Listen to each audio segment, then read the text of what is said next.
Good morning, ladies and gentlemen. Welcome to the Melbourne Royal Show All Breeds Championship Show, Dog Show. Today is our General Specials Day. We'll have all of our Best of Breed winners return in our groups, and this afternoon we will compete for our Best Exhibiting Show. Escorting our judge today is our chair of the dog section of the Melbourne Royal, Mrs. Gail Wilcock, but I'd like to reintroduce to the ring from Hungary. Please put your hands together for Mr. Attila Seklidi.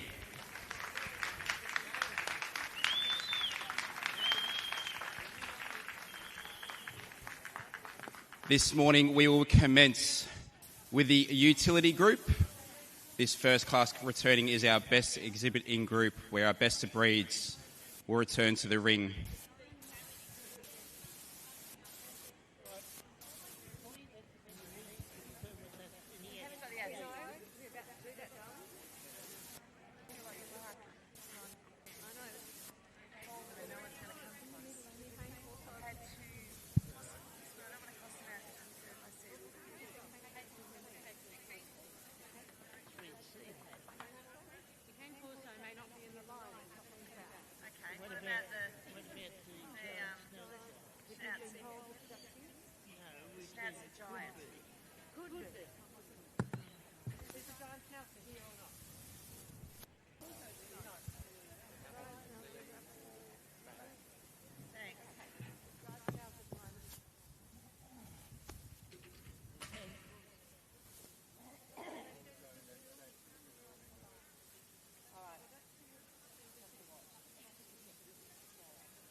Akita, Alaskan Malamute, Bernese Mountain Dog, Boxer, Bull Mastiff, Doberman, Dog de Bordeaux, German Pinscher, Leonberger, Mastiff, Neapolitan Mastiff, Newfoundland, Portuguese Water Dog, Pyrenean Mountain Dog, Rottweiler, Russian Black Terrier, Samoyed, Schnauzer, Schnauzer Miniature, Shiba Inu, Shikoku,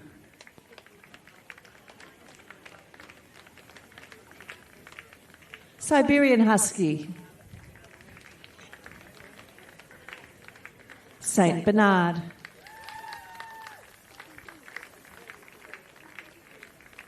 Ladies and gentlemen, please put your hands together for our utility Best of Breeds Melbourne Royal 2025.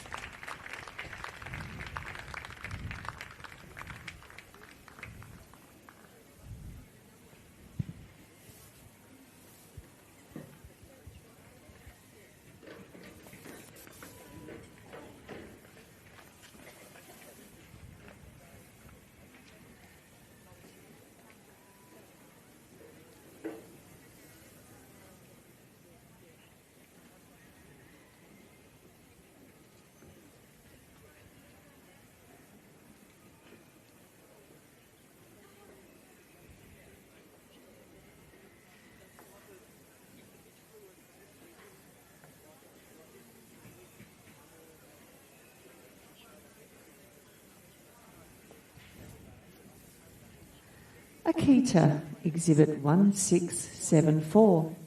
The Akita is a large Spitz breed originating from the mountainous northern regions of Japan. It is a substantial breed for its height with heavy bones. Characteristic physical traits of the breed include a large bear-like head with erect triangular ears. They have thick double coats and their tails are carried over the top of the back in a single or double curl. The Akita is a strong, courageous and family-oriented dog.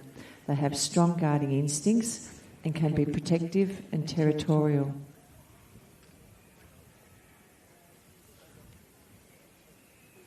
Alaskan Malamute, Exhibit 1678. In northwestern Alaska, a tribe of Inuit called the Malamutes developed a breed of dog for hauling heavy sleds in harsh weather and assisting with hunting. This is a large, strong, solid dog with distinctive white markings. The Alaskan Malamute has an incredibly high energy level and needs to exercise every day. They are athletic and playful, very affectionate and love everyone.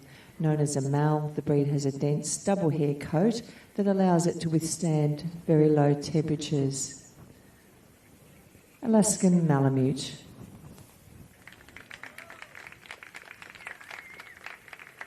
Bernese Mountain Dog, Exhibit 1699. From Switzerland, Bernese mountain dogs accompanied the alpine herders and dairymen in the Swiss Alps.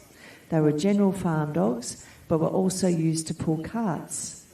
They are large, heavy dogs with a distinctive tri-coloured coat, black with white chest and rust-coloured markings. The Bernese have calm temperaments and like to be with their family.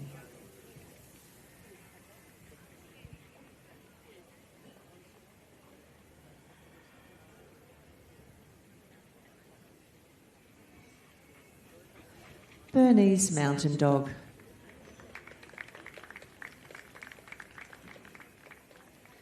Boxer, Exhibit 1745. The Boxer is a strong, boisterous, active dog with a very positive personality. It is very serviceable and utilitarian breed. The Boxer is always ready to play, even in old age. It enjoys as much exercise as you care to give it. Boxers can be very boisterous if left unchecked, particularly as youngsters, and obedience training is recommended. Apart from that, the Boxer's easy to care for coat and cleanliness around the house, coupled with his manageable size and the fact that he is not a noisy dog, make him a welcome addition to any household. He is usually fond of children, is highly intelligent and very tractable. The Boxer.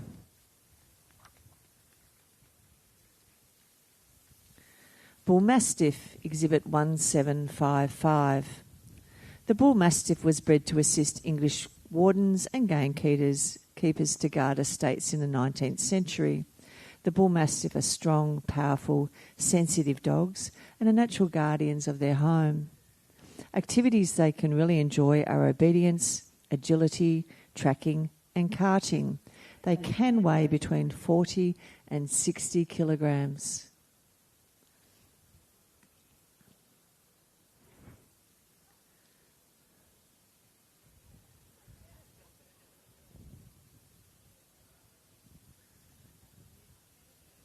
Bull Mastiff.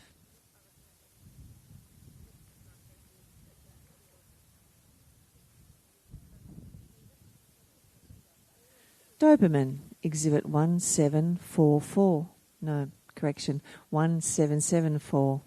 The Doberman is well known as an intelligent, alert and loyal companion dog.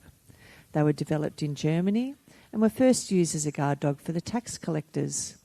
They were the official war dog in World War II and were once commonly used as guard dogs or police dogs. Today they are known for a much more even and good-natured temperament, extreme loyalty, high intelligence and great trainability. They are muscular and elegant and carry themselves proudly.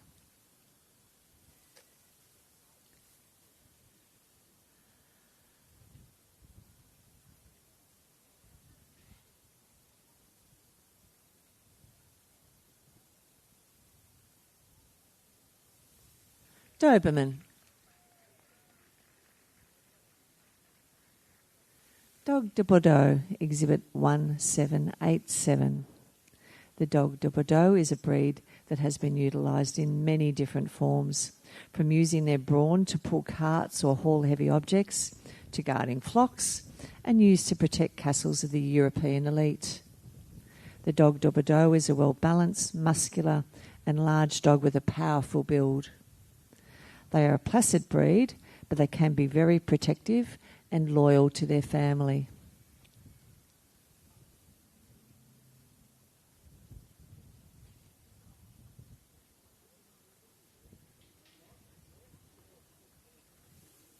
Dog de Bordeaux.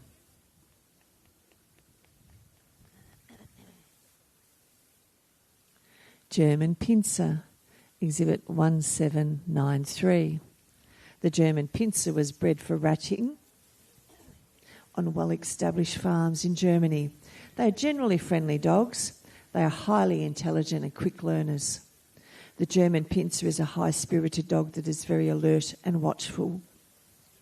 The breed has strong guarding instincts, is very sight and sound orientated, and has the characteristics of always being on the job.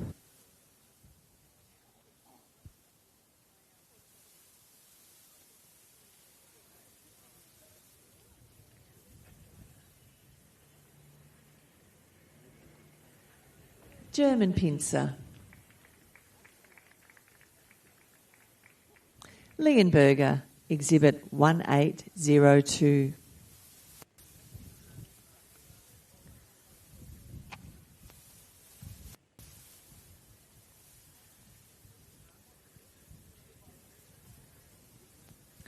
The Leonberger was originally bred as a symbolic dog that would mimic the lion in the town crest.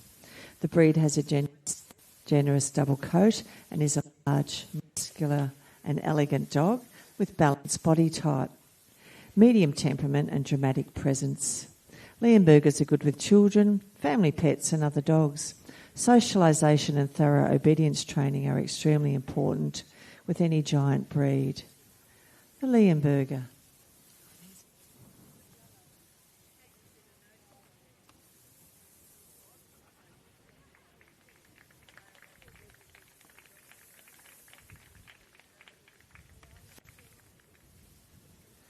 Mastiff, Exhibit 1808.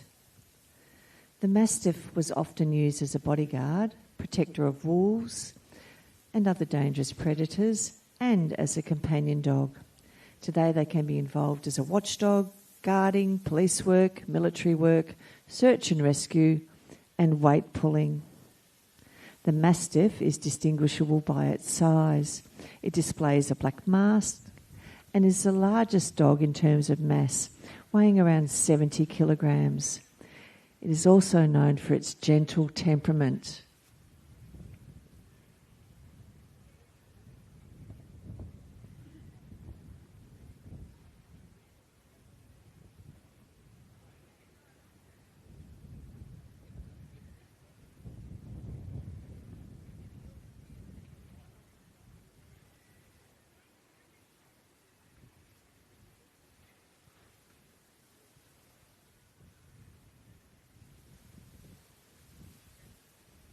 Mastiff.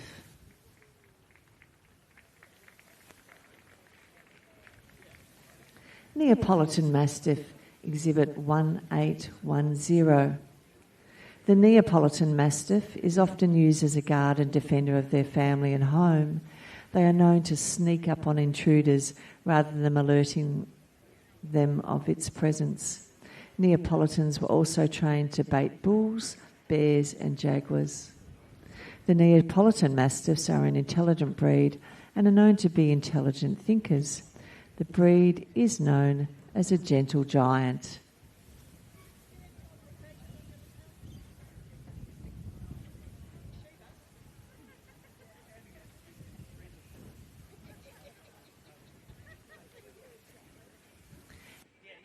Neapolitan Mastiff.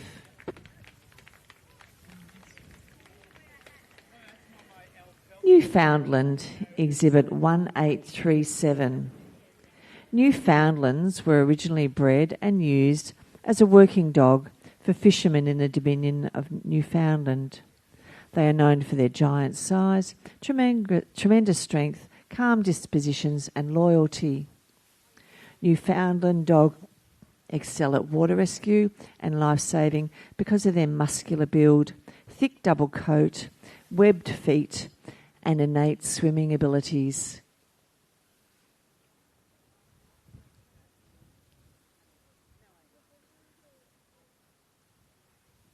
Newfoundland.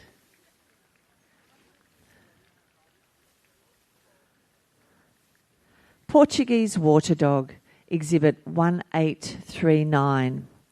The Portuguese water dogs were taught to herd fish into fishermen's nets, to retrieve lost tackle or broken nets, and to act as couriers from ship to ship or ship to shore. They are loving, independent and intelligent and are easily trained in obedience and agility skills. Portuguese water dogs are generally content in being at their master's side, awaiting directions.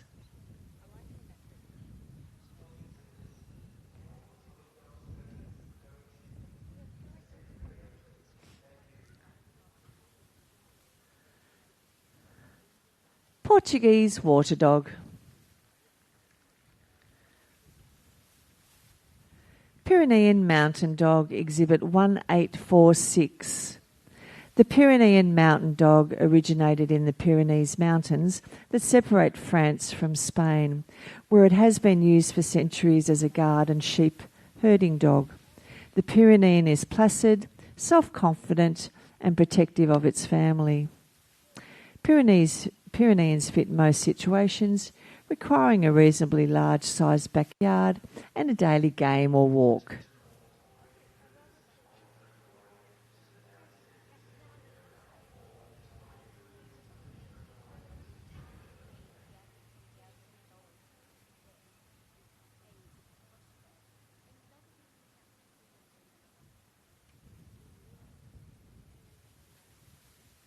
Pyrenean mountain dog. Rottweiler, exhibit 1854. Rottweilers were used to herd livestock and pull carts laden with butchered meat and other products to market. Rottweilers are now also used as search and rescue dogs, as guide dogs for the blind, as guard dogs or police dogs, and in other roles. They are seen to be a calm, confident and courageous dog with a self-assured aloofness, but they have a strong desire to protect home and family.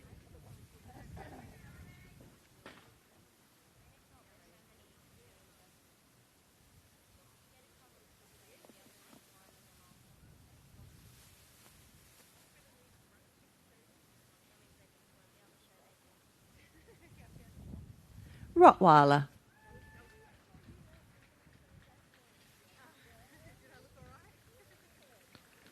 Russian Black Terrier, exhibit 1860. The Russian Black Terrier was developed to serve as a guard dog and police dog. The Russian Black Terrier has a double coat with a coarse outer guard hair over a softer undercoat which is hard and dense.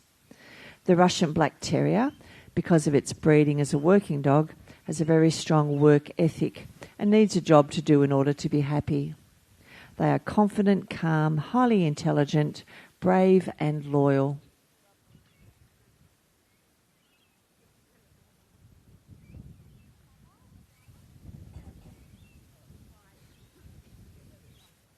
Russian Black Terrier.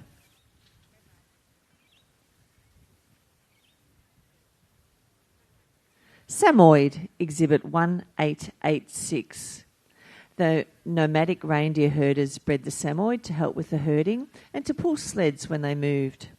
Samoyeds are excellent companions, especially for smaller children or even other dogs, and they remain playful into old age. When Samoyeds become bored, they may begin to dig.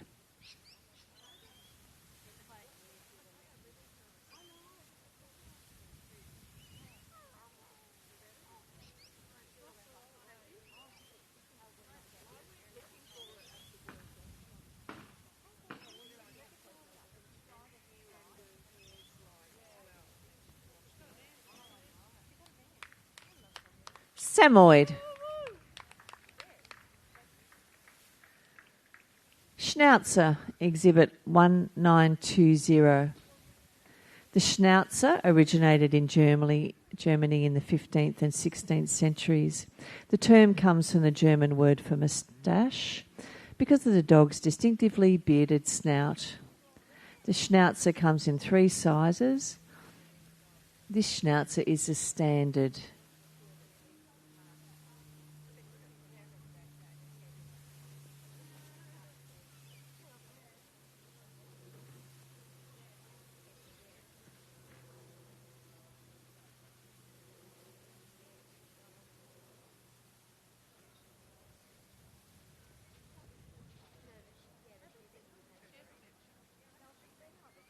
Schnauzer.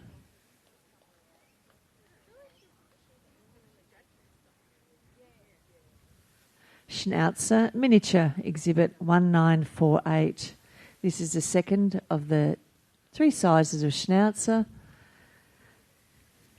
Schnauzers are protective and energetic and will alert members of the household to any potential danger.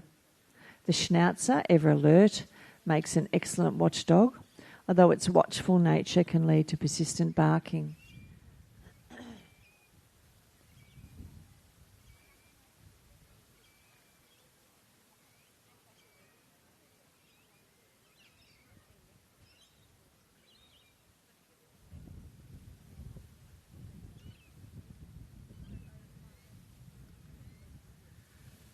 Schnauzer Miniature.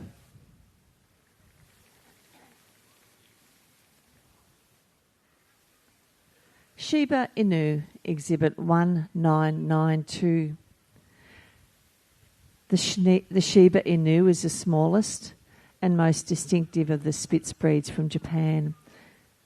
Originally, the Shiba Inu was bred to hunt and flush small game such as birds and rabbits. They are a small, agile dog which cope very well with mountainous terrain. They generally go out of their way to keep their coats clean and can often be seen licking their paws and legs much like a cat. Yet they thoroughly enjoy swimming and playing in puddles.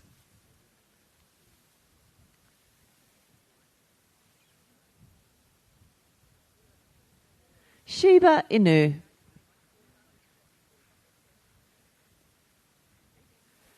Shikoku, Exhibit 1993. A relatively rare breed in this country, the Shikoku is a Japanese breed and belongs to the Spitz family. A medium-sized, typically brave but wary breed, their movement should be agile and springy. Intelligent and a quick learner, but could be challenging and require patience when training.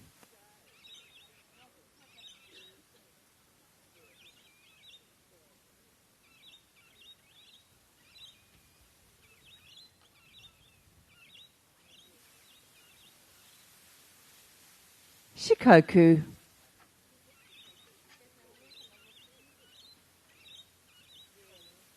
Siberian Husky, Exhibit 2008. The Siberian Husky is a working dog that originated in northeastern Siberia. They would pull heavy loads long distances through difficult conditions.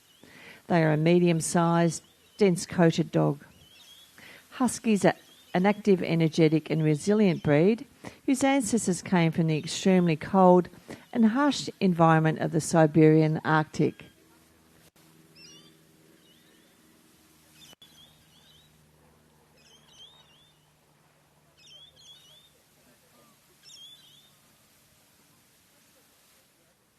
Siberian Husky.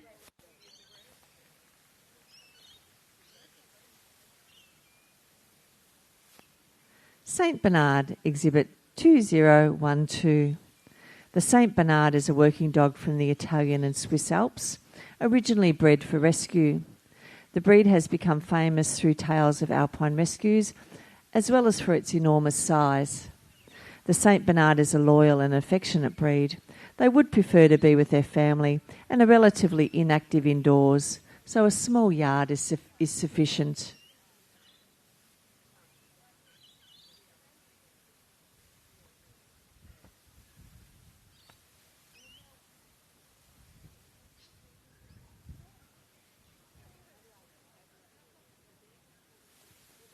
Saint Bernard.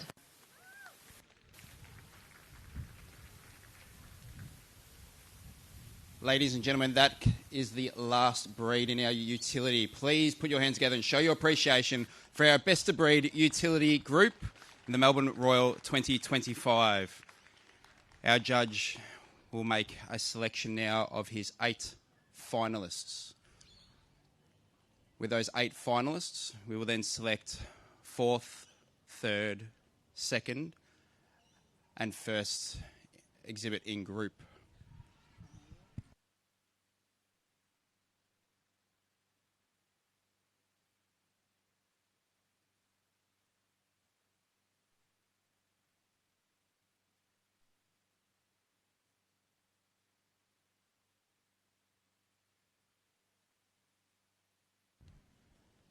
Ladies and gentlemen, our judge, Mr. Attila Seklidi, has selected, in no particular order, his 8 finalists in the utility group.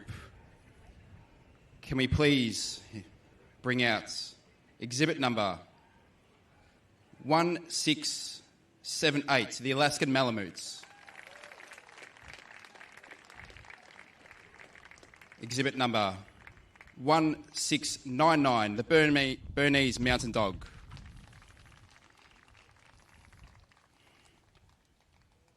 Exhibit number 1745, the Boxer.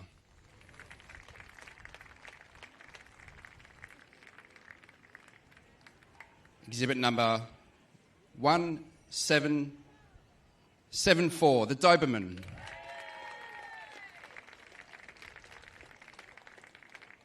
To continue on, exhibit number 1837, the Newfoundland.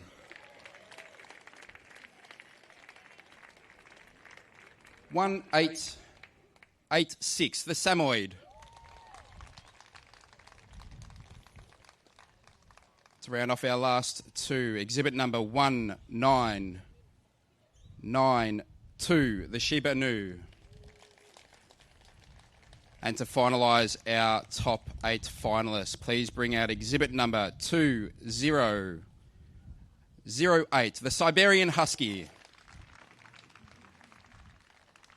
Ladies and gentlemen, please put your hands together for the remainder of our best of breed utility as they retire from the class.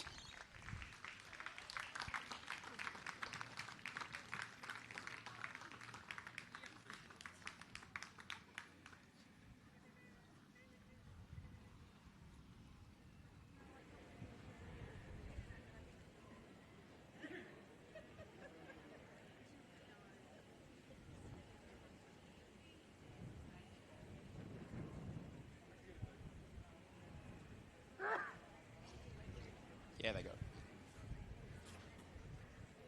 So, ladies and gentlemen, please put your hands together for our top 8 finalists of the utility group Melbourne Royal 2025.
Again, please show your appreciation for the Alaskan Malamute, the Bernese Mountain Dog, the Boxer, the Doberman, the Newfoundland, Samoyed, Shiba Inu and Siberian Husky, as they're the 8 finalists for the utility group.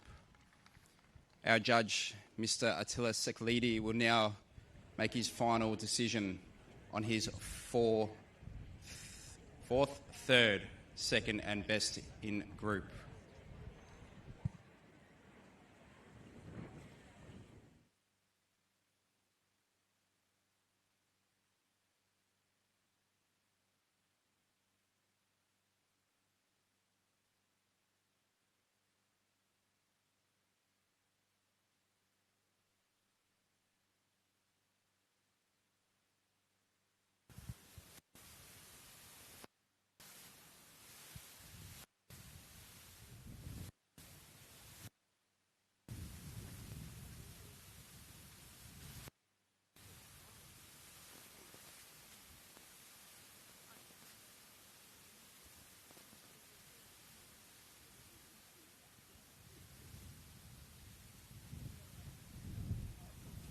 So, ladies and gentlemen, our judge would just like to quickly thank our top 8 finalists, and then we're proceeding to announce our 4th in group.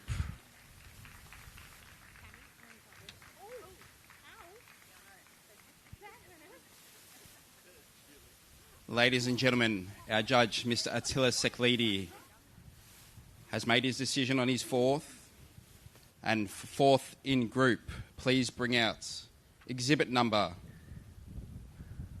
1745, the Boxer.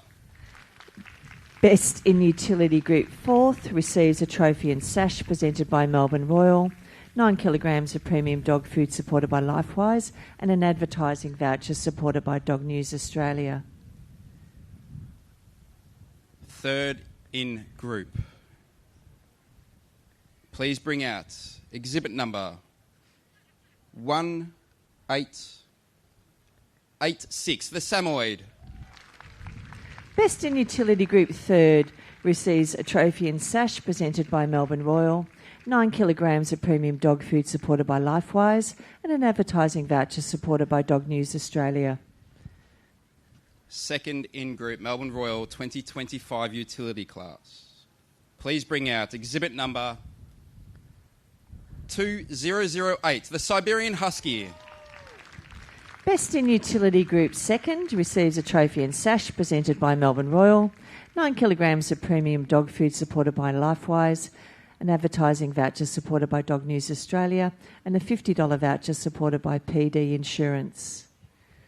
Ladies and gentlemen, our judge, Mr. Attila Seklidi, has placed as his best exhibit in group exhibit number 1678, the Alaskan Malamutes.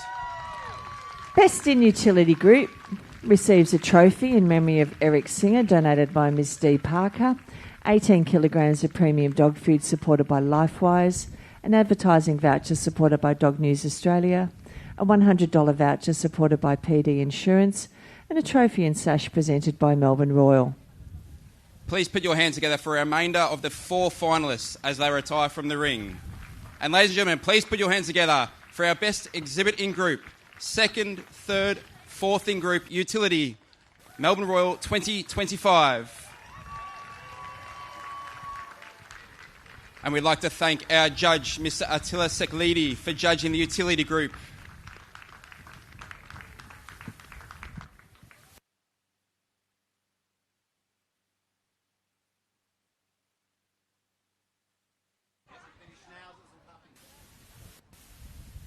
That is the best exhibit. And now we have our puppy in best schnauzer.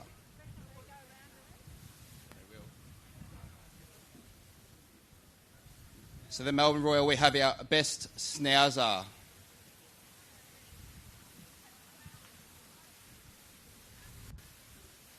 Please put your hands together for our 2 schnauzers at the Melbourne Royal 2025.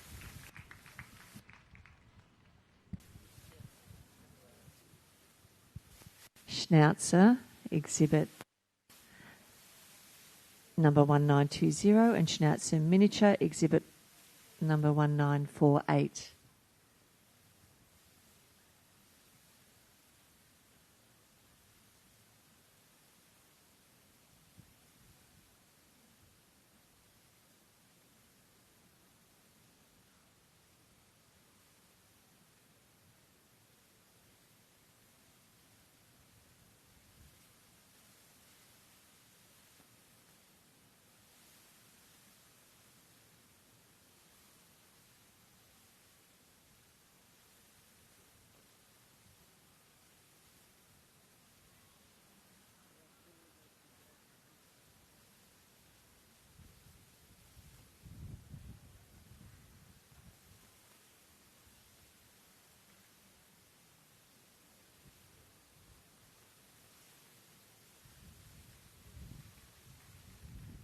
Schnauzer.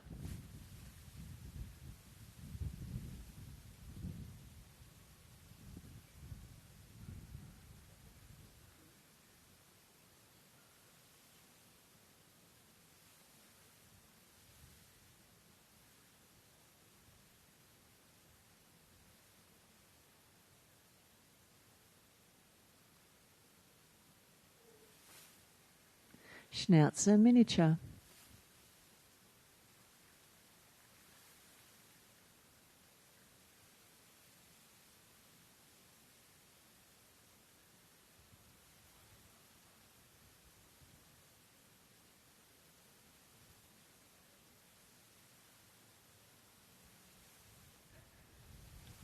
Ladies and gentlemen, our judge, Mr. Attila Seklidi, has awarded the best schnauzer at the Melbourne Royal 2025 to exhibit number 1948, the miniature schnauzer. Best Schnauzer, any variety, receives a sash presented by True Liebe Schnauzers. Please put your hands together for our best schnauzer, Melbourne Royal 2025, and please thank our retiring schnauzer from the ring. We will now proceed to our best puppy of the utility group, Melbourne Royal.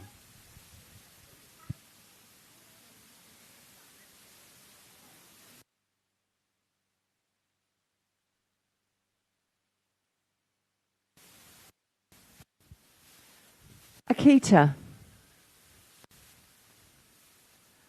Alaskan Malamute. Boxer.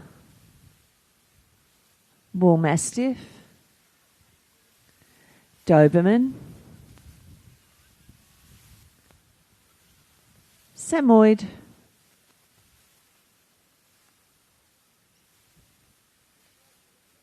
Schnauzer miniature.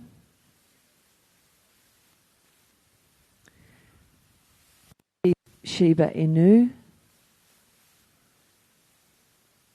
Saint Bernard.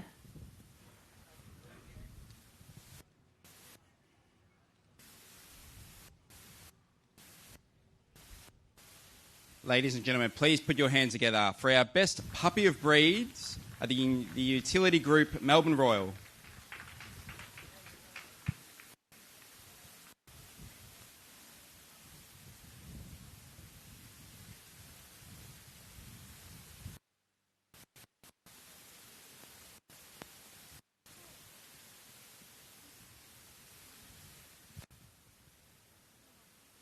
Akita, exhibit 1674.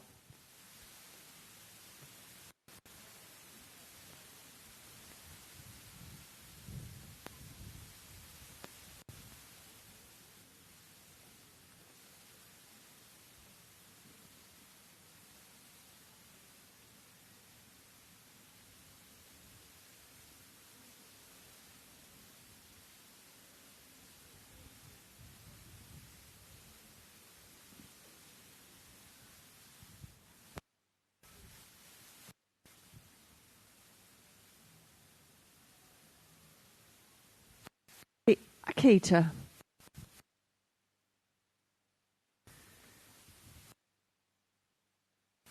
Alaskan Malamute, exhibit 1681.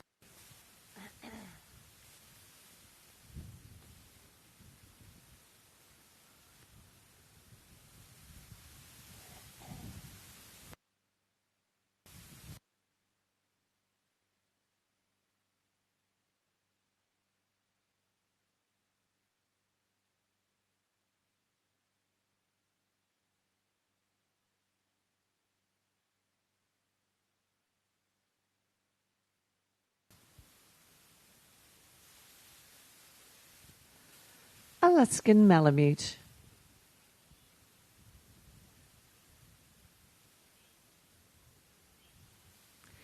Boxer, Exhibit 1742.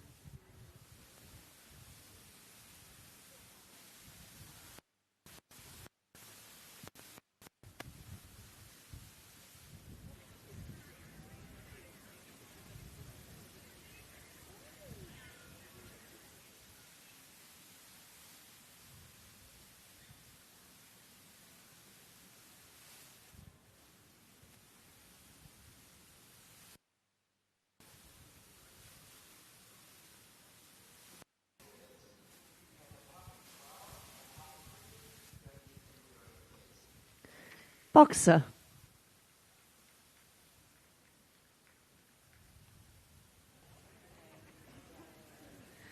Bull Mastiff, Exhibit 1753.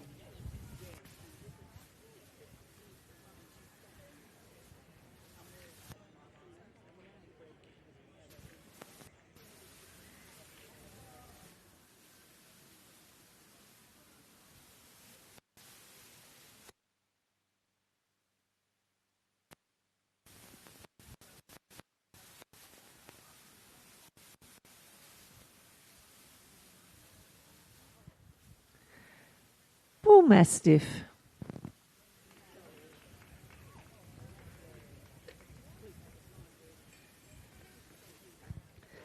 Doberman, Exhibit 1779.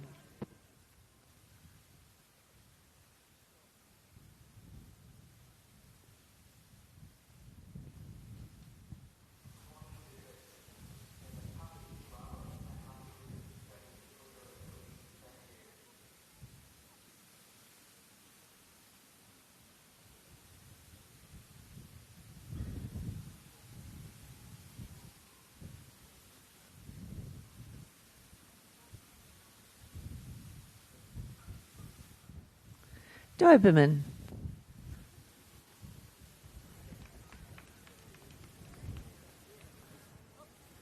Samoyed, Exhibit 1870.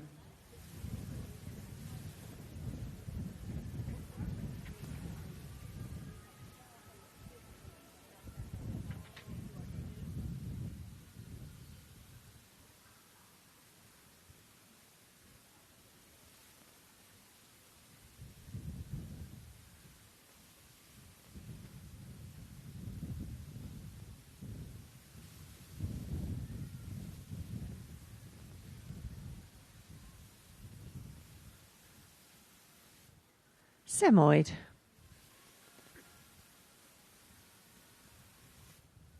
Schnauzer, Miniature, Exhibit 1945.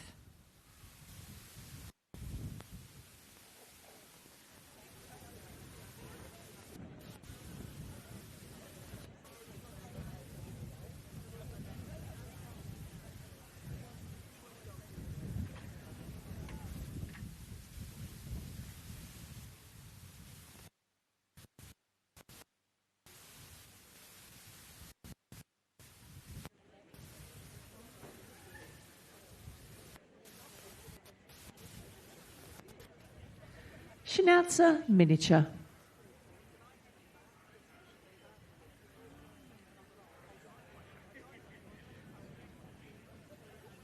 Shiba Inu, Exhibit 1972.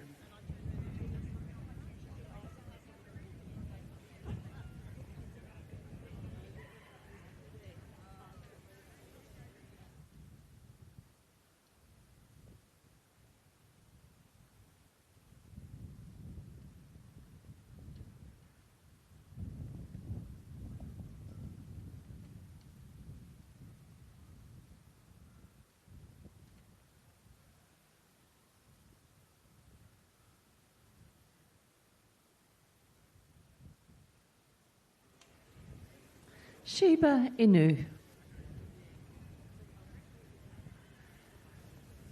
Saint Bernard, Exhibit 2011.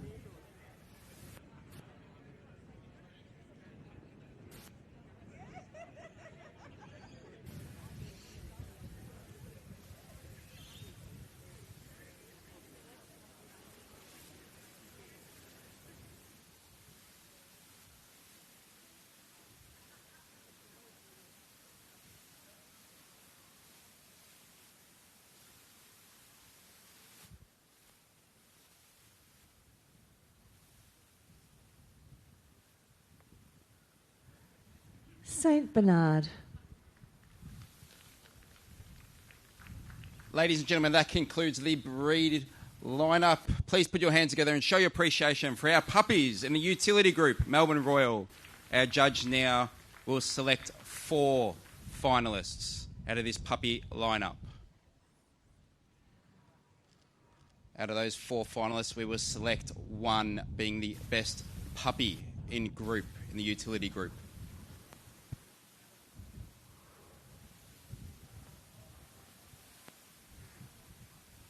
Our judge today, Mr. Attila Seklidi, has selected his 4 finalists, and in no particular order. Please bring out exhibit number 1742, the boxer. 1779, the Doberman. 1870, the Samoyed. And the finalists in our final 4, please bring out exhibit number 1949, the miniature Schnauzer.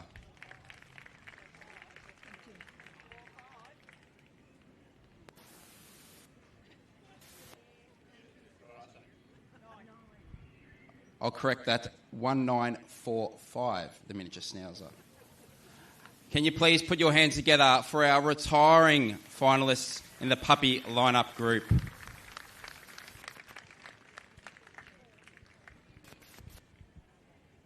And for our 4 finalists, as they go around, please show your appreciation.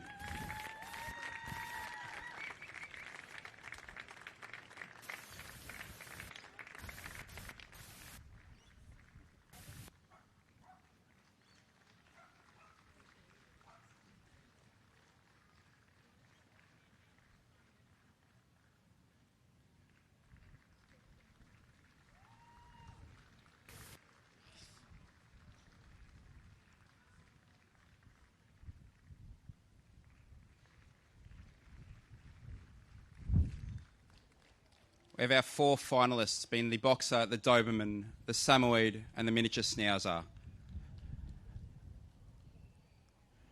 Our judge will now select 1 winner, who will be the best puppy in the utility group, Melbourne Royal 2025.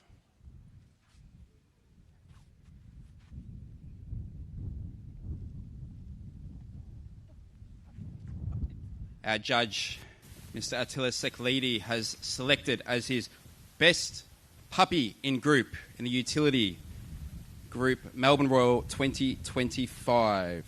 Please bring out exhibit number 1870, the Samoyed.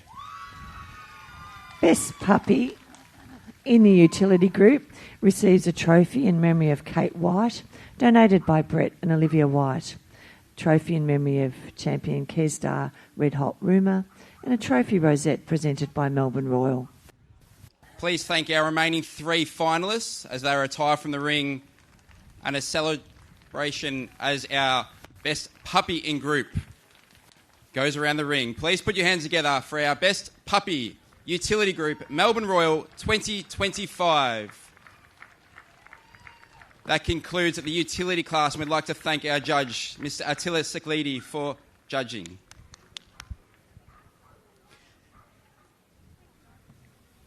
Thank you, Nick. You are all very welcome here in the dog section on General Specials Day, the most exciting day of judging. Later on today, of course, we find out who's going to take out the Best in Show award, but we have 7 groups to judge. We've made our way through the utility group. We now move on to the toy group. Please make welcome to the ring our judge today, Mr. Ross Delmar, accompanied by the chair of the dog section of the committee, Gail Wilcock. A round of applause, please. Are there any absentees? None. So we now move on to the toy group. We make welcome to the ring our best of breed winners.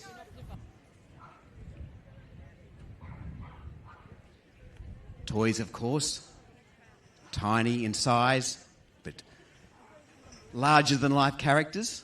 These are the toy group.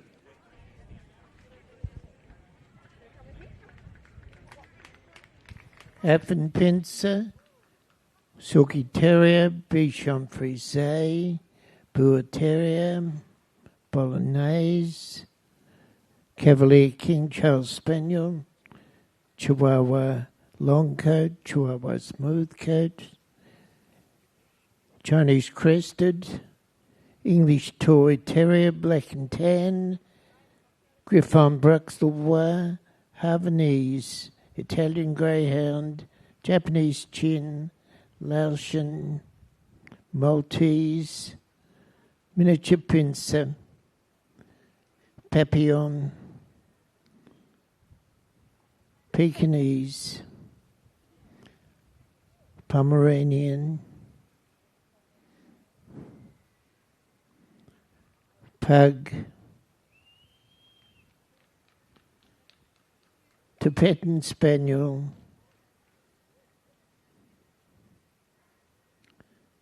and Yorkshire Terrier.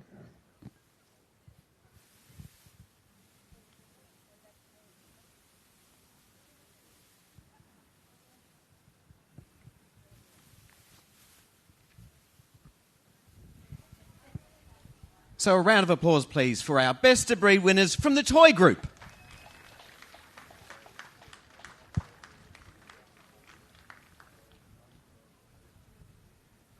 Each exhibit will have a chance to move out and back and around to impress our judge. One of these, of course, will be crowned Best in Group. As we were saying before, toys have a few things in common, diminutive in size, but they are excellent companion dogs. So, small in stature, but extrovert, larger-than-life personalities. Our judge having the chance to move down the line to reacquaint himself with these Best of Breed winners, which he's judged during the 8 days of breed judging. Toys, of course, are often miniatures of their larger cousins. We have toy spaniels, toy terriers, even toy pincers. But toys are objects of beauty as well as being fine companions. Many of them have glamorous coats. You'll see exceptional presentation out here today.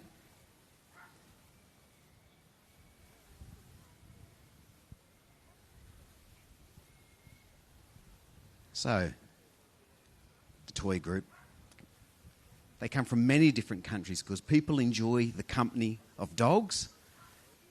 Toys, as we were saying, small in stature, bred to live in the home and to be excellent companions.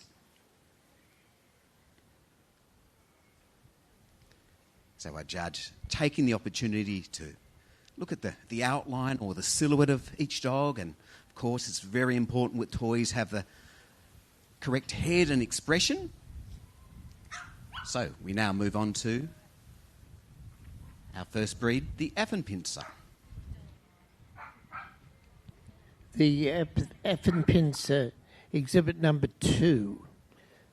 The Affenpinscher is one of the oldest breeds known to have been in existence since the 17th century and originated in Germany.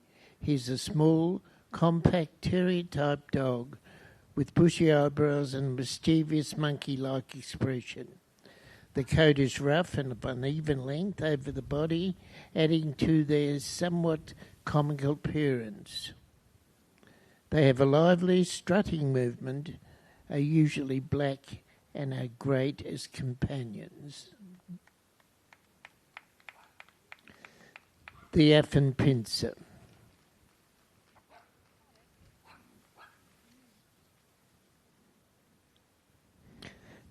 The Australian Silky Terrier, exhibit number 8. The Australian Silky Terrier is a small and compact short-legged terrier type of dog. The breed was originally known as the Sydney Silky, as it was found primarily in the city of Sydney. The Silky Terrier was bred primarily to be an urban pet and companion, although it is also known for killing snakes. They are a compact dog with a temperament that is keenly alert and active. Their coat is highly susceptible to tangles and matting and requires daily brushing and combing. They come in all shades of blue and tan, and their coat must be glossy and silky. The Australian Silky Terrier.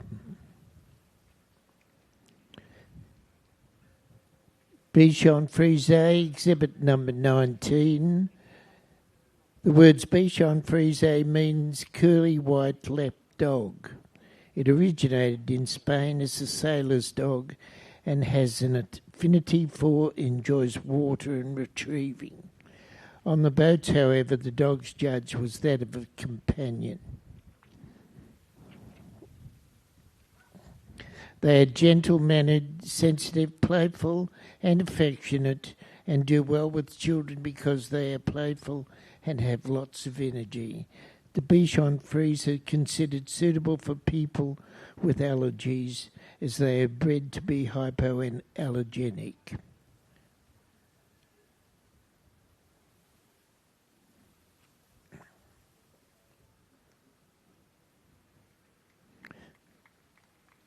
The Bichon Frise.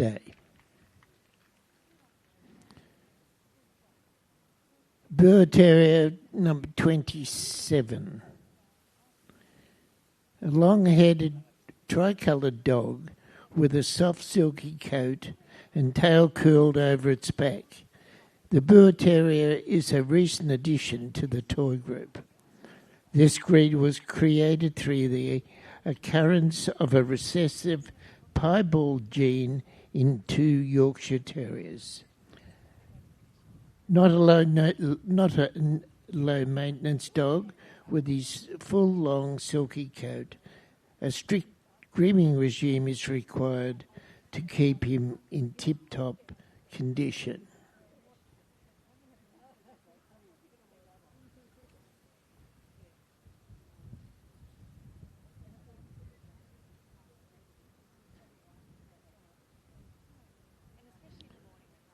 The Boer Terrier.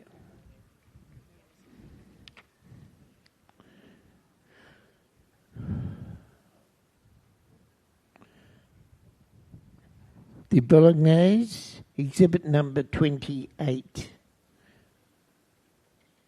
Originated in Italy and a small breed of the Bichon type. The name refers to the northern city of Bologna. A true companion dog, the Bolognese loves to be a family pet but can be willful.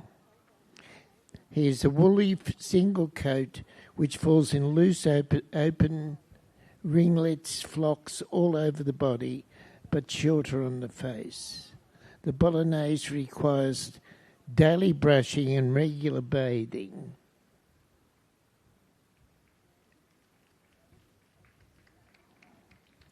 The Bolognese.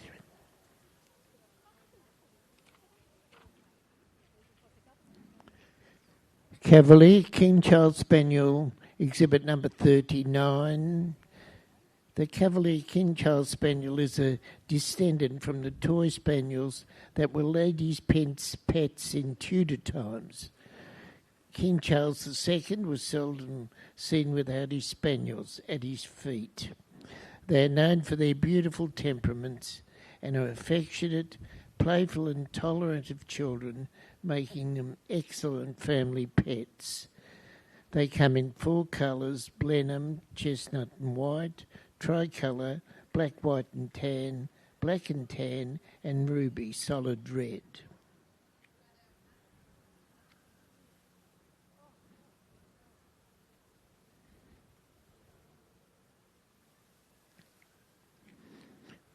The Cavalier King Charles Spaniel. The Chihuahua long coat. Exhibit number 60.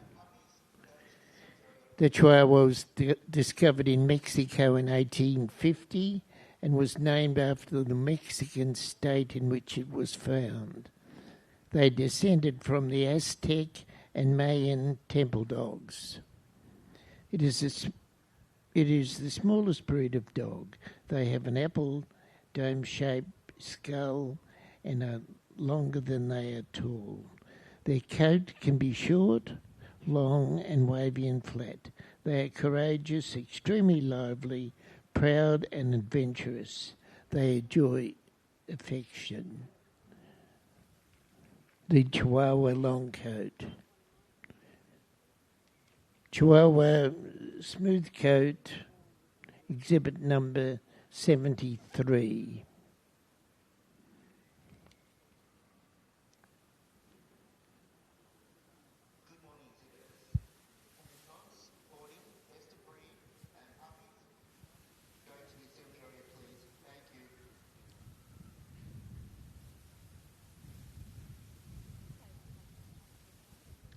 The Chihuahua Smooth Coat.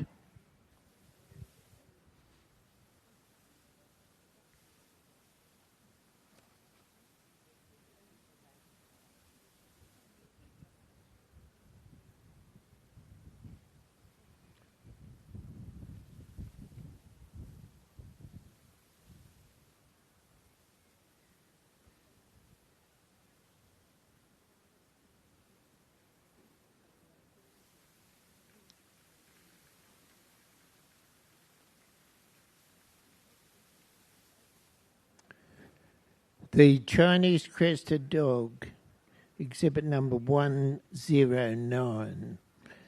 The Chinese Crested or Cresty was originally from Africa, but were brought onto Chinese trading ships to hunt vermin. They named them Chinese Cresteds, and the name stuck. They're a small, active and graceful dog and come in two types, the hairless and the powder puff. They are alert, charming, agile and lovable dogs and have a soft, smooth, warm skin. Chinese Cresteds are clean with no doggy odour and are active little dogs that love a daily walk. The Chinese Crested Dog.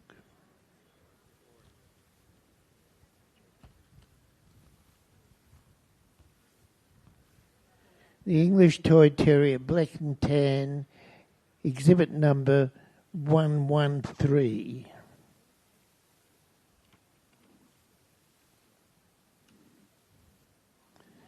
The English Toy Terrier is an extremely fast and agile dog that was once used as a ratter and to catch other small vermin. He has a very distinctive candle flame-shaped ears and is a very loyal family companion.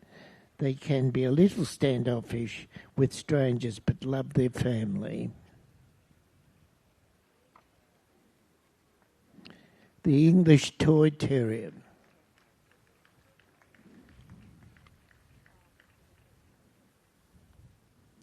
The Griffon Bruxellois, exhibit number 131.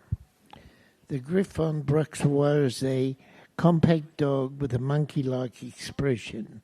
He was used in the stables as a ratter in Belgium. An adaptable dog willing to play rough and tumble with children or be a couch potato. They are also known to be stubborn. They can also be very clever and often well known for his climbing abilities.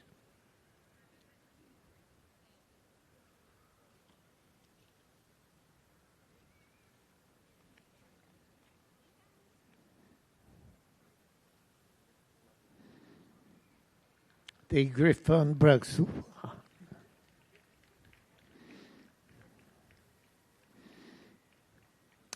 The Havanese, exhibit number 164.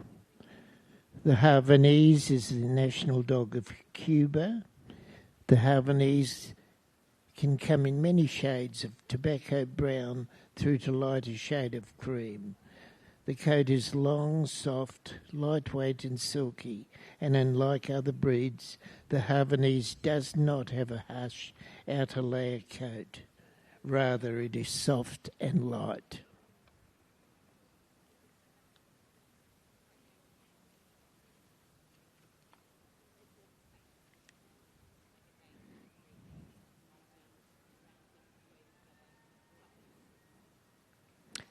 The Havanese.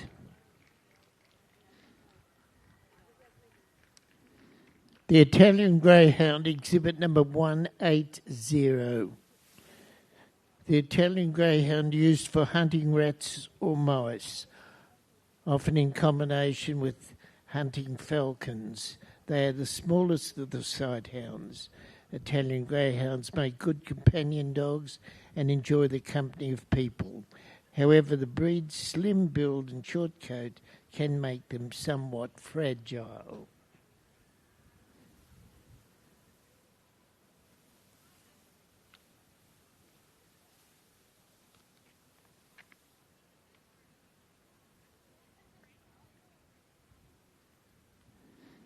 The Italian Greyhound. The Japanese Chin, exhibit number 211.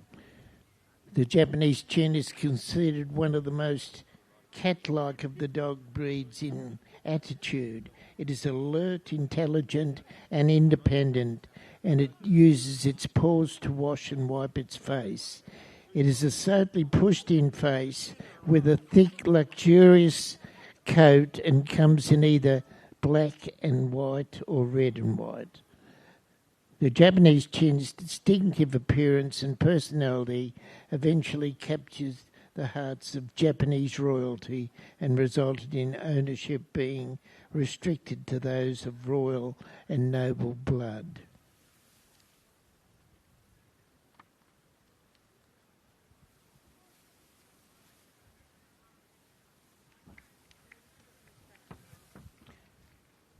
The Japanese Chin.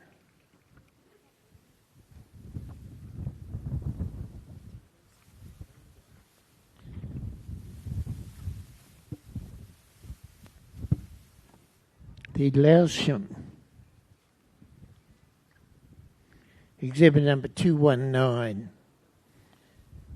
The origin of the Laotian is vague. It became popular in Europe to shave the dogs, and as the shaved area provided instant warmth, they were used as hot water bottles. The Laotians reported to make an excellent guard dog due to their size and somewhat puppy-like behaviour. A Laotian is more likely to bark and warn off strangers.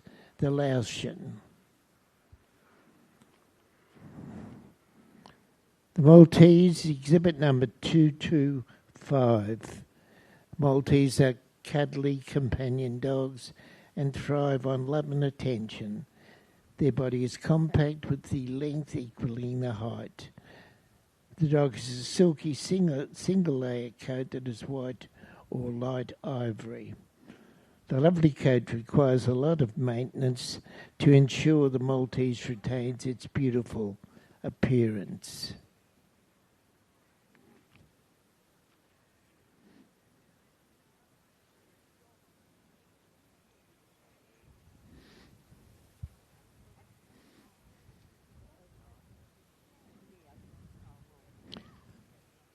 The Maltese.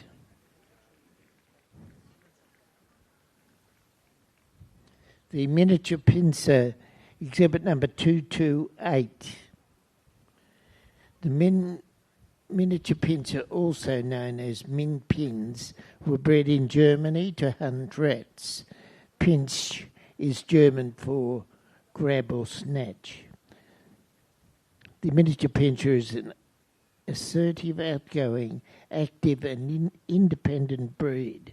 They make great agility dogs, but they are known to be great escape artists.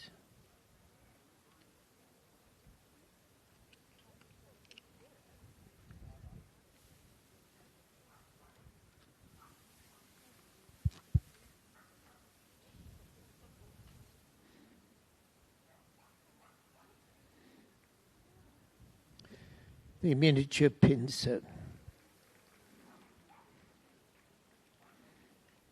Papillon, exhibit number 246.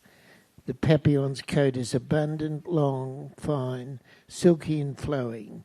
It should also have a resilient quality and be flat on both the back and sides. The temperament of the Papillon is a happy, friendly, adventurous dog. They are not shy or aggressive.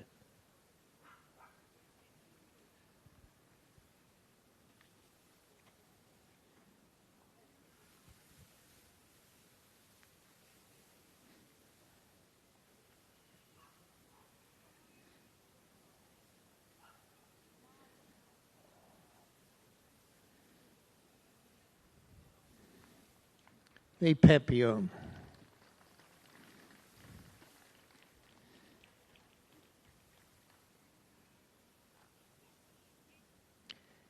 The Pekingese, exhibit number 259. The Pekingese originated from China and is over 2,000 years old. They are called lion dogs due to their resemblance to Chinese guardian lions. The Pekingese were companions of the Chinese Buddhist monks and Chinese princes. The beautiful long coat of the Pekingese requires consistent maintenance.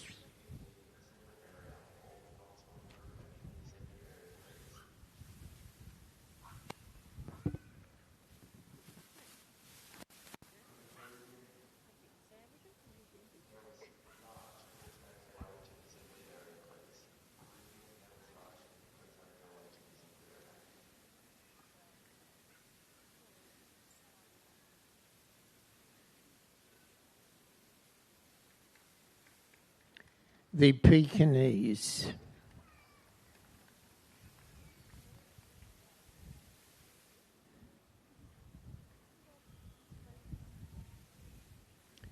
The Pomeranian, exhibit number 261. Pomeranians are typically a very friendly and lively breed of dog. They love to be around their owners and are known to be protective of them. Poms have a double coat. The outer layer is long, straight, and harsh in texture, while the undercoat is soft, thick, and short.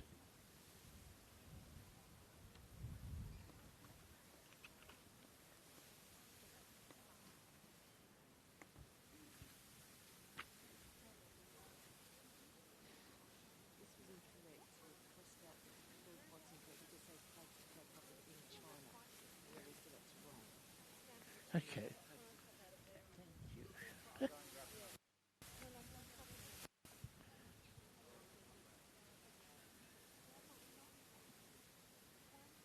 The Pomeranian.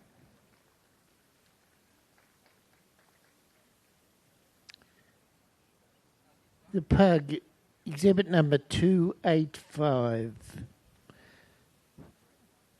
Pugs became popular in China.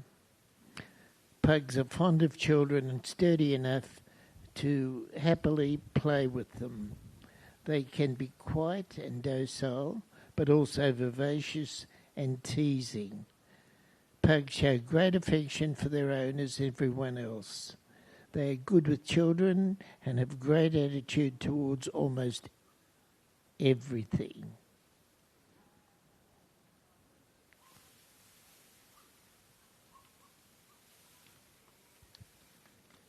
The Pug.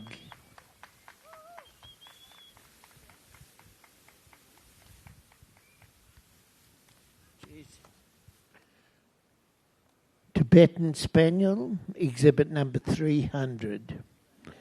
The Tibetan Spaniel were originally used as watchdogs to alert the monks to approaching travellers and were used as hot water bottles through the cold Himalayan winters. The coat is silky in texture and comes in many shades, including gold, cream, fawn, red, white, black and tan. They remain puppy-like throughout their lives and enjoy playing and are trustworthy with children.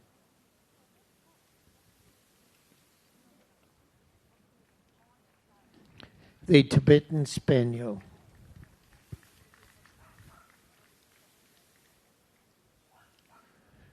The Yorkshire Terrier, exhibit number 304. The Yorkshire Terrier was bred to catch rats in clothing mills. They are also used for rat baiting. Their nature is to work without human assistance. The Yorkie is active, very overprotective, loves attention, and should not show the soft temperament seen in lap dogs. They have a glossy, fine, straight and silky coat, which requires attention to maintain its lovely appearance.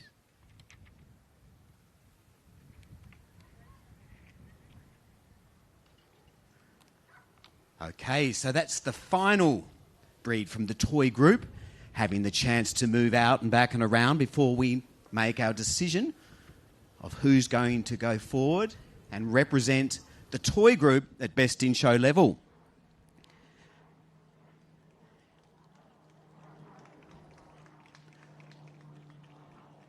So what happens now?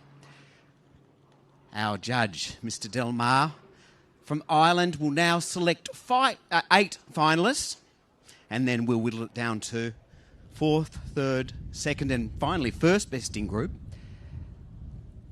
As we were saying before, toys, diminutive, tiny, big personalities, objects of beauty.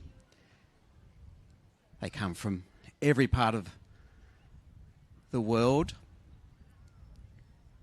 often miniatures of their larger cousins. We have miniature pincers and smaller spaniels.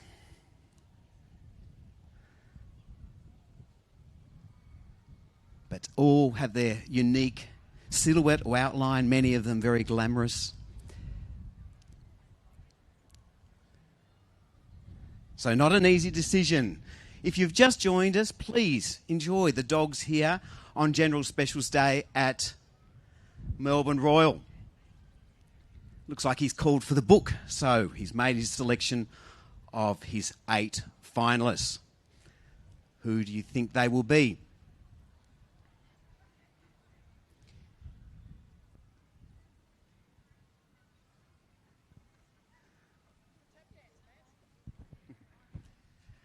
So we were saying before, toys.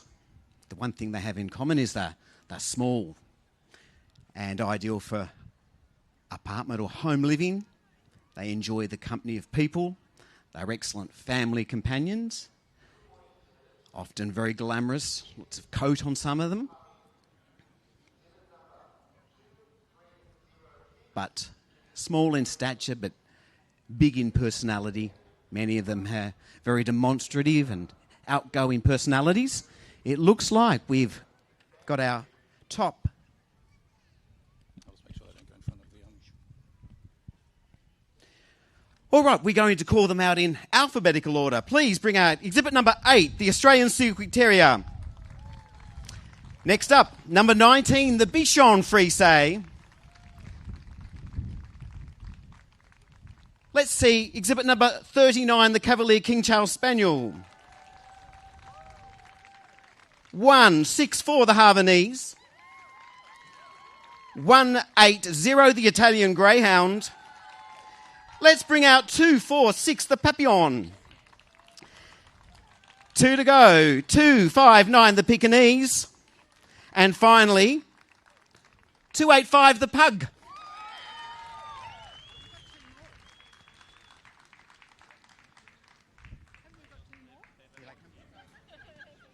Okay, but we do need to give a round of applause for our retiring Best of Breed winners from the toy group. Please put your hands together for our retiring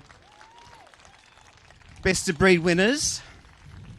But it's far from over. Each of these exhibits now, these 8 finalists have one last chance to move around to impress our judge.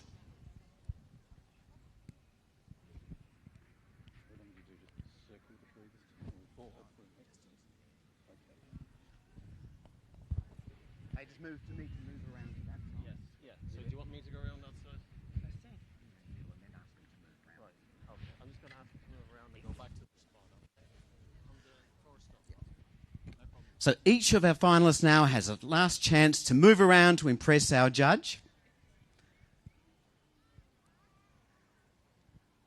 This is the Australian Silky Terrier, one of our native breeds developed here in Australia, originally called the Sydney Silky.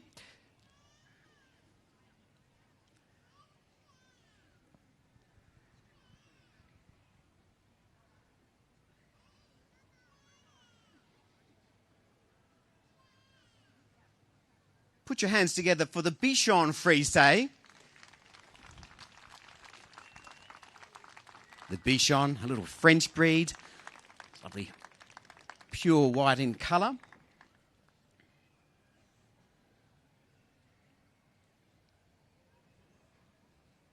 Next up, the ever-popular Cavalier King Charles Spaniel, little comforter spaniel from England.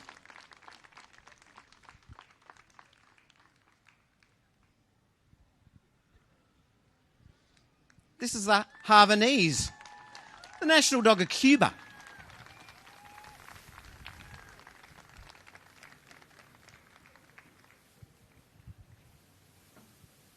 Next up, the Italian Greyhound. A greyhound in miniature, elegance personified.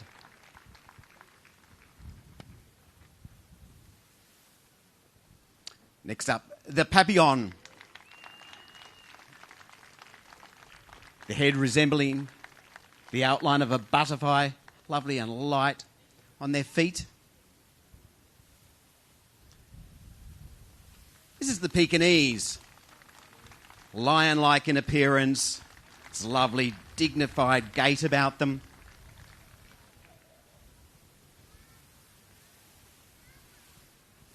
And finally, the Pug, a dog. A lot of dog in a little space. This is the Pug. All right, who will it be? Our judge taking one last opportunity to wander down the line, admire the outline or silhouette of each breed, and decide who will be the best representative for the toy group, who will return later in the day to compete for Best in Show. So great to see so many people joining us here on the final day of judging at Melbourne Royal. This is indeed a celebration of pedigree purebred dogs that have been bred by responsible and ethical breeders that are bred for not only the type and look, but for soundness. They're bred for great temperaments and, of course, health and longevity. Of course, toys, companions, small in size but big in personality. I wonder who it will be. It's called for the book, so the decisions have been made. At this stage, we want to thank some of our sponsors, particularly LifeWise, Pet Food and Nutrition, who have a range of products. Go and speak to them about what would be the ideal food for your dog in terms of their breed, their age, the lifestyle they live.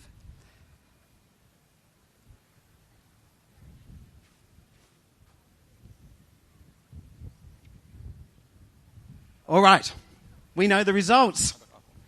Let's bring out fourth in group today is 259, the Pekingese. Best in the toy group fourth receives a trophy and sash presented by Melbourne Royal, a trophy donated by Anonymous, a 9-kilo premium dog food supported by LifeWise, an advertising voucher supported by Dog News Australia. Time for third in group. Who will it be? Let's bring out onto the blue mat 164, the Havanese.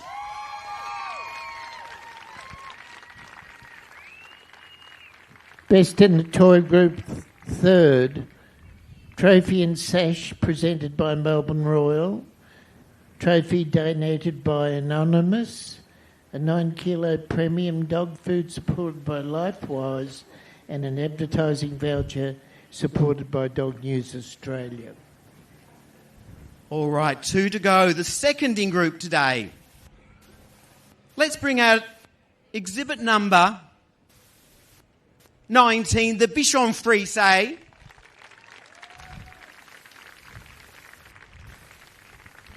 Best in the toy group second receives a trophy and sash presented by Melbourne Royal, a trophy donated by Anonymous, a 9-kilo premium dog food supported by LifeWise, advertising voucher supported by Dog News Australia, and a $50 voucher supported by PD Insurance. Okay, now's the time. Let's bring out our best in group winner. Who will it be today? It's 246, the Papillon.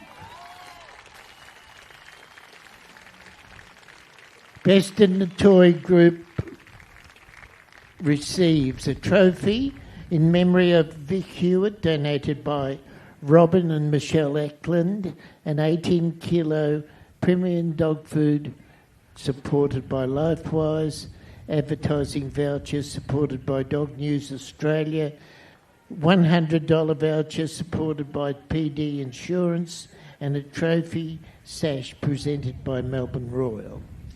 Great. Before we congratulate our winners again, please put your hands together for our retiring finalists: the Australian Silky Terrier, the Cavalier King Charles Spaniel, the Italian Greyhound, and the Pug. However, I think they deserve another round of applause. Please congratulate our best in group winner today, the Papillon. Second is the Bichon Frise. Third, the Havanese. And fourth, the Pekingese.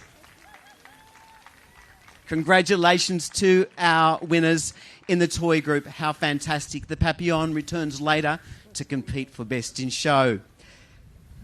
All right, let's continue on with the next part of our toy group judging, where we will now judge for Best Puppy in the toy group. We welcome back our Puppy of Breed winners.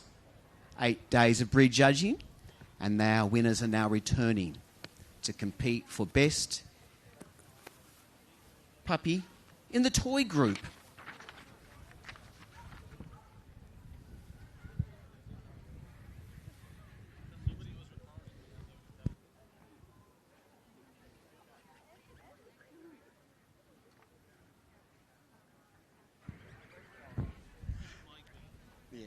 Okay, let's bring back our Puppy of Breed winners, who will go through to represent. So just a few handlers needing to change numbers, get themselves organised before we decide who will be best in the Australian Silky Terrier, Bichon Frise.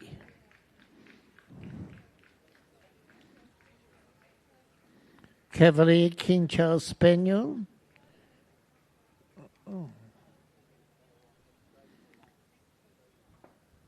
Chihuahua Longcoat. Chinese Crested Dog. English Toy Terrier. Italian Greyhound. Laotian.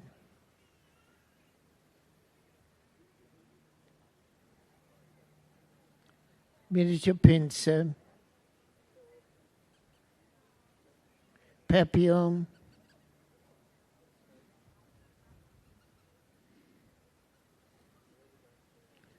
and Pug.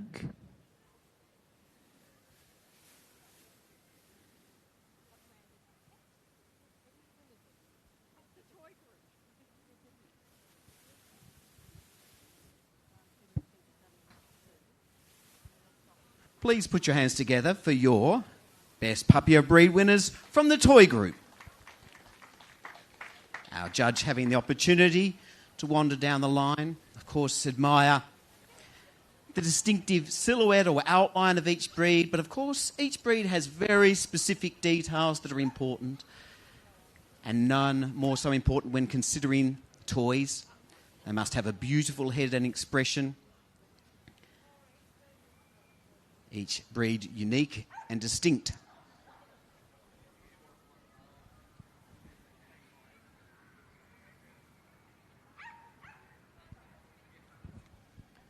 The Australian Silky Terrier, exhibit number 10.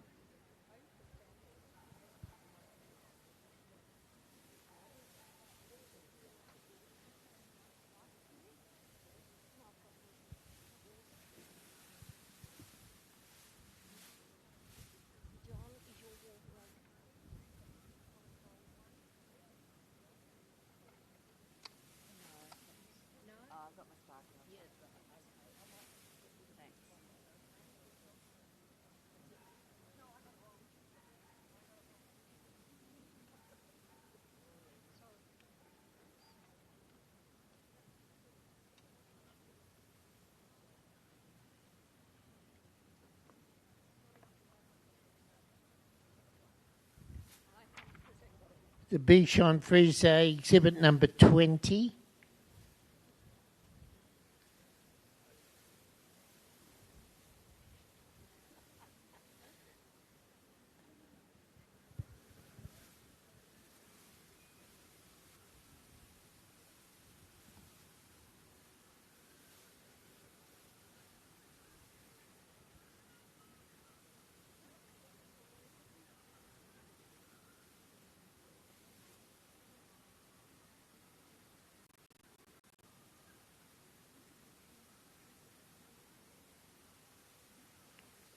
The Cavalier King Charles Spaniel, exhibit number 45.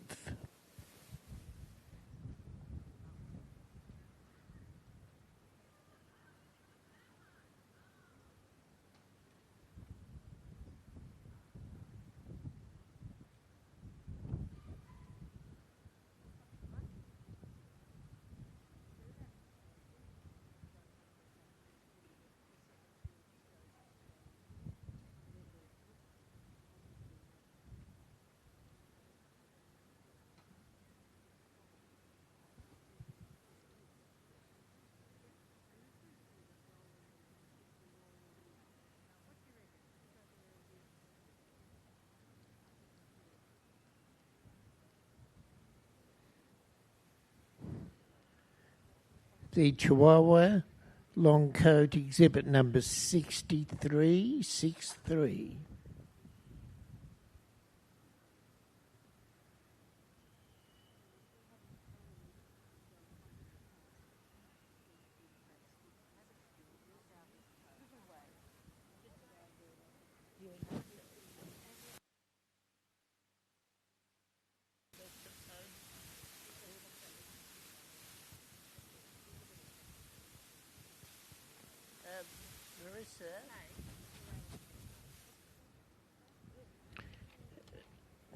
Chihuahua smooth coat.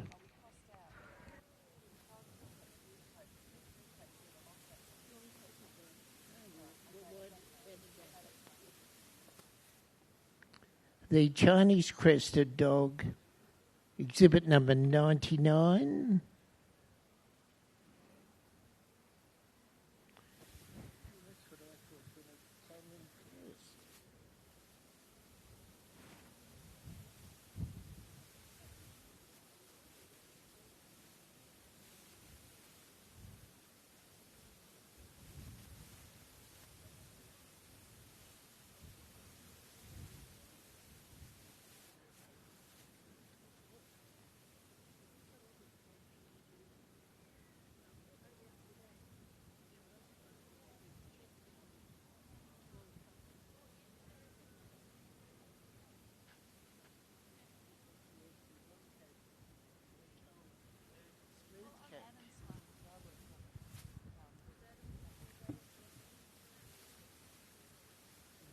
So that was out.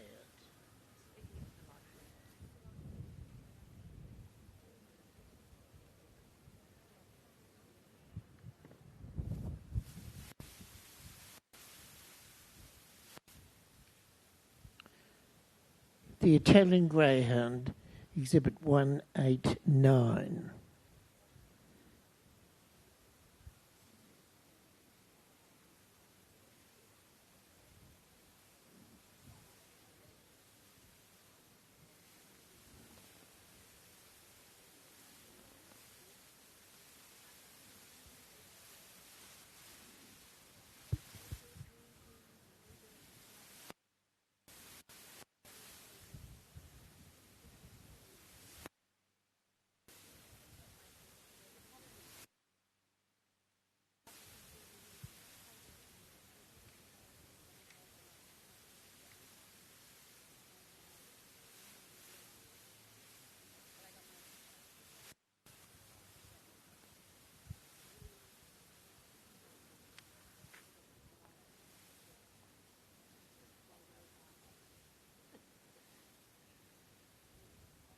The Laotian, exhibit number 220.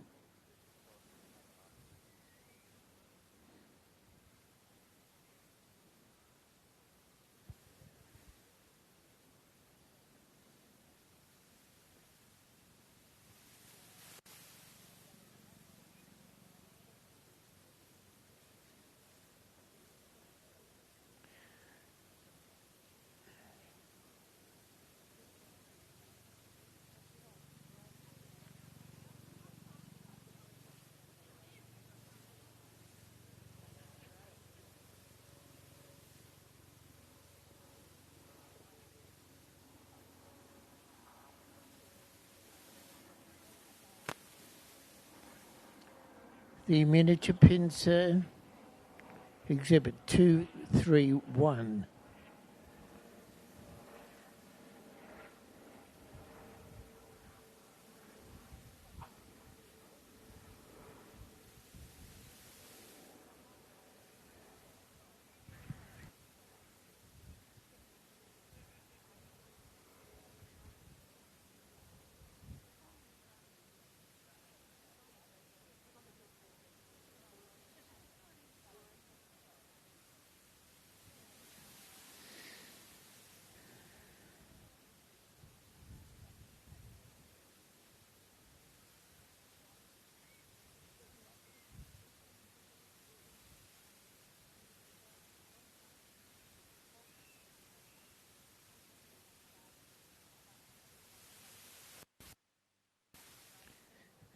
The Papillon, exhibit number 247.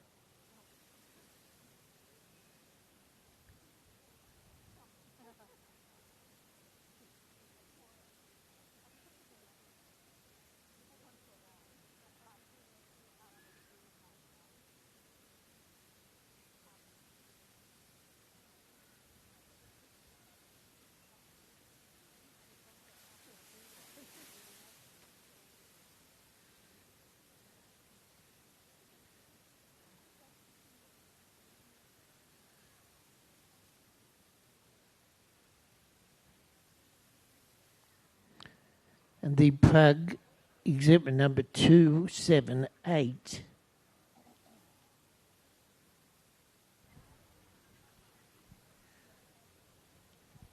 Great to see so many people out in the sunshine enjoying dogs at this year's Melbourne Royal Show.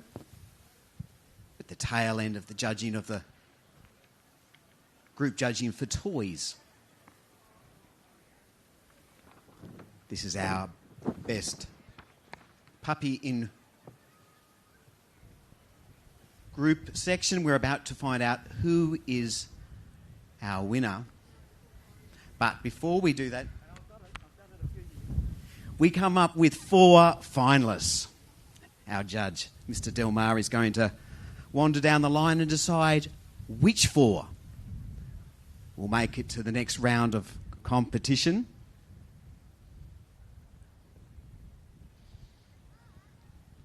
Toys.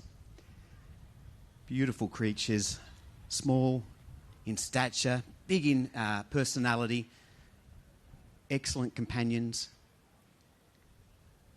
Come in all different shapes,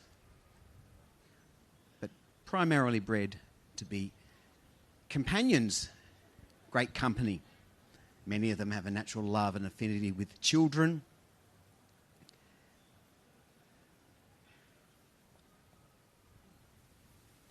The book's been marked.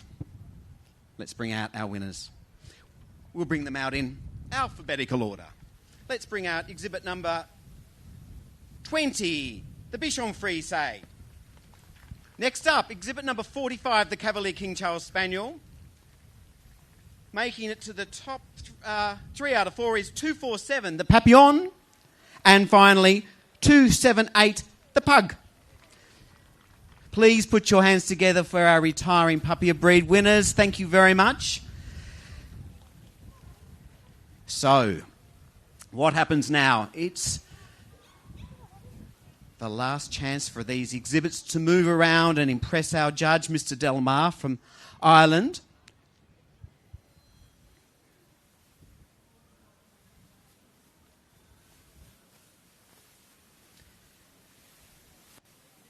This is the Bichon Frise.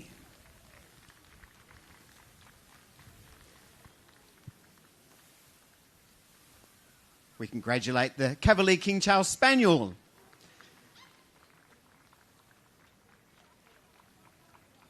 Favourite of King Charles I and II of Jacobean times. Next up, the dainty Papillon of breed, French in origin. And rounding out the top four, this is the Pug.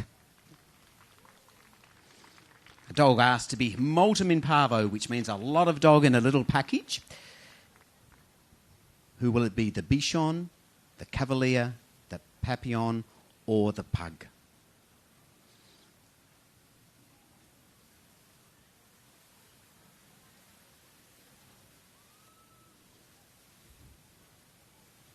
So this is the judging of the puppy in group winner for the toy group. Who will it be? We've called for the book. The decision has been made. Let's bring out 45, the Cavalier King Charles Spaniel. Best puppy in the toy group receives a trophy and rosette presented by Melbourne Royal. So, please, before we congratulate the Cavalier, another round of applause for the Bichon, the Papillon and the Pug as they retire from competition.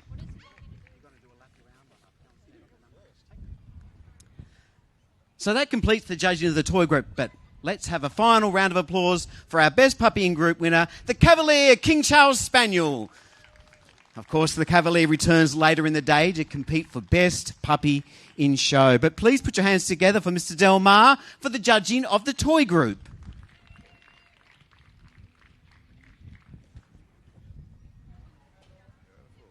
Thank you. Thank you, Matthew. And following on from our toys, we will be continuing on with our non-sporting, but escorted by our chair of the dog committee, Mrs. Gail Wilcock. I'd like to introduce our judge all the way from Ireland, Mr. Paul Scanlon.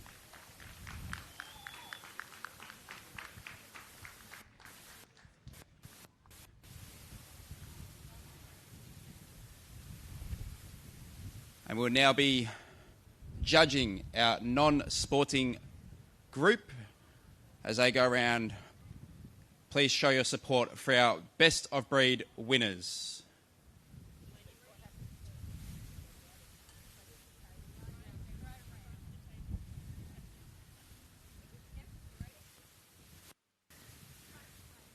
Boston Terrier, British Bulldog, Chow Chow, Dalmatian, French Bulldog, German Spitz Klein, German Spitz Mittel, Great Dane, Japanese Spitz, Kazend, Lhasa Apso, Poodle Miniature, Poodle Standard, Poodle Toy, Skipper Key,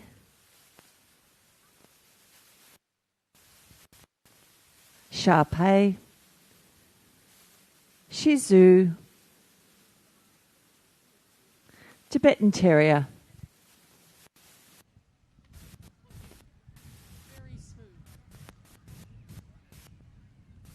Ladies and gentlemen, please put your hands together and show your appreciation for our best of breed non-sporting winners for the Melbourne Royal 2025. For those of the general public joining us, welcome to the Melbourne Royal Championship Dog Show. Currently in the ring is our non-sporting group lineup, and today is our very special day, being our general specials this afternoon. We will be awarding our best exhibit in show, so please stick around.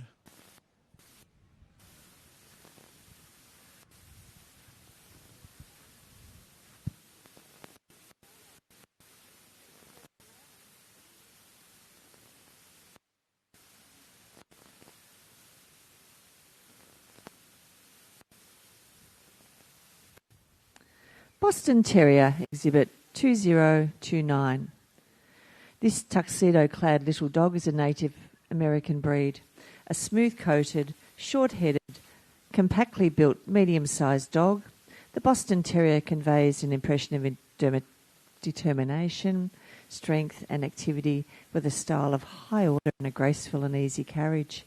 His captivating expression is alert, kind and intelligent, with large, round, dark eyes. The coat is easy care, being short, smooth, lustrous and fine in texture.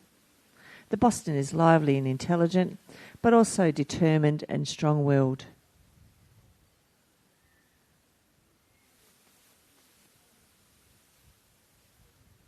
Boston Terrier.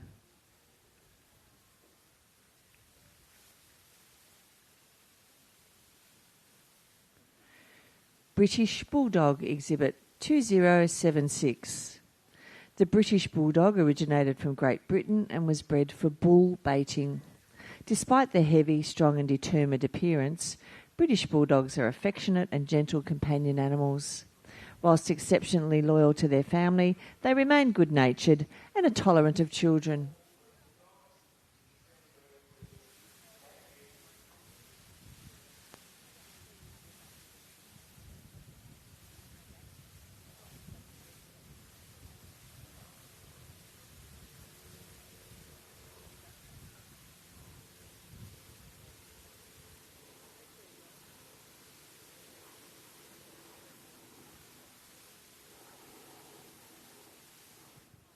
British Bulldog.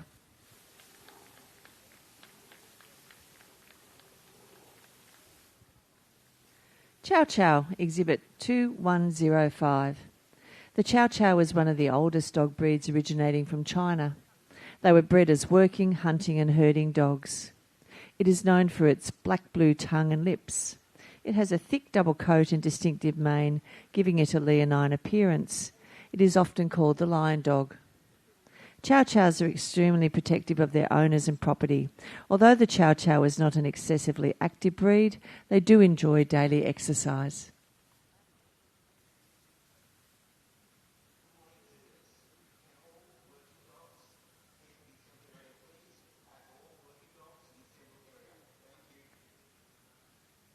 Chow Chow.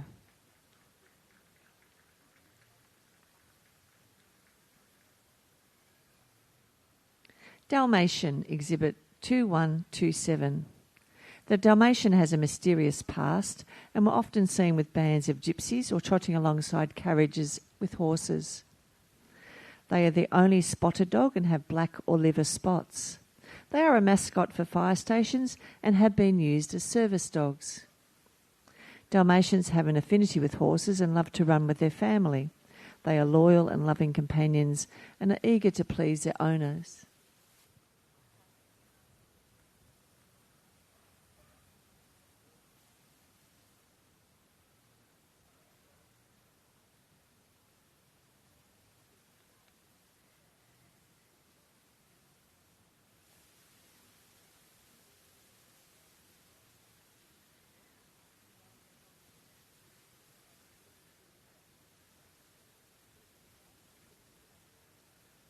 Dalmatian.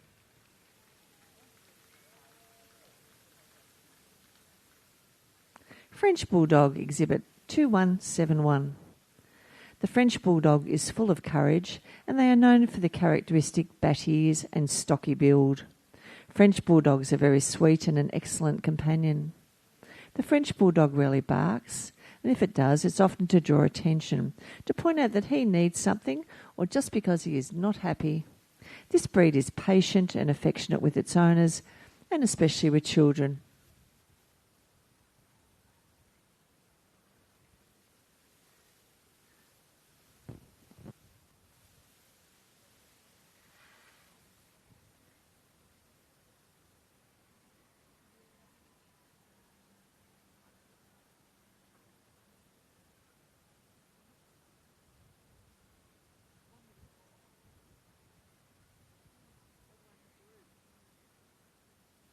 French Bulldog.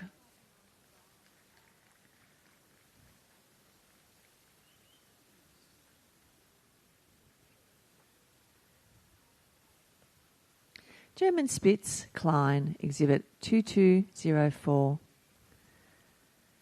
The German Spitz Klein is the smaller of the varieties and descends directly from the Nordic herding dogs. They have a compact body with a dense standoff coat, tail cut over its back, and its head resembles a fox.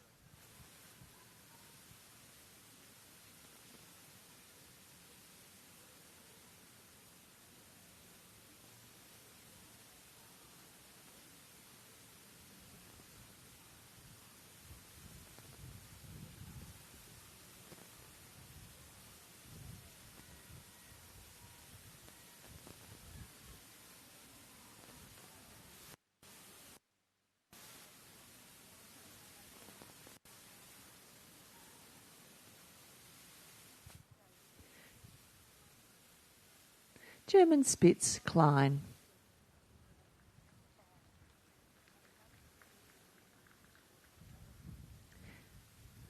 German Spitz, Mittel, Exhibit 2212. The German Spitz Mittel is a medium-sized German Spitz. It is a happy, intelligent and friendly dog.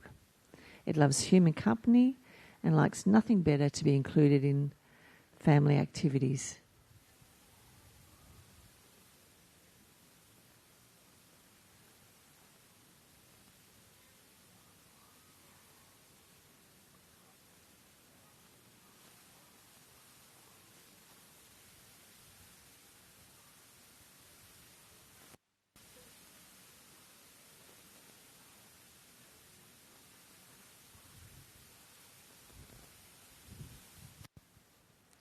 German Spitz, Mittel.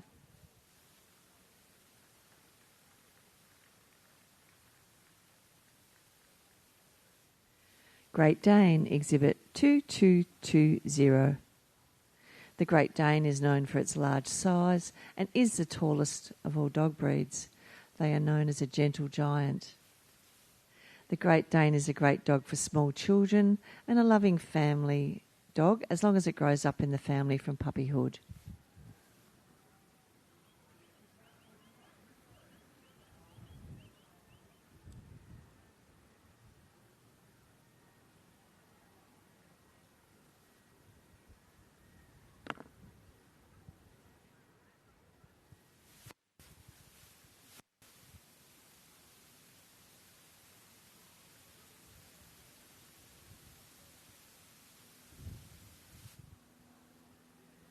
Great Dane.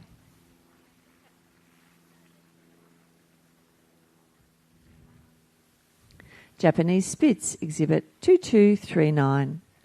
The Japanese Spitz is an active, loyal and bright breed. Their attractive white double coat needs some attention to maintain its handsome appearance. The breed is known for their great courage, affection and devotion, making them great watchdogs and ideal companions.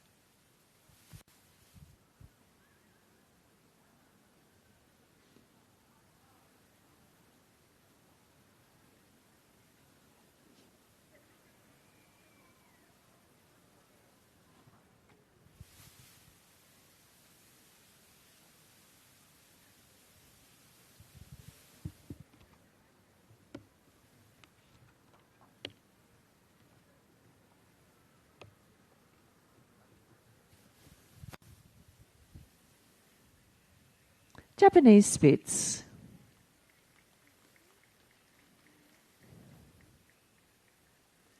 Kazond, Exhibit 2264. The Kazond became known as a Dutch barge dog as it worked as a watch and guard dog on riverboats, barges and on farms. Kazonds tend to be very playful with quick reflexes and strong jumping ability. They are quick learners and eager to please. Kazonds make excellent agility and obedience dogs.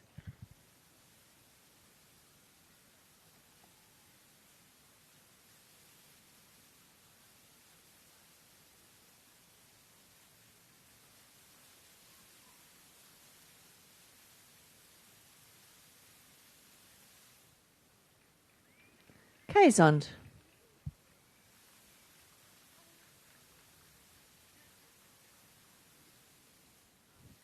Lhasa Apso, Exhibit 2281. The Lhasa Apso originated in Tibet. It was bred to alert the monks to intruders who entered the monasteries. They are independent as well as companion dogs. Lhasas are alert with a keen sense of hearing and a rich, sonorous bark that belies their size.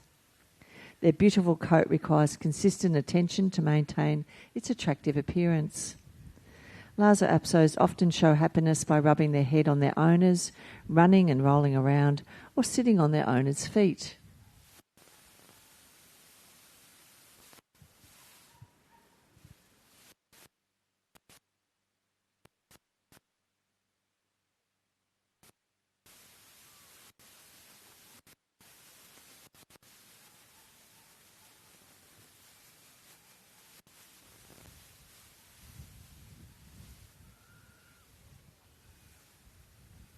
Lhasa Apso.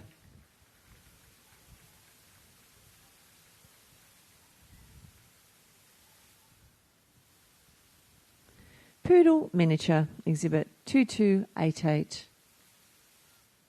The poodle comes in 3 types. This is the miniature. They were used as water retrieving dog.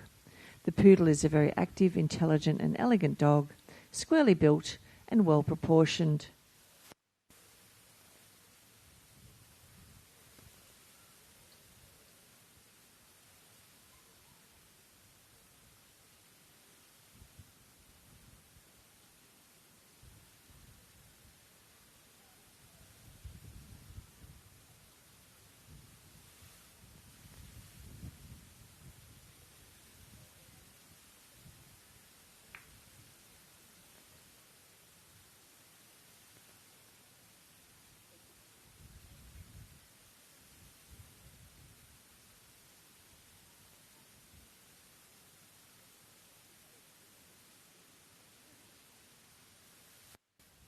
Poodle Miniature.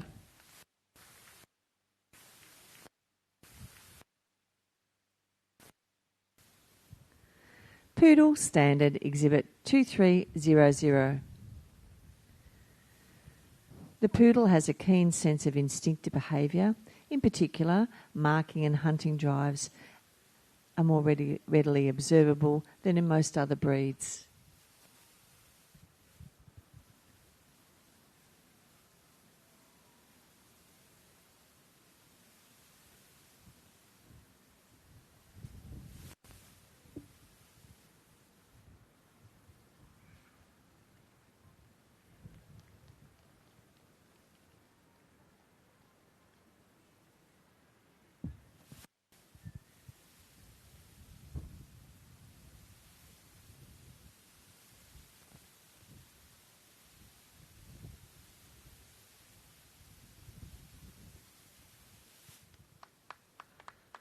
Poodle Standard.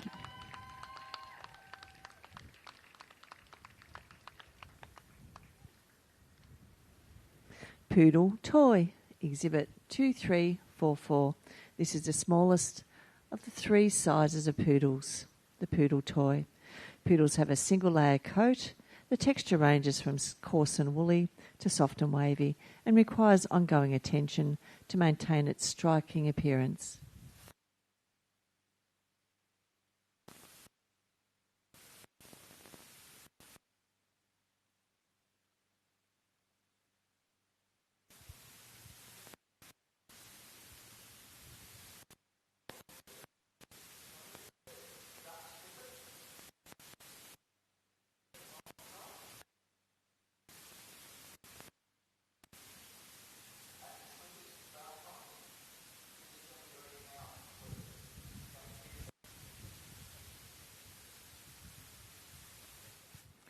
Poodle Toy.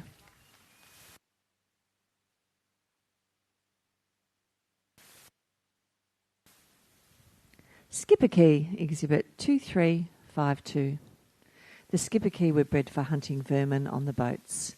They are known for the ruff around their neck, which makes for the fox-like expression.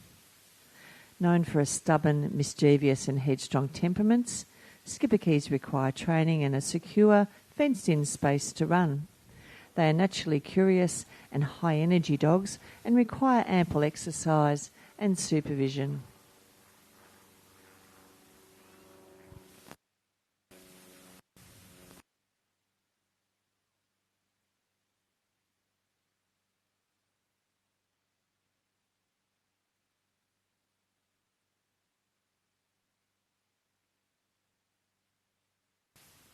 Skipper Key.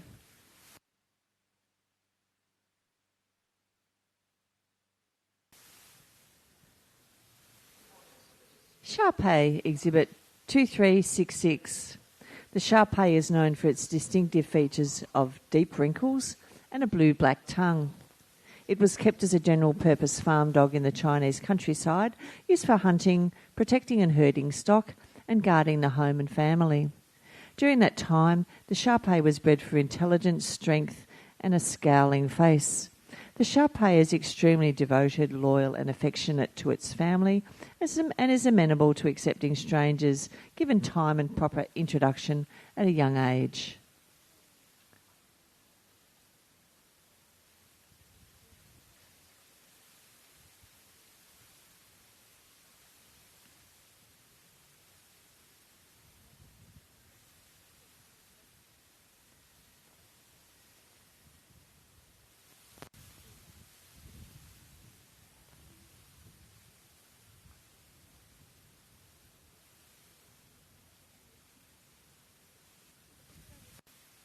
Shar-Pei.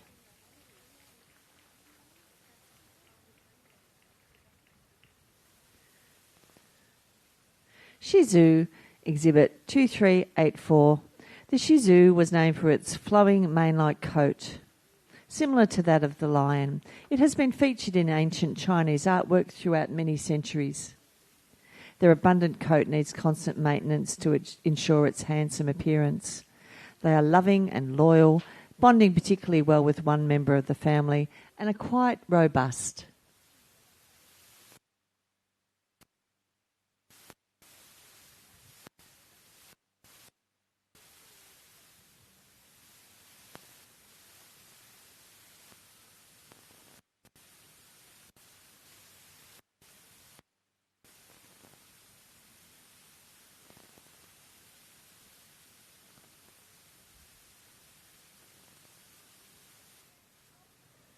Shih Tzu.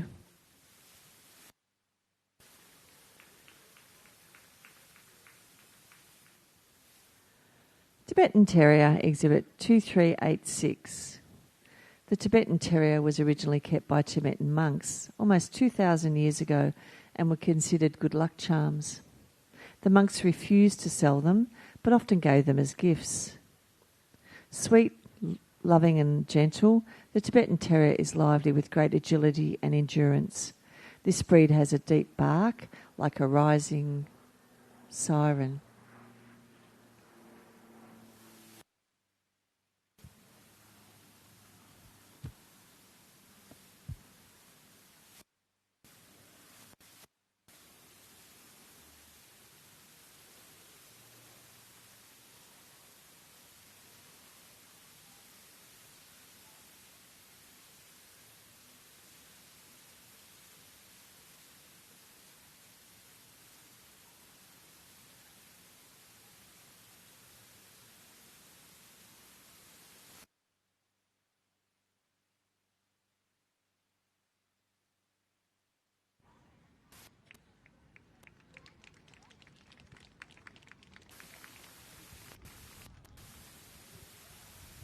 Ladies and gentlemen, that concludes the last breed of our non-sporting. Can you please put your hands together for our best of breed winners in the non-sporting group, Melbourne Royal. Our judge, Mr. Scanlon, will now have one final look over his group lineup and we'll call for the book. We will be selecting 8 finalists.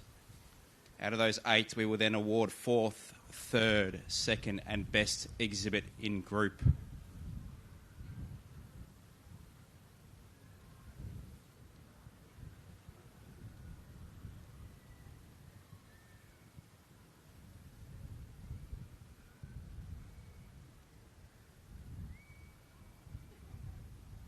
For those unaware, throughout the week, over the last 9 days, each of these breed winners have competed against multiple dogs under one of our 4 international judges. They've been the best of breed out of all of their competitors and are here now in the hope to be awarded best exhibit in group and go on to be awarded best exhibit in show. A tough decision for our judges today.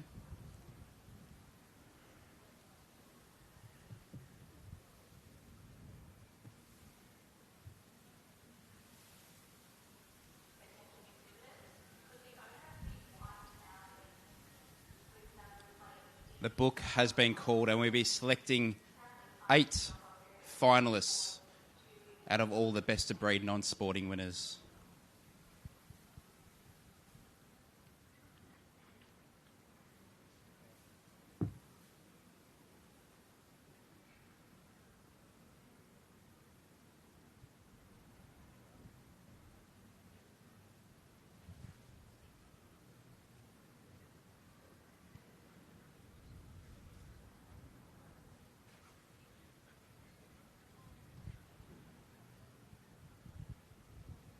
Who will be selected today from our non-sporting group? 8 will proceed and then down to the final 4.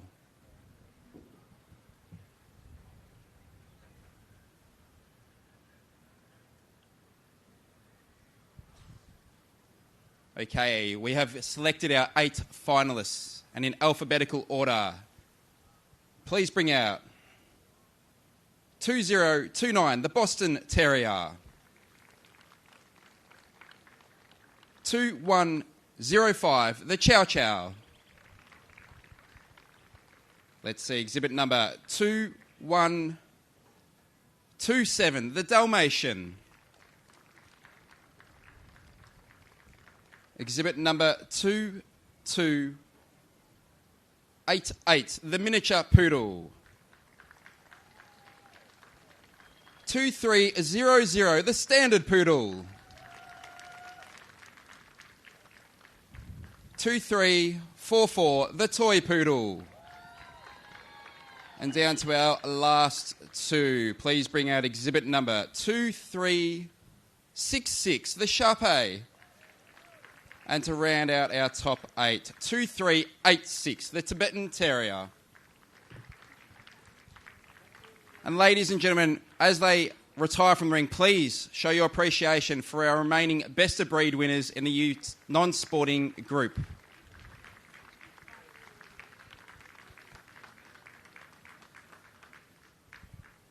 Our judge, Mr. Scanlon, will have one final opportunity to see these top 8 finalists move around the ring.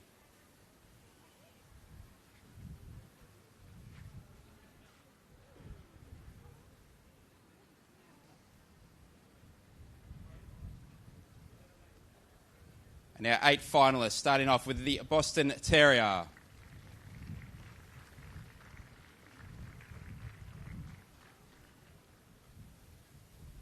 The Chow Chow.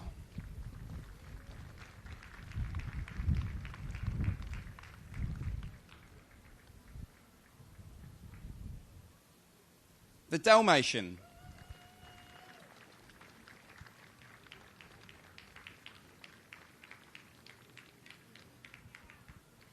The Miniature Poodle.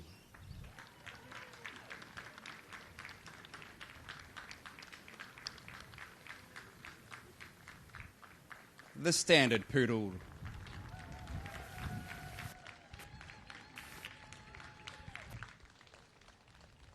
The Toy Poodle.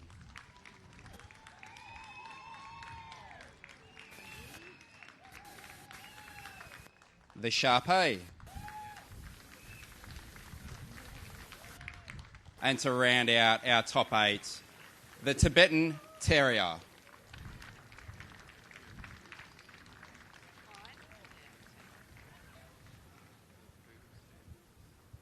Our judge is just going to have one final look at our top 8 finalists,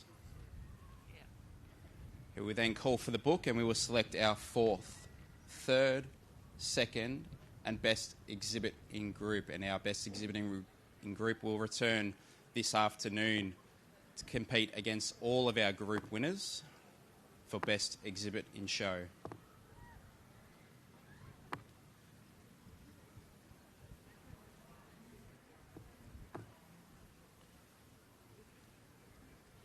So as our judge thanks our 8 finalists, please once again put your hands together for our 8 finalists in the non-sporting group.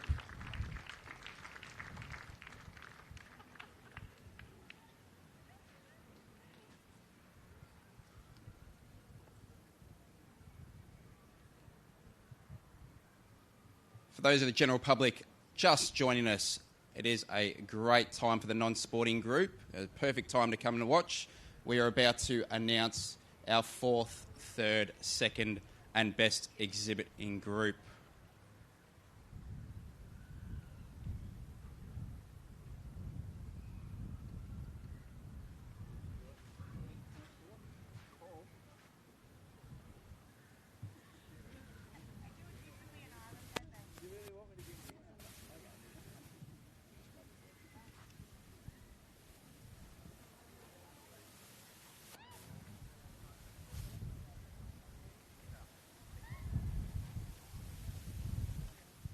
Ladies and gentlemen, our judge, Mr. Paul Scanlon from Ireland, has selected his 4 winners. Please bring out for fourth in group, exhibit number 2, 3, 4, 4, the Toy Poodle. Best in non-sporting group fourth receives a trophy and sash presented by Melbourne Royal. Trophy donated by Chowley Kennels, 9 kilograms of premium dog food supported by Lifewise, and an advertising voucher supported by Dog News Australia. Third in group. Let's see.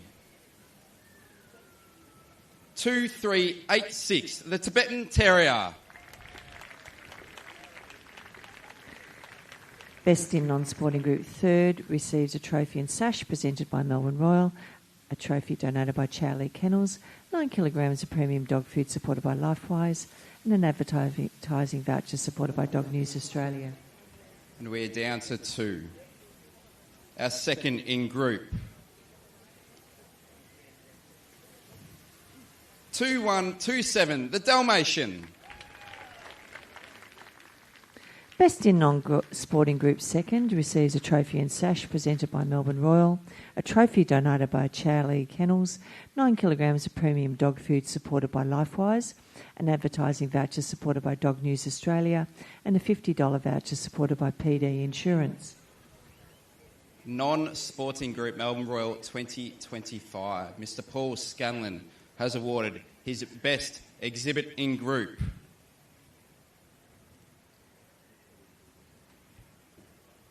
$2,300, the Standard Poodle.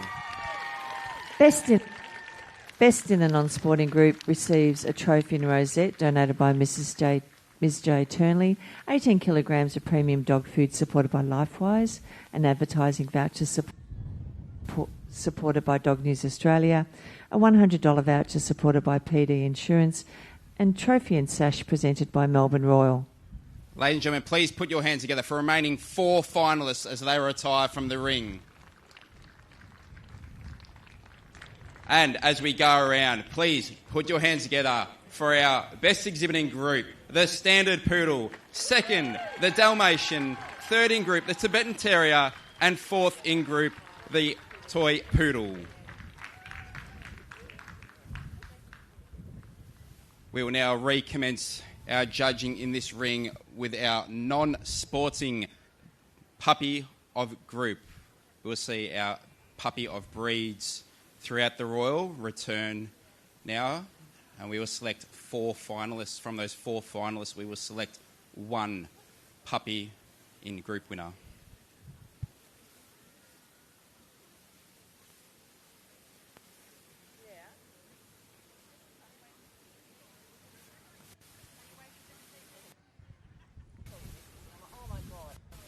So while we wait for a couple of changes of handlers, just like to take the opportunity to thank our major sponsors at the Melbourne Royal, being Lifewise Pet Nutrition, International Animal Health Products, Pro Nature and Dogs Victoria. For those of the general public, if you are interested about any of the breeds that are on display today, you can head inside to Pavilion 18 for the Dogs Victoria stand, or you can head up to Pavilion 19, and all of our dogs that you see today will be on display until 5 p.m. tonight. But we will continue on with our puppy in group for the non-sporting. Boston. British Bulldog. Chow Chow. Dalmatian. French Bulldog. Great Dane. Japanese Spitz. Lhasa Apso,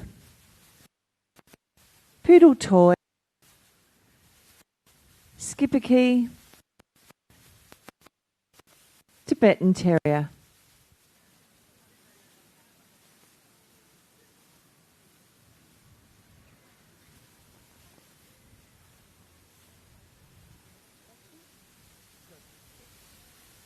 Once again, please put your hands together for our Puppy of Breed winners in the non-sporting group Melbourne Royal 2025.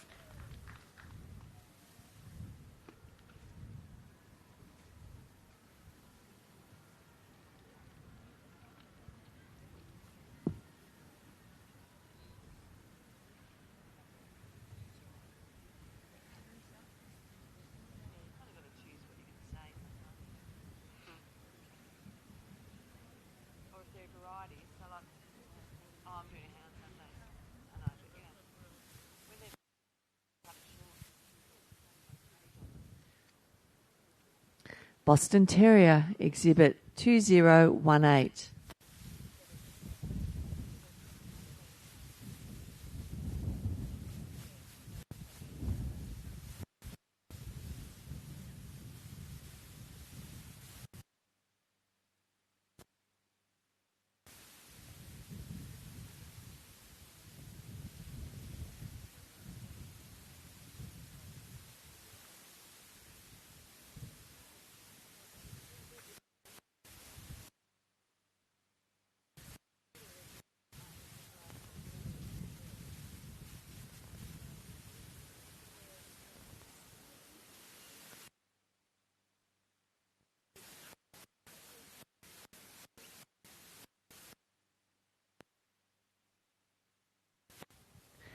Boston Terrier.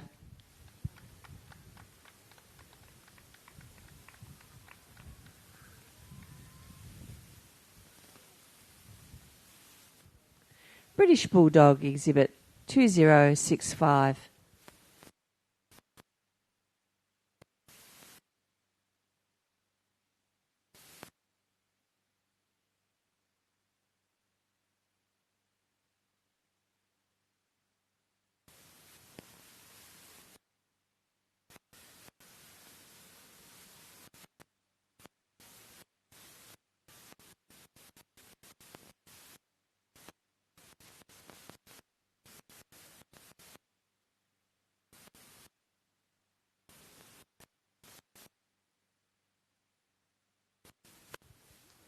British Bulldog.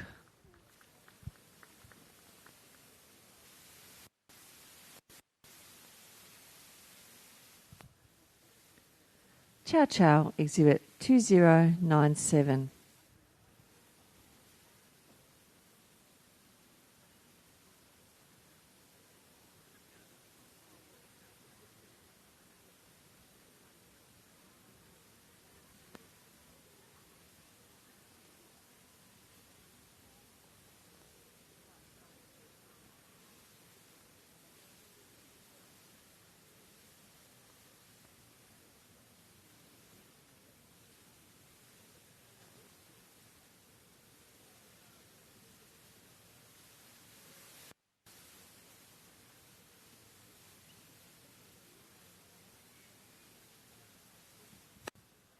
Chow Chow.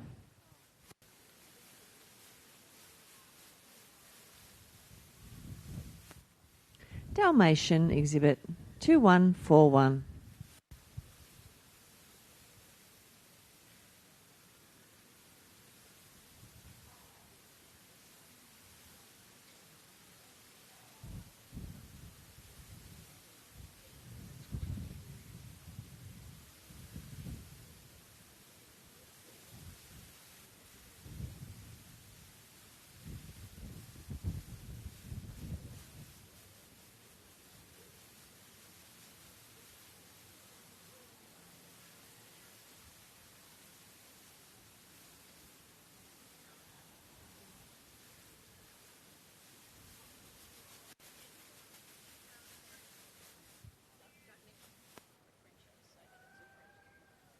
Dalmatian.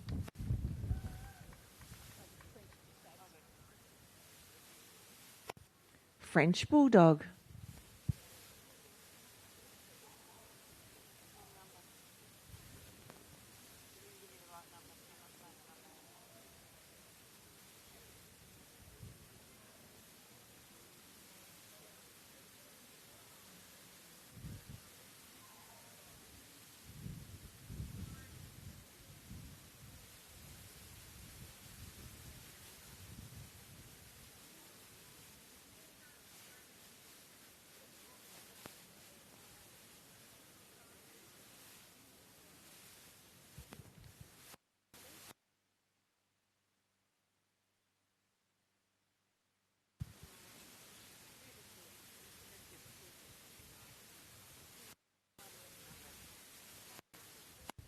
French Bulldog, Exhibit 2191.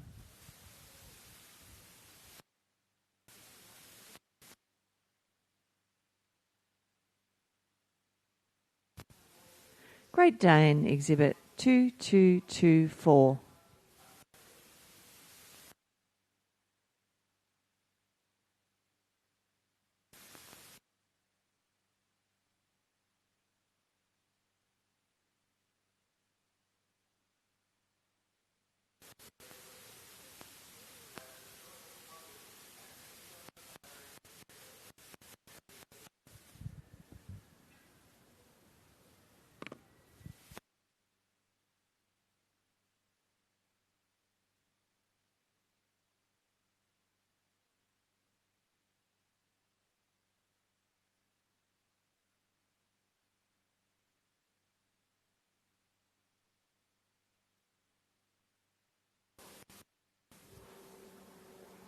Great Dane.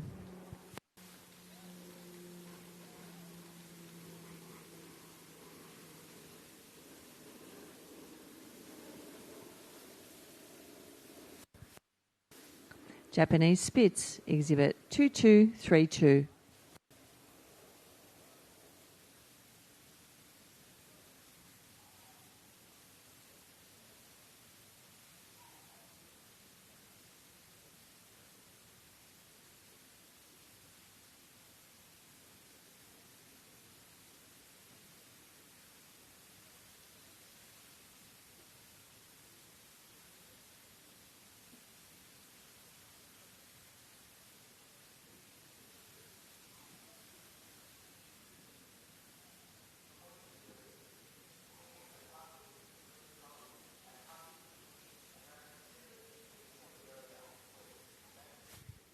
Japanese Spitz.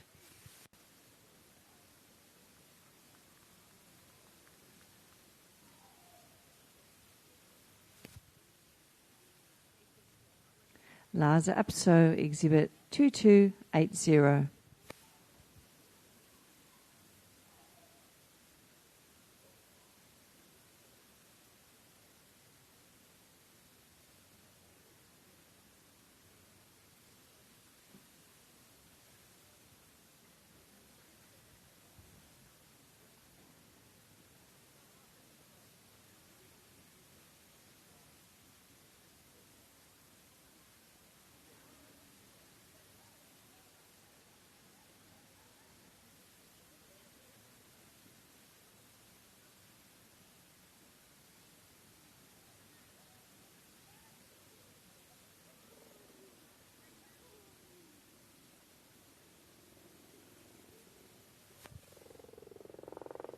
Lhasa Apso.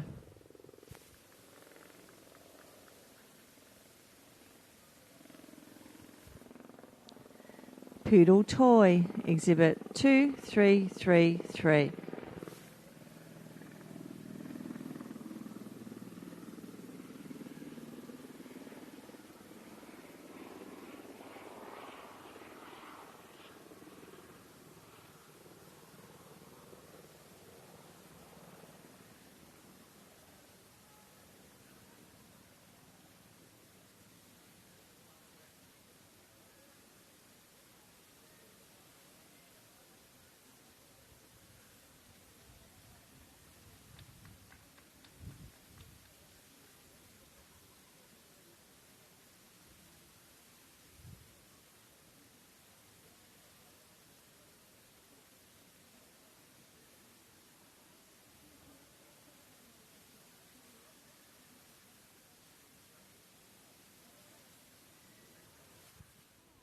Poodle Toy.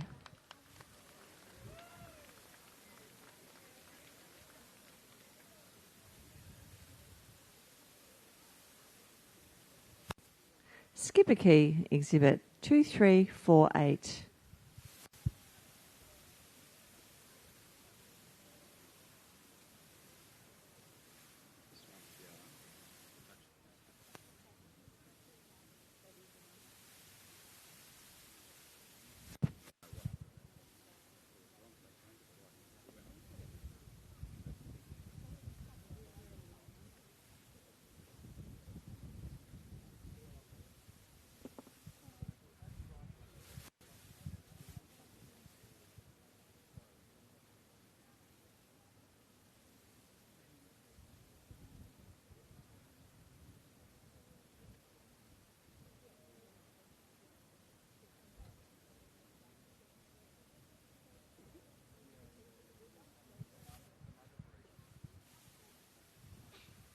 Skipper Key.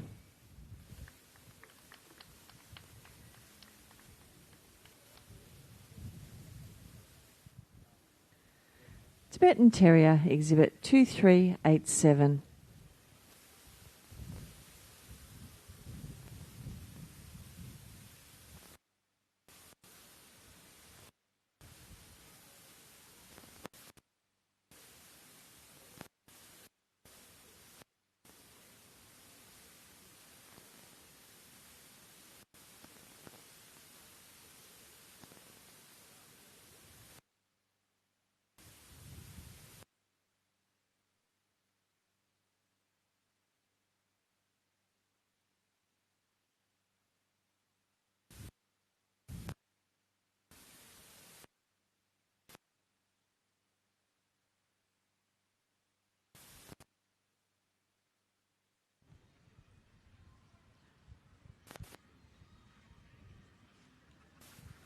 Tibetan Terrier.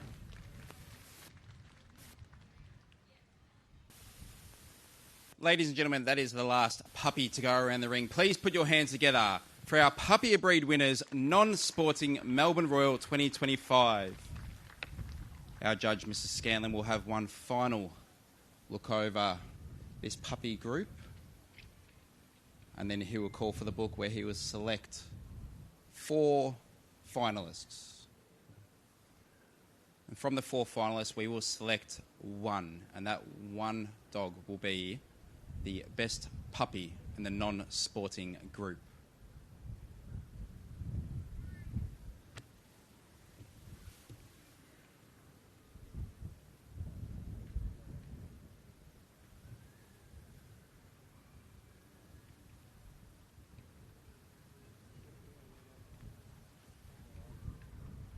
So our judge is calling for the book, so a selection of our 4 finalists has been made. For those of the general public just joining us, welcome to the Melbourne Royal. Currently in the ring is our Puppy of Breed winners in the non-sporting group.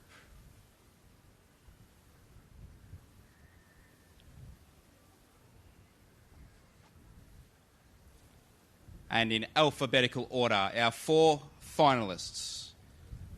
Please bring out 2065, the British Bulldog. 2097, the Chow Chow. 2333, the Toy Poodle. And to round out our top finalist, 4 finalists, exhibit number 2387, the Tibetan Terrier. Ladies and gentlemen, can you please show your support and appreciation as they retire from the ring the remainder of our Puppy of Breed winners in the non-sporting group.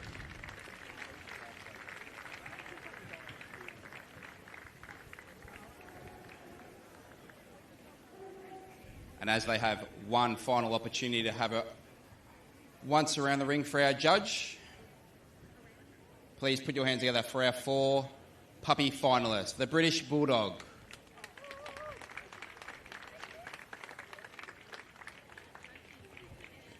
The Chow Chow.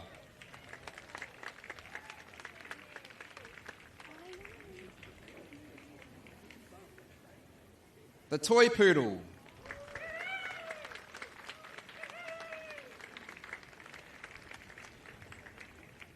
And finally, the Tibetan Terrier.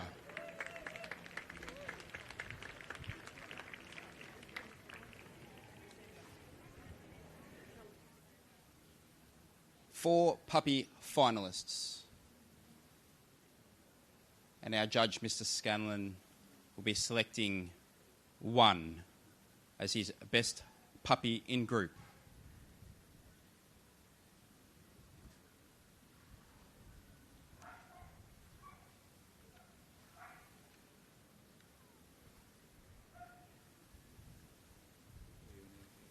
The selection has been made, but as a token of his appreciation, our judge is just thanking our 4 puppy finalists, and it's also a thank you for the entries that he has received over the last 9 days. Over 2,500 dogs And in the non-sporting group, puppy in group, the best puppy in group has been awarded to exhibit number 2333, the toy poodle.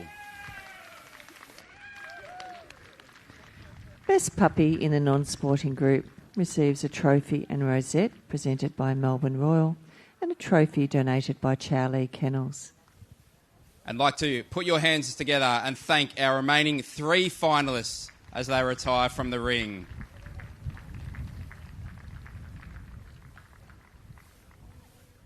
And as this little toy poodle is loving the attention, as they go once around, please put your hands together for our puppy in group winner in the non-sporting group, the toy poodle.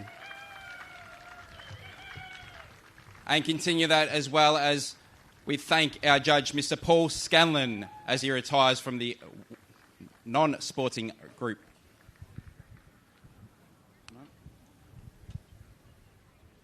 Thank you, Nick. A couple of groups down. Let's see who's going to take out this top award for the working dog group. So, we welcome to the ring Gail Wilcock, the chair of the Dog Section Committee of Melbourne Royal, who is accompanying our judge today, Mr. Peter Berchtold from Austria. Please make them welcome.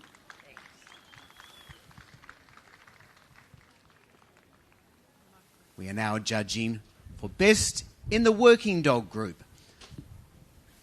Many breeds from all over the world where their job is to be guardians, herders of flocks of cattle and sheep and goats. This is our working dog group. Just a few people to change numbers, some handlers to make their way to the assembly area. As we were saying before, the working dogs generally bred to be custodians or herders or drovers of livestock. The Australian cattle dog, Australian Kelpie, Australian Shepherd, Australian Stumpy Tail cattle dog, Bearded Collie, Belgium Shepherd Groenendael, Belgium Shepherd Tervuren, Bergamasco Shepherd Dog, Border Collie,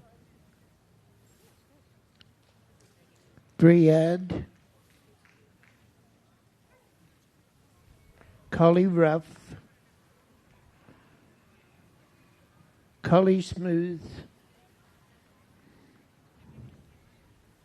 Finnish Lapphund, German Shepherd Dog, Maremma Sheepdog, Miniature American Shepherd, Norwegian Buhund, Old English Sheepdog, Poolie, Shetland Sheepdog, Welsh Corgi Cardigan, Welsh Corgi Pembroke, and White Swiss Shepherd Dog. Please put your hands together for our best of breed winners from the working dog group. Our judge will take the opportunity to admire the outline or the silhouette of each of these dogs. These are our working dogs. Their primary purpose in life is to be herders or custodians or drovers of cattle and sheep, other livestock such as goats or reindeer even. The Australian cattle dog, exhibit number 1288. A native Australian bred is a herding dog originally developed for driving cattle over long distances across rough terrain. They're a medium-sized, short-coated dog that comes in 2 main colour forms. They've either brown or black hair distributed fairly evenly through a white coat, which give the appearance of a red or blue dog, giving them a nickname of red heeler, blue heeler. Cattle dogs have great stamina and endurance, are a picture of strength with intense watchful eyes.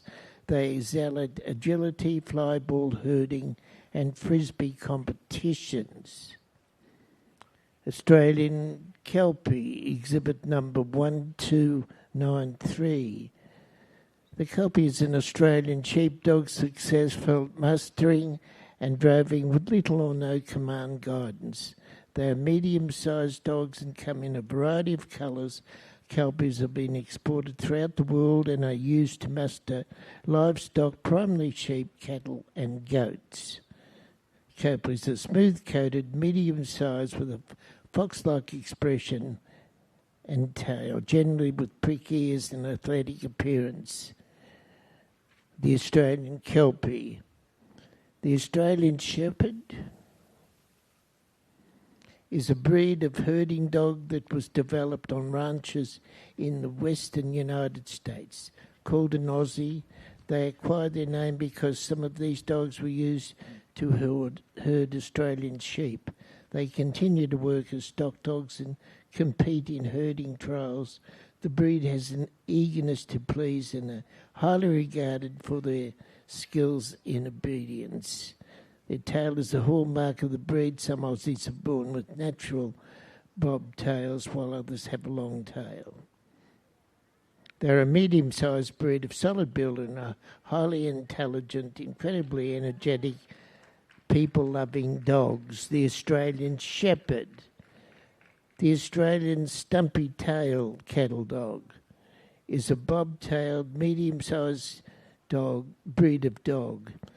The Australian Stumpy-tailed cattle dog was developed in Australia to herd cattle and descends from crosses between European herding dogs and the Australian dingo. It's a rugged dog, pricked ears and long legs. The breed also, a distinctive feature for which it is named, is the frequent lack of a tail. Coat is medium length to short, straight, dense and harsh. The coat colour is speckled red or speckled blue. The Australian Stumpy-tailed cattle dog. Bearded Collie, exhibit number 1356. The Bearded Collie or Beardy is a herding breed of dog once used primarily by Scottish shepherds to herd sheep and cattle. They have a high energy level and require weekly brushing to keep their coat mat free. They are popular family pets and excel at agility trials. Beardies are outgoing and are known for the beardy bounce. The Bearded Collie. The Belgian Shepherd dog Groenendael, exhibit number 1366. The Groenendael is a medium-sized, hard-working, square-portioned breed of dog belonging to the Shepherd dog family originating in Brussels. It is recognised by its distinctive black coat as one of the 4 recognised Belgian sheepdogs. Groenendaels are intelligent, active, loyal and quietly affectionate. They are athletic, strong and balanced in appearance and excellent at obedience and agility. The Belgian Shepherd dog Treverne.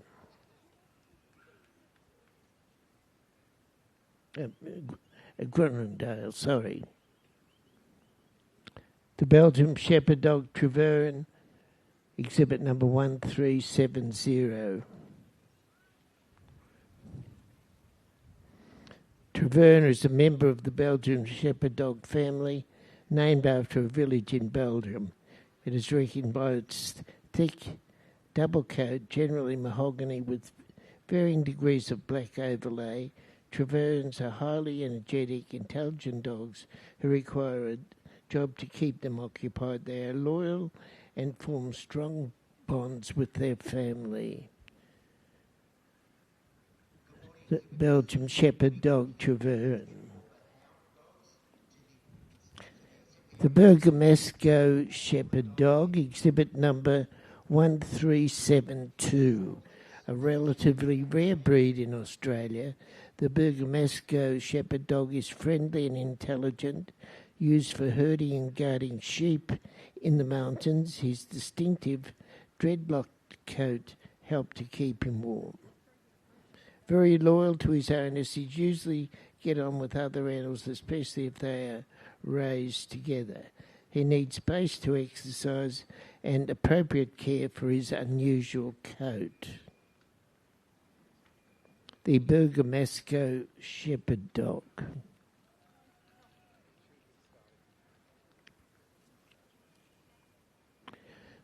The Border Collie, exhibit number 1418. The Border Collie is a herding dog breed developed in the Anglo-Scottish border region for herding livestock, especially sheep. Working Border Collies can take direction by voice and by whistle at long distances when herding. Border Collie is an intelligent breed and requires considerable daily physical exercise and mental stimulation.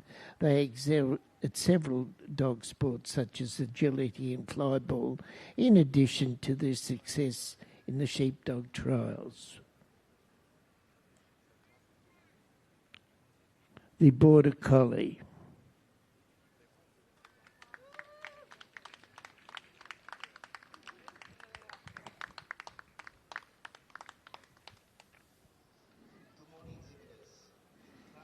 The breed, exhibit number 1423.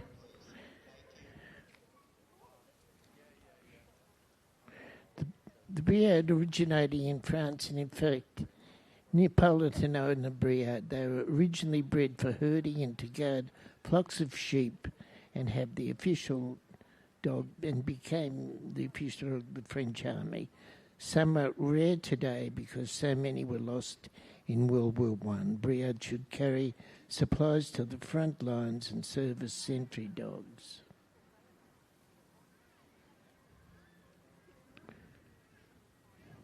The breed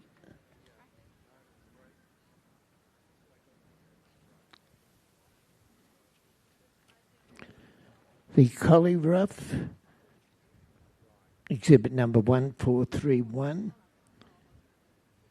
The collie originated in the 1800s as a herding dog in Scotland.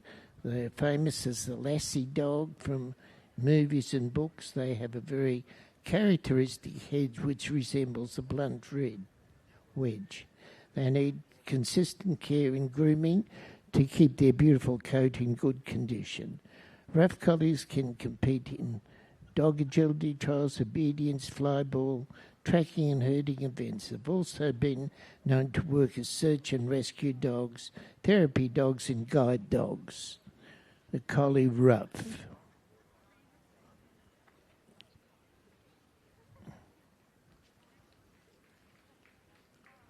The Collie Smooth, exhibit number 1445. The Collie Smooth is descended from a population of shepherd dogs brought to Scotland by the Romans around the 5th century.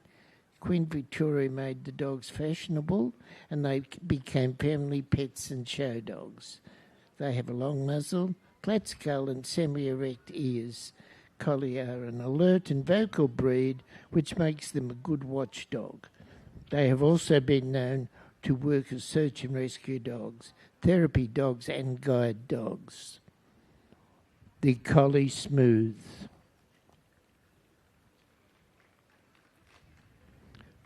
The Finnish Lapond, exhibit number 1466.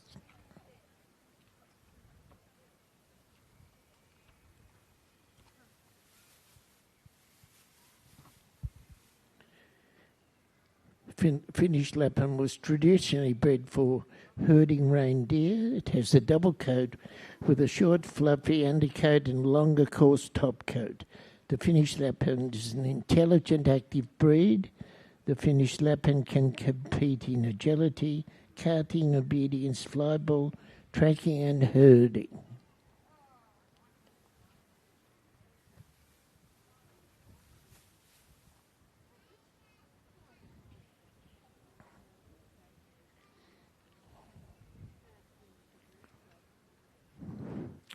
The Finnish Lapphund.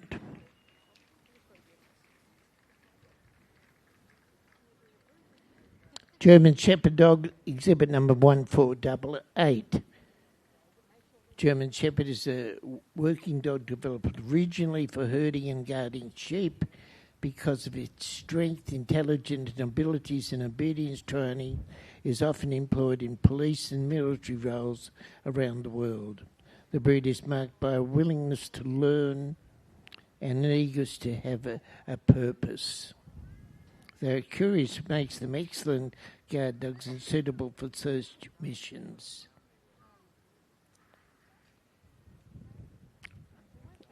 The German Shepherd Dog.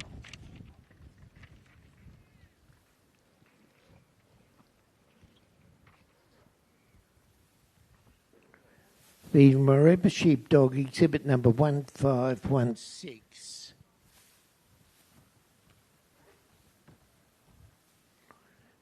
The Maremma Sheepdog is a livestock guardian dog. They were used by Italian shepherds to protect sheep from wolves. It is a solid, muscular build with a thick white coat. Centuries of breeding the dogs to be gentle with lambs but fiercely protective of their flock have created a breed that will bond to families and show a calm, intelligent disposition. That is the Maremma Sheepdog. The miniature American Shepherd, miniature American Shepherd, exhibit number 1526, originated in the USA in the 1980s from small Australian shepherds that worked on the rodeo circuit.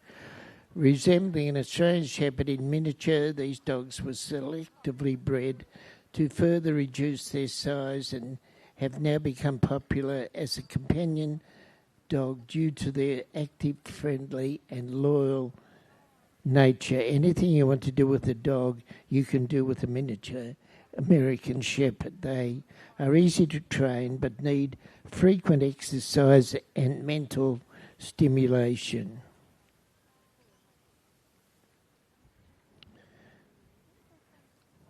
The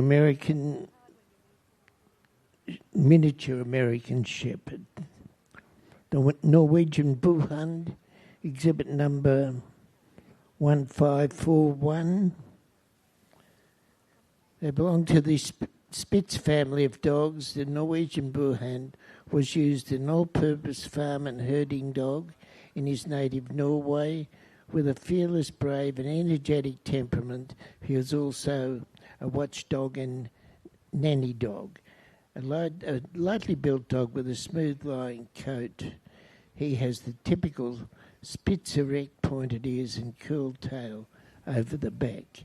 The Norwegian Bullhund. The Old English Sheepdog, exhibit number 1550. The Old English Sheepdog is a large breed of dog which was developed in England from early herding types of dog. It is immediately recognised by its long, thick, shaggy, grey and white coat with fur covering their face and eyes. Their distinctive, shaggy grey coat needs a degree of commitment to keep it in good condition. The Old English Sheepdog has a clownish energy and may try to herd people or other objects. The Old English Sheepdog.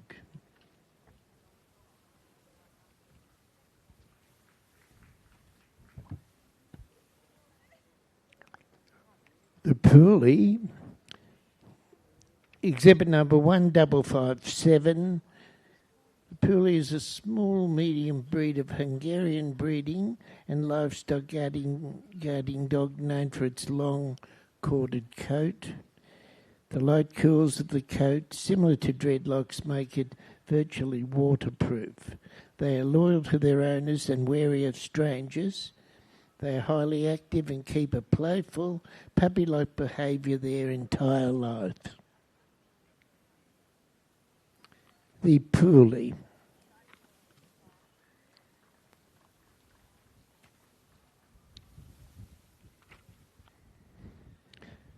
The Shetland Sheepdog, exhibit number 1572.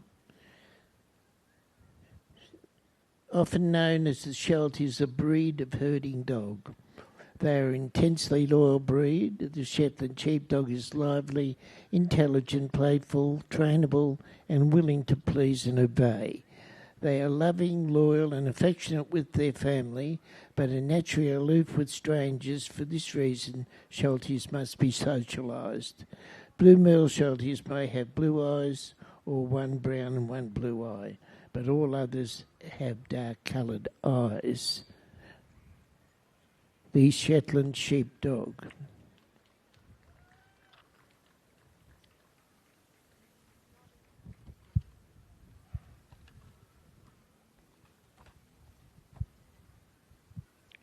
The Welsh Corgi Cardigan, exhibit number 1600. Corgi is traditionally a droving dog. Its short legs enable it to dodge in between the legs of the cattle and drive them on. Corgis make excellent companions for older retired people who are still active. They are loyal, even-tempered, and have a friendly nature. They are affectionate and good with children, but can be suspicious of strangers.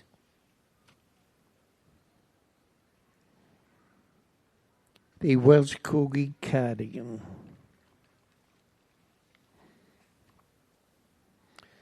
The Welsh Corgi Pembroke is a herding dog breed which originated in Pembrokeshire, Wales. They are famous for being the preferred breed of Queen Elizabeth II. These dogs have been favoured by British royalty for more than 70 years. The Corgi has short legs, yet has a sturdy appearance and an athletic body that helps it herd livestock. They are affectionate, love to be involved with the family, and tend to follow wherever their owners go. They have a great desire to please their owners.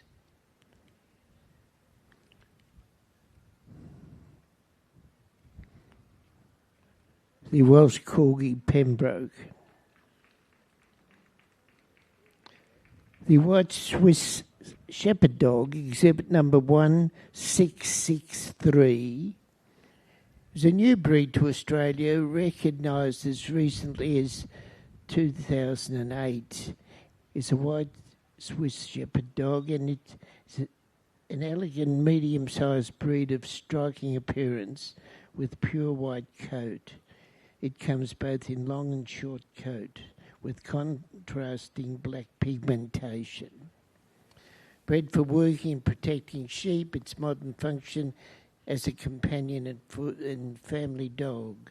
The White Swiss Shepherd is an alert, intelligent, well-rounded breed that can be trained in many disciplines such as agility, obedience and herding. The White Swiss Shepherd Dog. Fantastic. Great to see people out enjoying dogs here. The final day, our best in show day, general specials day in the dog section of the Melbourne Royal. This is the working dog group. Breeds primarily developed to be custodians or herders or drovers of livestock from all parts of the world. And they're all slightly different depending on the livestock that they worked with and the climate from which they came. But dogs of stamina and endurance. Now we're writing down in the book at this moment our 8 finalists. Who will they be? We'll whittle it down to 8, and then we can decide who will take out that top award of best in the working dog group at this year's Melbourne Royal Show. As we were saying, dogs that are instinctively bred to herd or guard flocks of sheep and cattle, sometimes reindeer or goats. But they all have a few things in common. They're tireless workers, great endurance, athletic.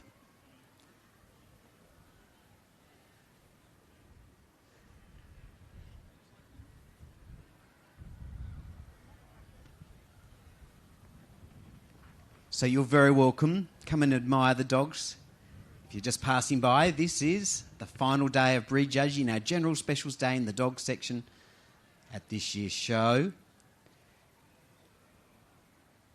This is indeed a celebration of pedigree purebred dogs, dogs that are bred with a purpose. They are bred for health and longevity, and also dogs that are bred for having an excellent temperament, that they are a joy to live with. I think we've got our top 8. I'm going to bring them out in alphabetical order. Let's bring out 1316, the Australian Shepherd. 1418, the Border Collie. Let's bring out 1431, the Rough Collie. Next up, 1466, the Finnish Lapphund. 1526, the Miniature American Shepherd. 1550, the Old English Sheepdog. Let's bring out 1557, the Poolie. And who will make the top 8? 1572, the Shetland Sheepdog. But keep your applause going for our retiring Best of Breed winners as we move around onto the next round of competition. So congratulations to those other Best of Breed winners who, many of them beat a large number of dogs to get here, to make it to the working dog group at this year's show. So here we have our 8 finalists, and each one will have the chance to move around again to impress our judge before we decide on who are the top place getters in this working dog group.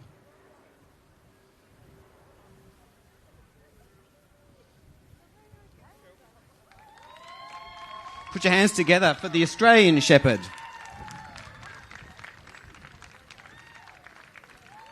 This is the Border Collie. The Rough-Coated Collie.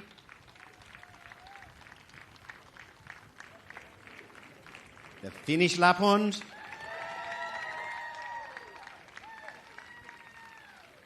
The Miniature American Shepherd. Old English Sheepdog.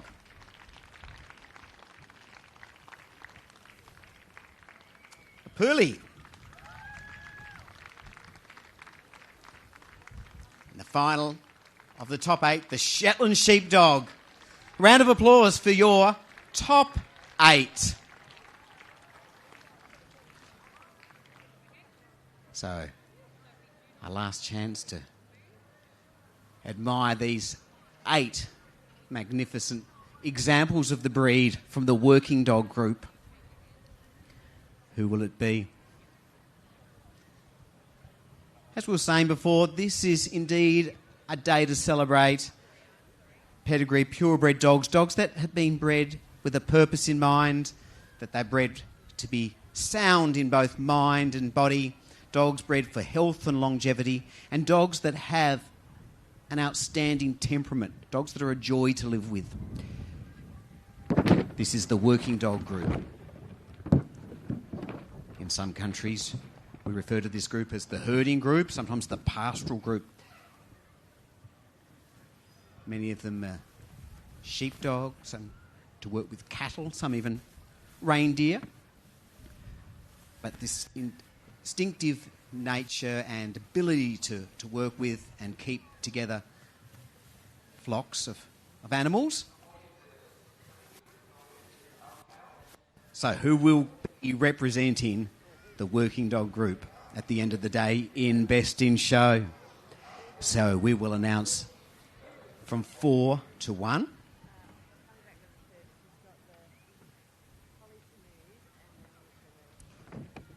The book's been marked, the decisions have been made.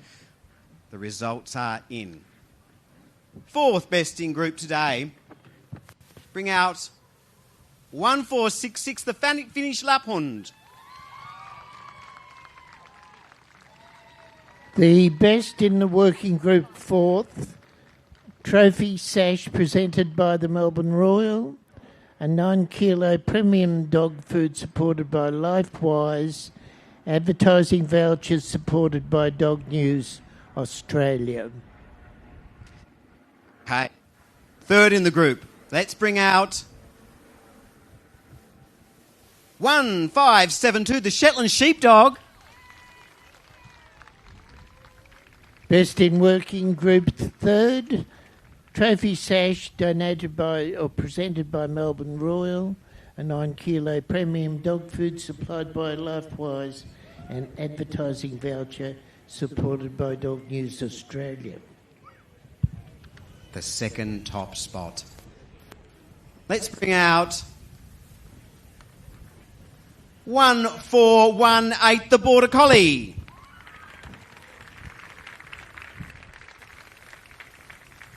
All right, this is what it's about. Best in the Working Group second, trophy sash presented by Melbourne Royal, a 9-kilo premium dog food supplied by LifeWise, advertising vouchers supported by Dog News Australia, and a $50 voucher supported by PD Insurance. Who makes it onto the blue mat today for Best in the Working Dog Group? Congratulations to exhibit number 1316, the Australian Shepherd.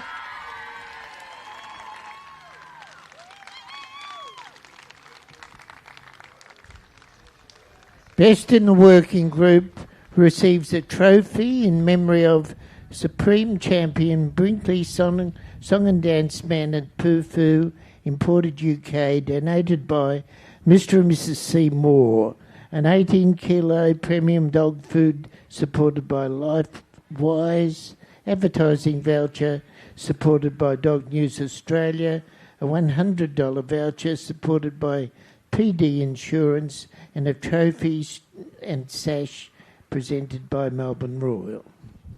Congratulations to our winners, but keep your round of applause going for our four remaining finalists as they leave the ring. The rough-coated collie, the miniature American Shepherd, the old English Sheepdog, and the Poolie.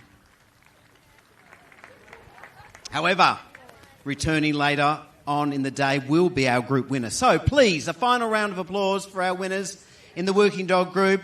Congratulations to the Australian Shepherd, the Border Collie, the Shetland Sheepdog, and the Finnish Lapphund. Congratulations. However, the fun continues because we now have the opportunity to judge for Best Puppy in the Working Dog Group. I think there's just a few people to change numbers and dogs and get themselves organised before we see our Puppy of Breed winners. So at this time, we thank LifeWise Pet Nutrition. They have been such generous sponsors for this year's show, our major sponsor. We thank them for their gifts of food to our winners. We also thank Pro Nature as well for their gifts to our Best of Breed winners. Also, I wish to acknowledge the contribution of Dogs Victoria and their promotion of pedigree purebred dogs, and they're inside in the pavilion. They have loads of information about all pedigree dogs and which one may be suitable to you and your family. So go and talk to our friends in at Dogs Victoria.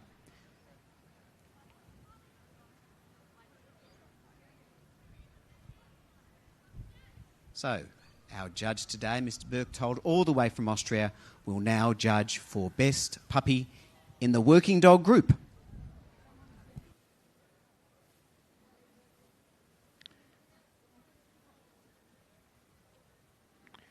The Australian Kelpie, Australian Shepherd,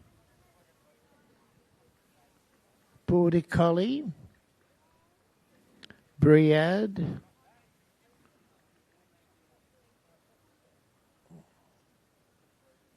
Finnish Lapphund, German Shepherd Dog, long stock coat, Old English Sheepdog, Shetland Sheepdog, Welsh Corgi Pembroke, and the White Swiss Shepherd Dog. They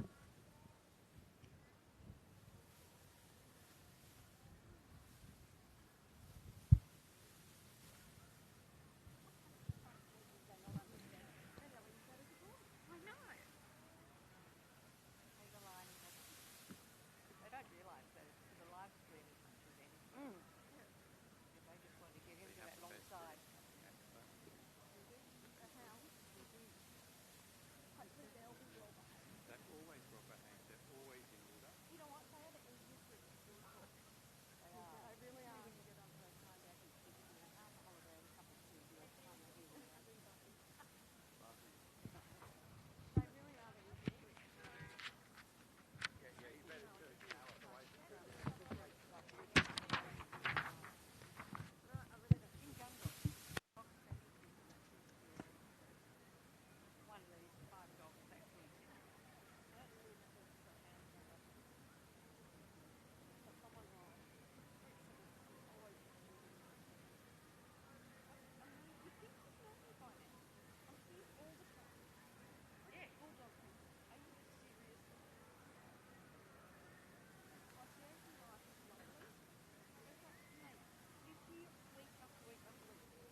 Yeah.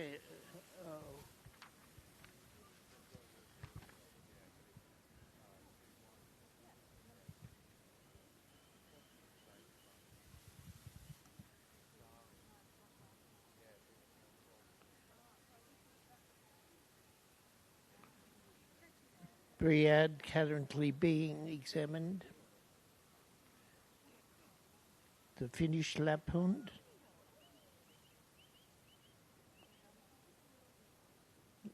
No,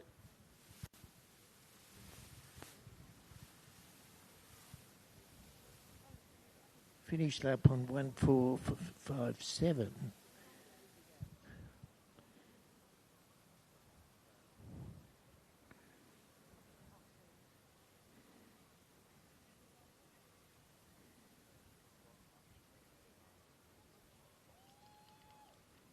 The German Shepherd Dog, Longstock Coat 1506.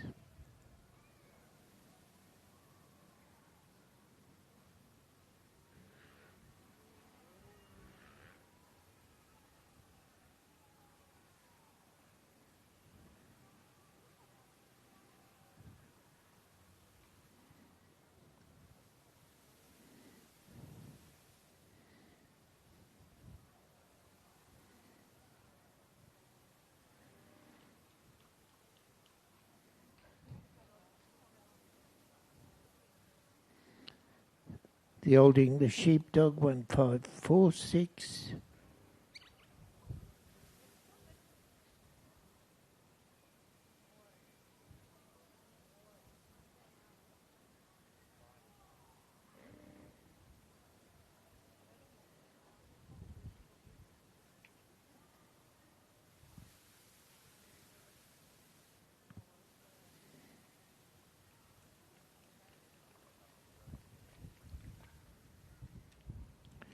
Shetland Sheepdog 1574.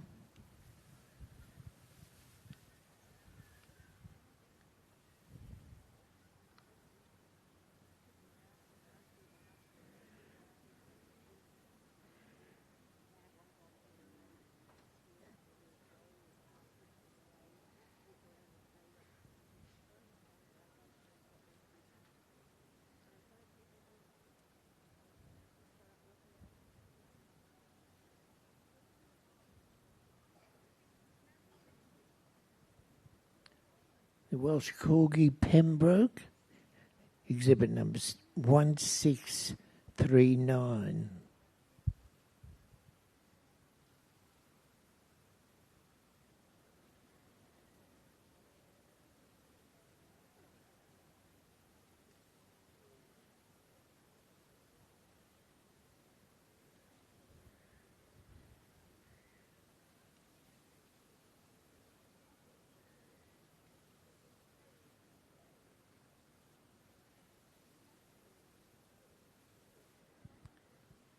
And the White Swiss Shepherd Dog, exhibit number 1665.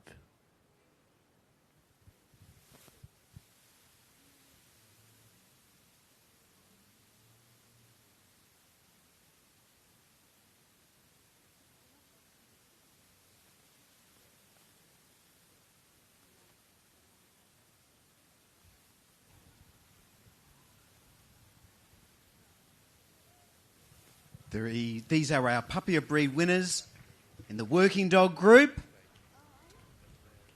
We're now going to select the 4 finalists. Of course, only just one puppy progresses on to the next round of competition for best puppy in the working dog group. But who will the 4 finalists be? We've called for the book.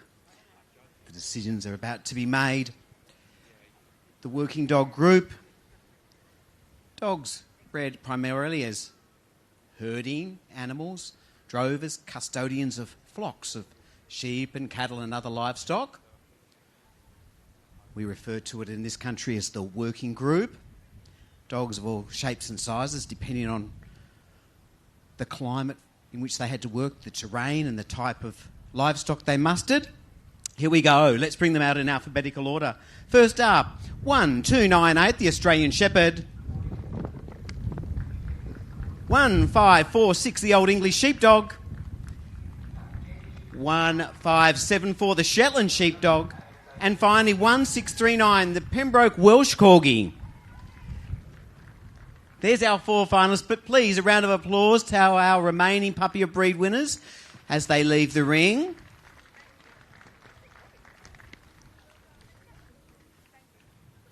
Each one of these exhibits has one last chance to move around to impress our judge before we decide who is best puppy in the working dog group. A round of applause, please, for these puppy breed winners. This is the Australian Shepherd, the Old English Sheepdog, the Shetland Sheepdog,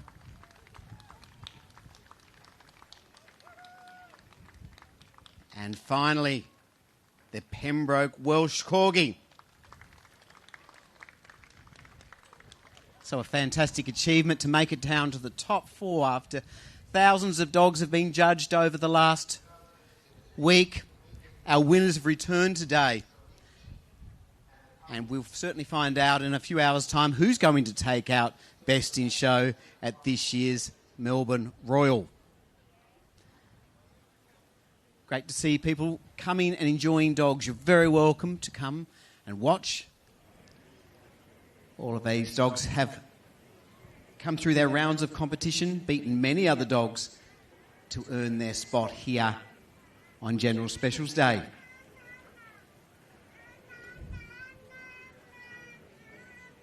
Okay, who will be puppy in group? Let's bring out 1574, the Shetland Sheepdog. Best puppy in the working group receives a trophy and rosette presented by the Melbourne Royal. I think our other 3 finalists deserve a round of applause as they leave the ring. The Australian Shepherd, the Old English Sheepdog and the Pembroke Welsh Corgi. All right, a lap of honour and a round of applause, please, for best puppy in the working dog group, the Shetland Sheepdog. Please put your hands together for Peter Berchtold, our judge of the working dog group today.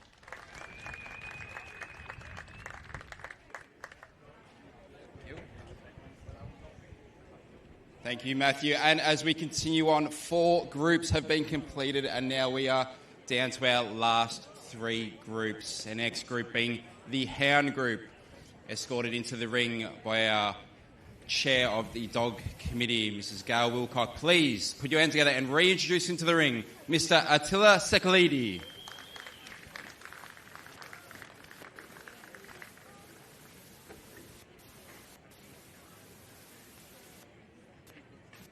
We will now recommence the ring with our Hound Group. All of these coming in back into the ring. Afghan Hound. Best of breed winners.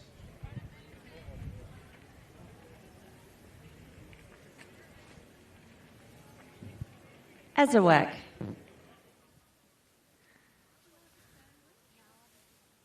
Basenji. Basset Fauve de Bretagne. Basset Hound.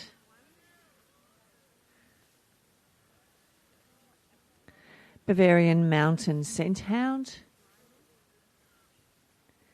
Beagle. Borzoi. Seneco de Lautner. Dachshund long-haired. Dachshund miniature smooth-haired.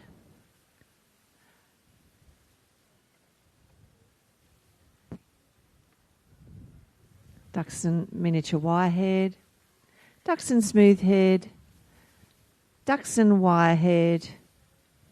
Dachshund rabbit long-haired. Deerhound. Foxhound. Grand Basset Griffon Vendienne. Greyhound. Harrier.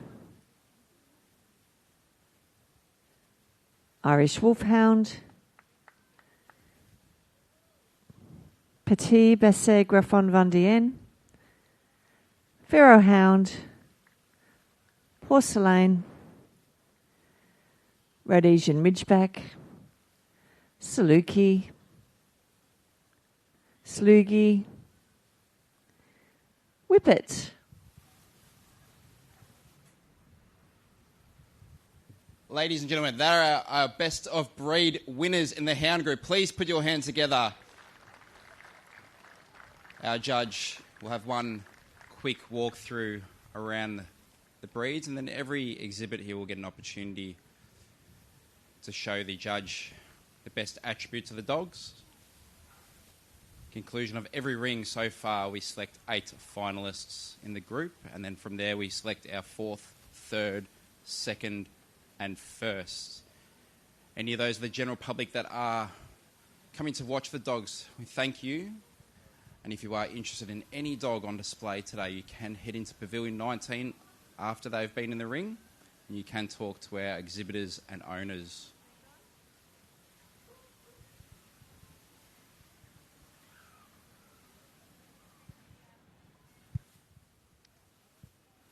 Afghan Hound Exhibit 988.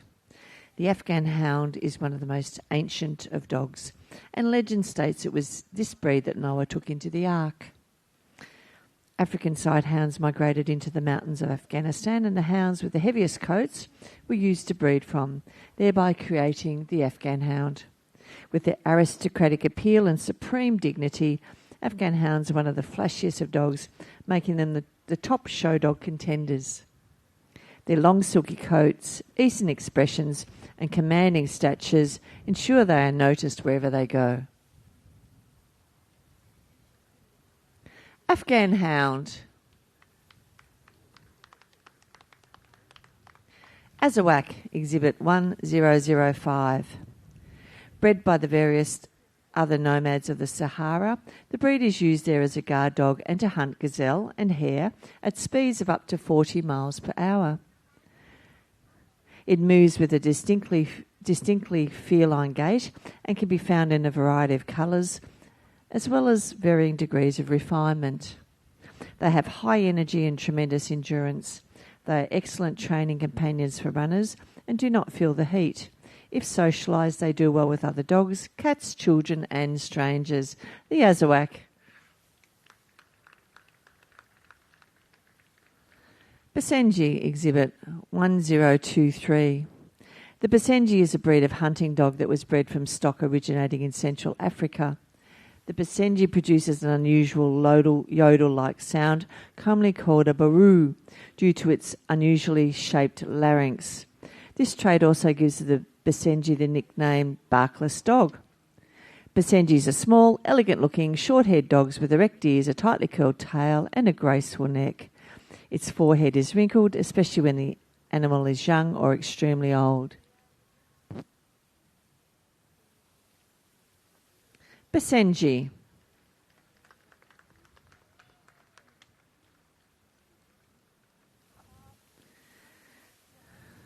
Bassefov de Bretagne, exhibit number 1029.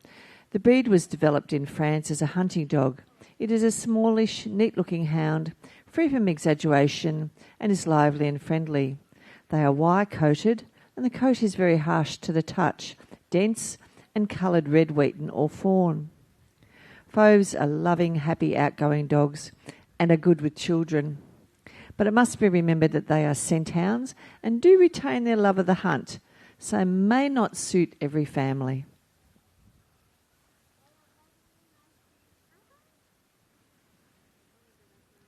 Basse Fauve de Bretagne.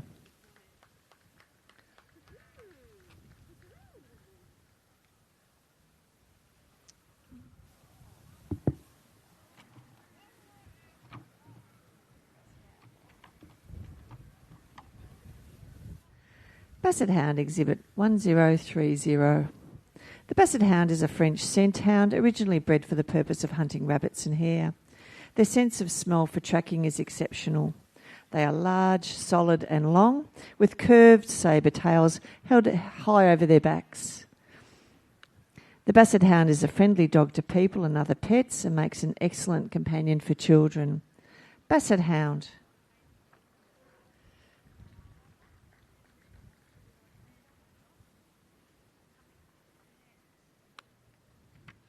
Bavarian Mountain Scent Hound, Exhibit 1035. A medium-sized German scent hound, relatively new to Australia. They are calm, poised and attached to their family, but reserved with strangers.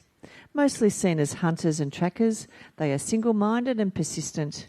They have a short, thick and glossy coat, laying very flat against the body, but finer on the head and ears. Its coat can come in shades of black masked fawn, red or brindle, sometimes with a white marking on the chest. Bavarian Mountain Scent Hound. Beagle, Exhibit 1048. Beagles were developed in Great Britain and are scent hounds, developed primarily for tracking hare and rabbit. They have a great sense of smell and tracking instinct, which sees them employed as detection and quarantine dogs. The beagle has a muscular body and a medium-length, smooth, hard coat. They are popular as pets because of their size and easygoing personalities and are excellent with children.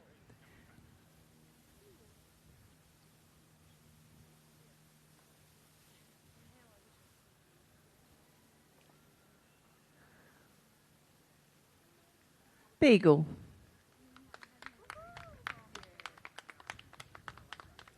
Borzoi, Exhibit 1054. The Borzoi is one of the most elegant and spectacular of all breeds, rather like a greyhound in build, but taller and with a long silky coat, which adds softness to his rather angular frame. The Borzoi is an agile, swift and courageous dog. Affectionate and devoted to its owner, it is rather aloof and distrustful of strangers. It does need a good deal of exercise to keep it fit, and that exercise preferably includes a certain amount of free running and playing. The Borzoi is a very independent dog and does not always immediately respond to his owner's commands. Borzoi.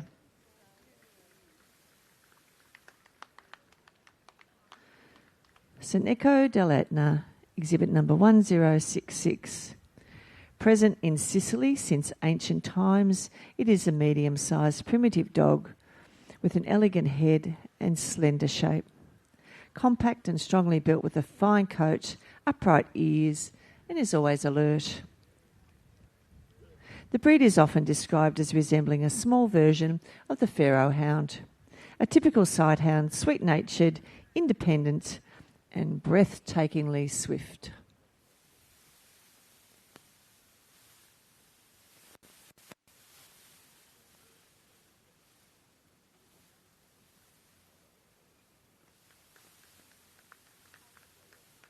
Dachshund long-haired exhibit 1073.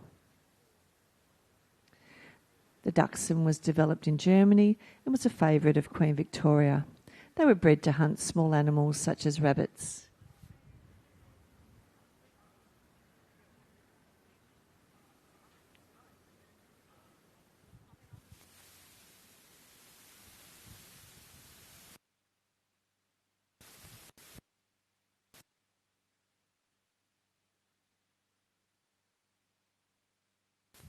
Dachshund long-haired.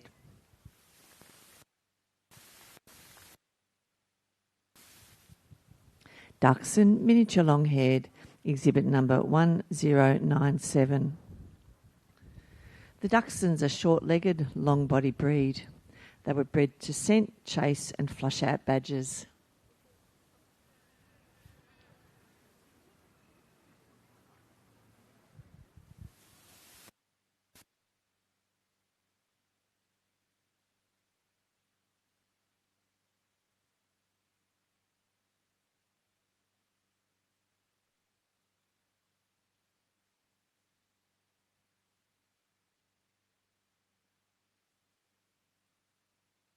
Dachshund miniature long-haired.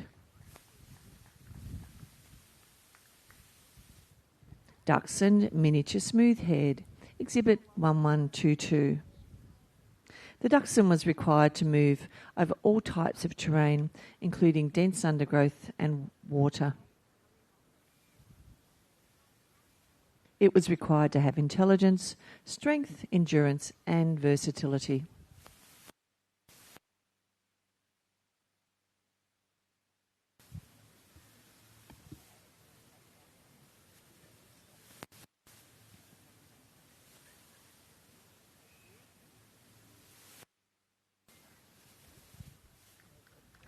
Dachshund miniature smooth-haired. Dachshund miniature wire-haired, exhibit 1131.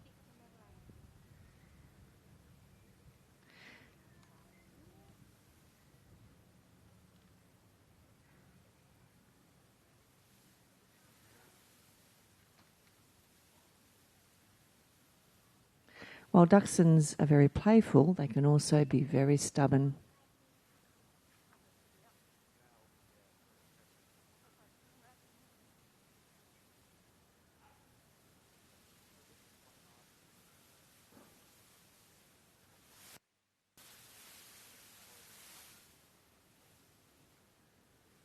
Dachshund miniature wire-haired.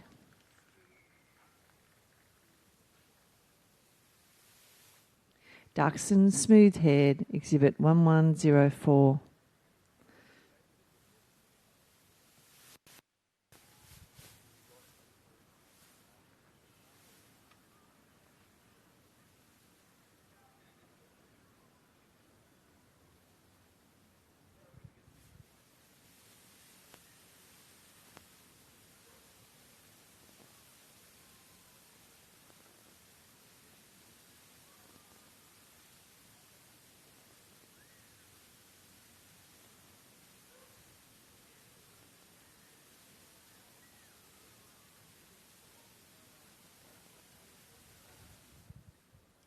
Dachshund smooth-haired.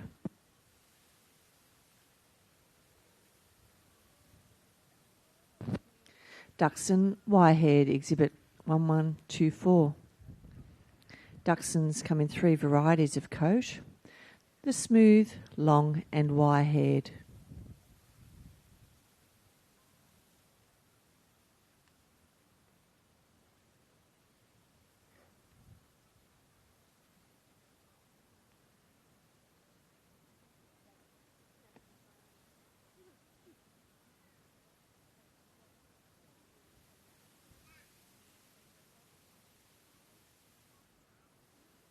Dachshund wire-haired.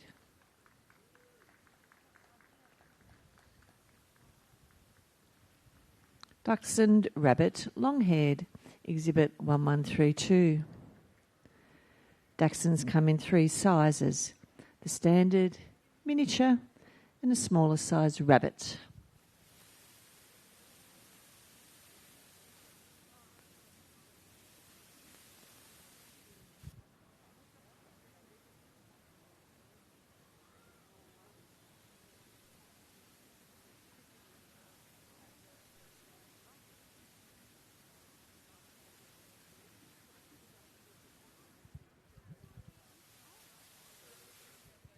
Dachshund Rabbit Long-haired.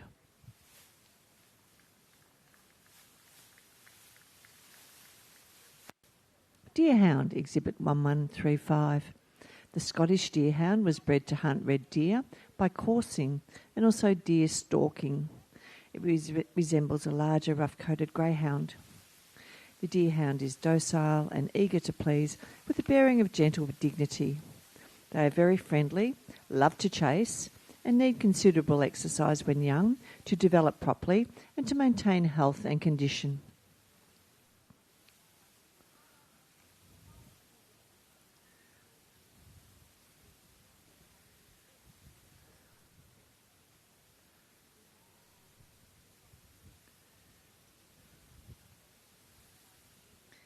Deerhound.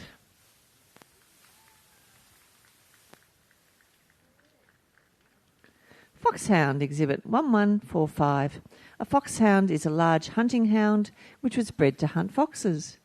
They have a strong sense of smell and have strong natural instincts to hunt and are energetic and active. It is sometimes used to guard sheep or houses, but its main use is for hunting. The foxhound is an active, friendly, outgoing dog that craves company, but it can easily become focused on a scent.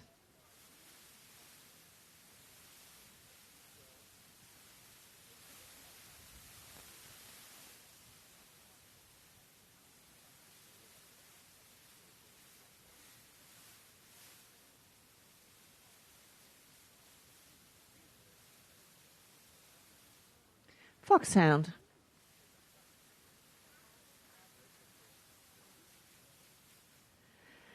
Grand Basset Griffon von der Yen, Exhibit number 1148.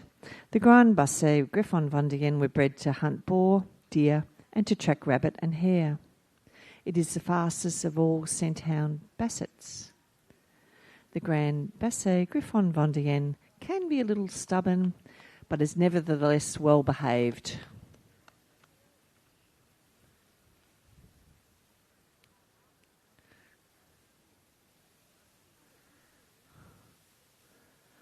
Grand Basset Griffon von der Yen.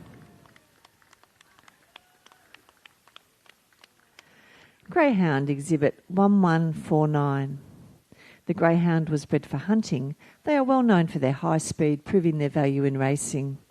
Greyhounds are quiet, gentle and loyal to owners. They are very loving creatures and they enjoy the company of their humans and other dogs.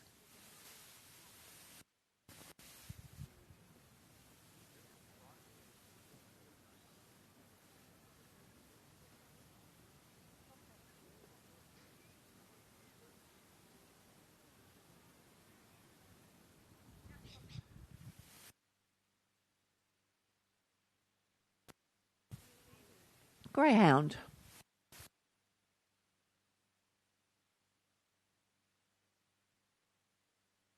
Harrier, Exhibit 1152.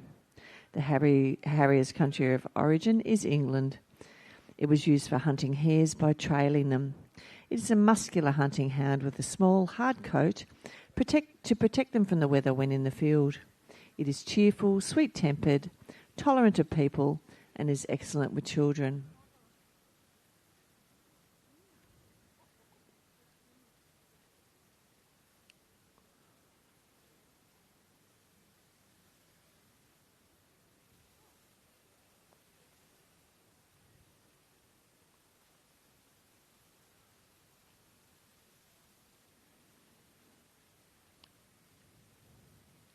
Harrier.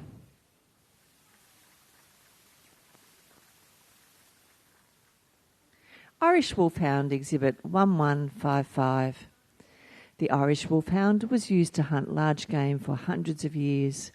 It is a sight hound and it gets excited by a chase. Their coat is rough and whiskery. The Irish Wolfhound creates a strong bond with their family.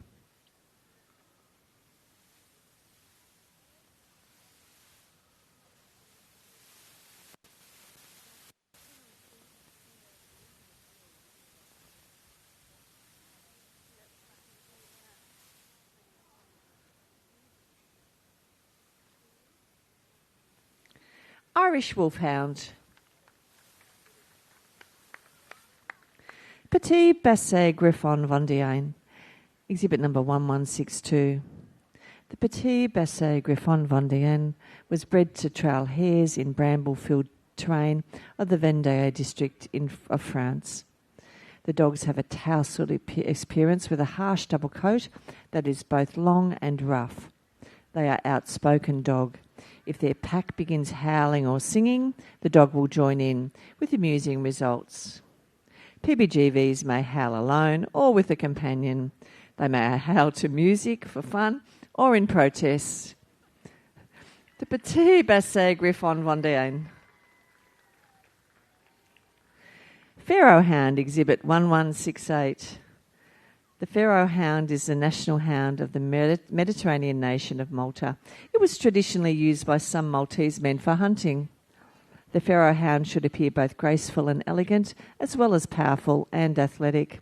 The Pharaoh's coat varies from a silky texture to hard, and it must never be so profuse as to stand away from the dog's skin.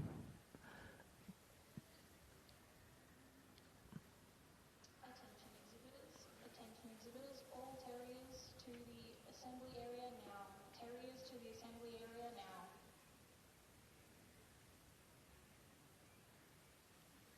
Pharaoh Hound.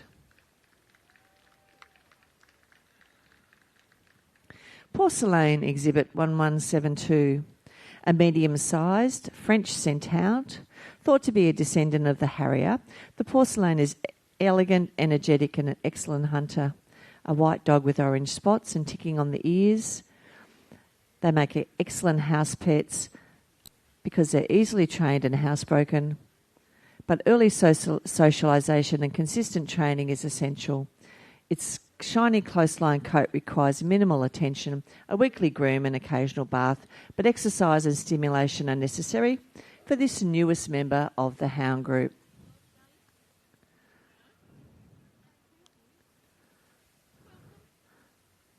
Porcelain. Rhodesian Ridgeback, exhibit 1183. The Rhodesian Ridgeback originated in Zimbabwe and worked as a hunting dog and as a retriever. It took care of children and also guarded property.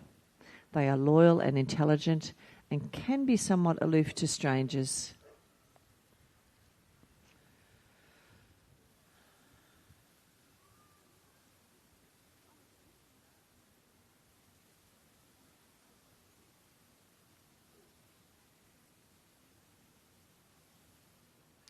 Rhodesian Ridgeback.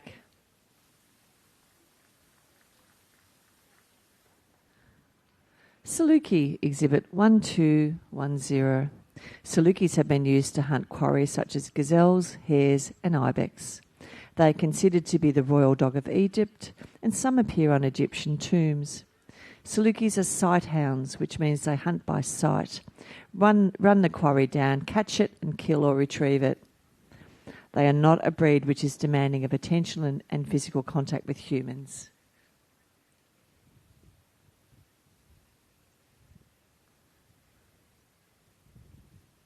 Saluki.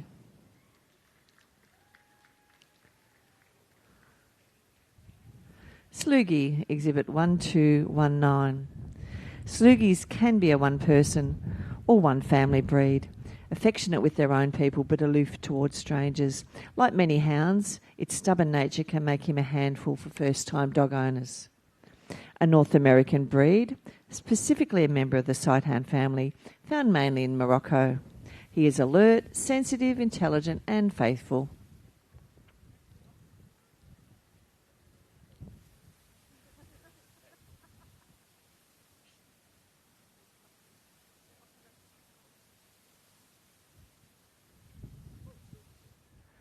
Slugie. Whippet, Exhibit 1239. The Whippet was bred to hunt by sight, coursing game in open areas at high speeds. They are a sighthound breed that originated in England. Whippets are generally quiet and gentle dogs and may be content to spend much of the day resting. They are primarily racing dogs and they are the fastest dog of their weight.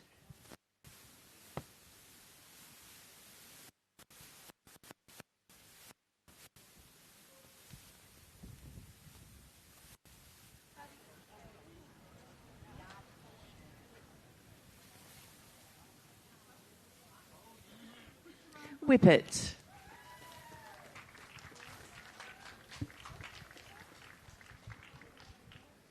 Ladies and gentlemen, that is the last breed in our hound group. Please put your hands together for our best of breed Melbourne Royal 2025 hounds.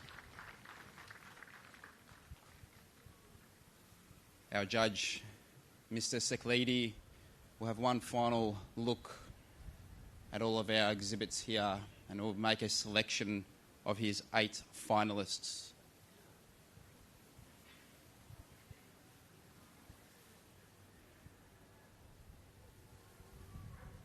Now 8 finalists are called. We'll then go down to our top 4, being our 4th, 3rd, 2nd and best exhibit in group in the hound group.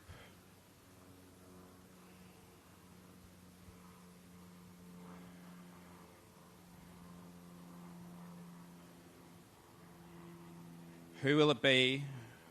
Which breed is your favourite in the crowd? We'll see if you can match one of our international judges as they select their winners today.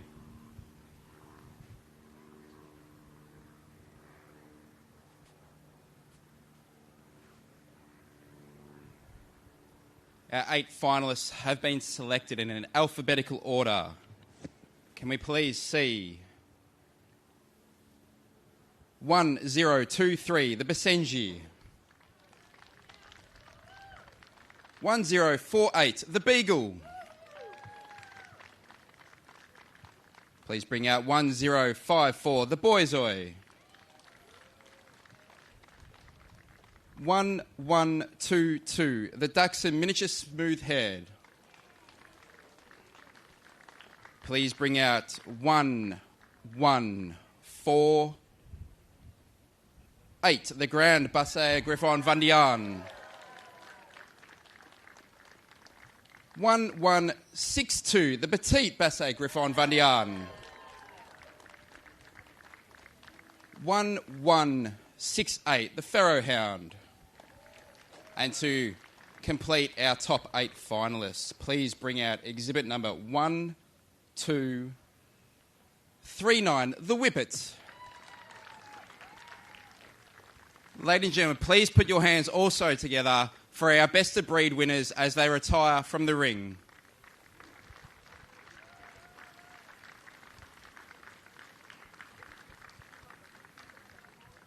Our judge is having a quick look on his 8 finalists, and each of these exhibits will have one last opportunity to impress the judge before Mr. Seklidi makes his final decision on his 4th, 3rd, 2nd and 1st. As they go around, please ensure you put your hands together and support these 8 finalists, with our first finalist being the Basenji.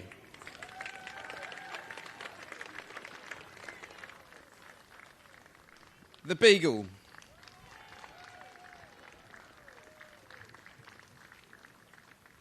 The Boyzoi.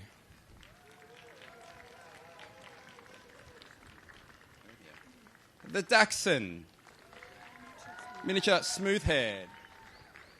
As they go around, the Grand Basset Griffon Vandian. The Petite Basset Griffon Vandian. The Pharaoh Hound. And our last in the 8, the Whippet.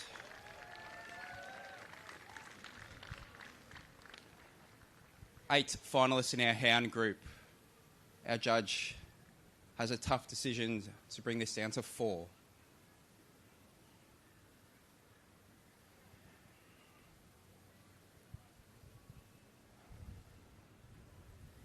Who will represent the hound and be best exhibit in the hound group? Who will represent the hounds this afternoon as all of our best in group winners can return for best exhibit in show? Are you all right? No, you're right.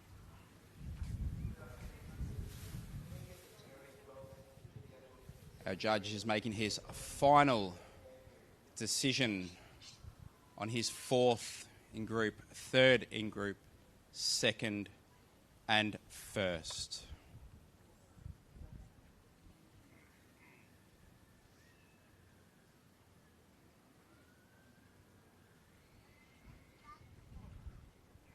Our 4 winners have been selected.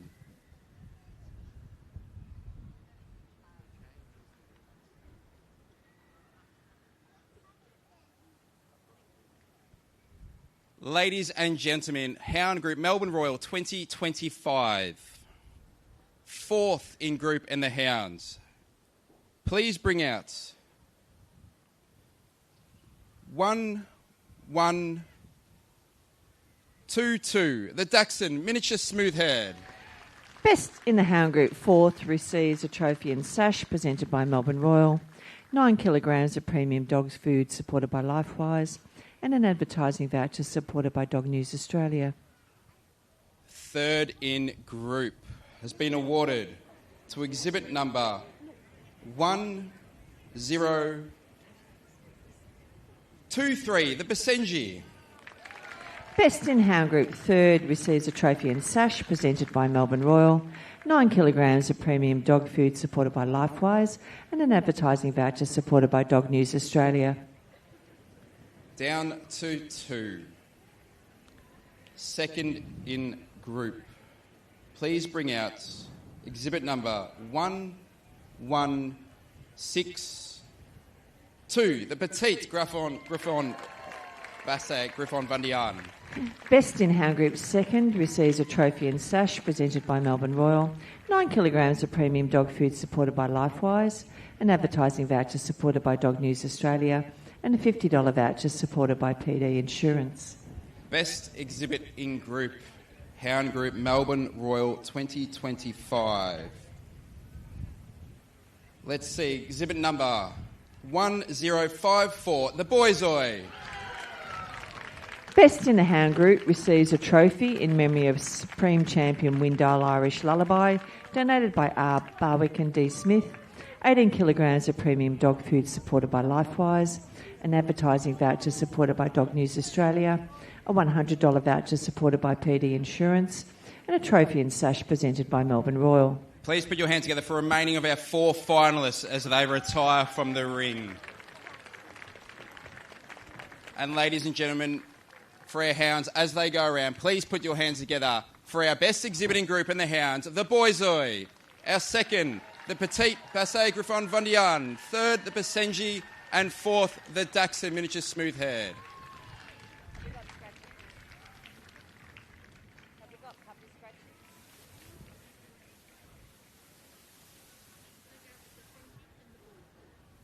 That was our best in group, and now we will bring in our puppies. These are the best puppy of breeds in the hounds. There'll be a couple of little changes of handlers. But a fantastic time to thank our major sponsors, being Lifewise Pet Nutrition, Dogs Victoria, Pro Nature International Animal Health Products. If you are interested in anything about pet nutrition, please see the Lifewise team in Pavilion 18. And if you'd like to know anything about the breeds, Dogs Victoria staff are inside Pavilion 18 and can assist you with any questions.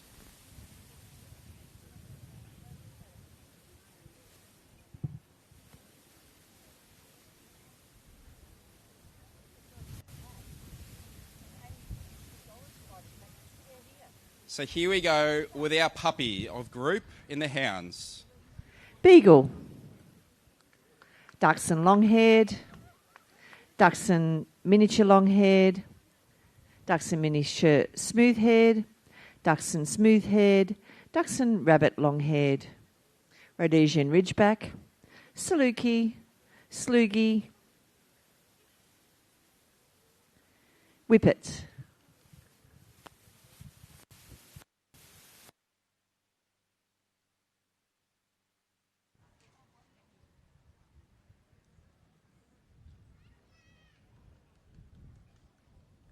As they come around, please put your hands together for our Puppy of Breed winners and the Hounds Melbourne Royal 2025.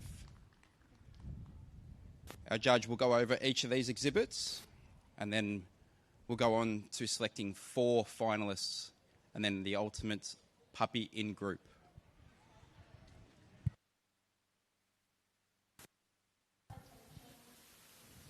Beagle, exhibit 1036.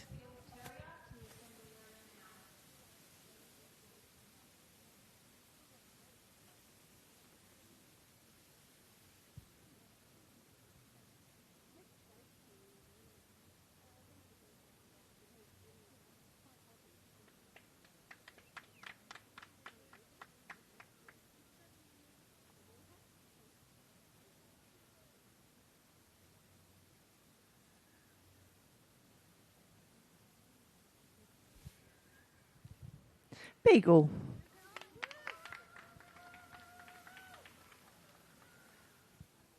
Dachshund long-haired, exhibit 1067.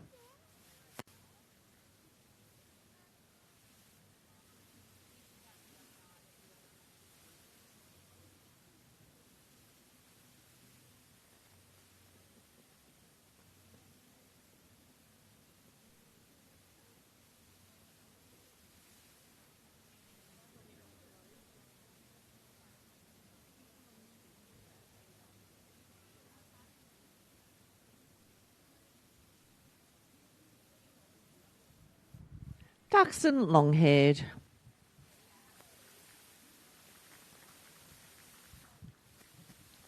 Dachshund miniature long-haired, exhibit 1080.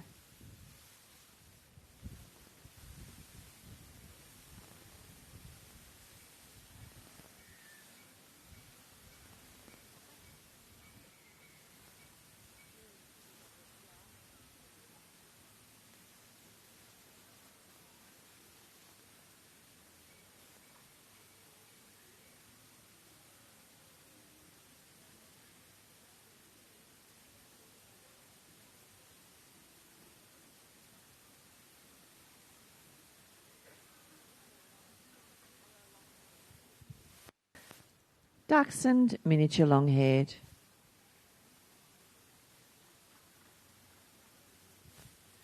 Dachshund miniature smooth-haired, exhibit 1105.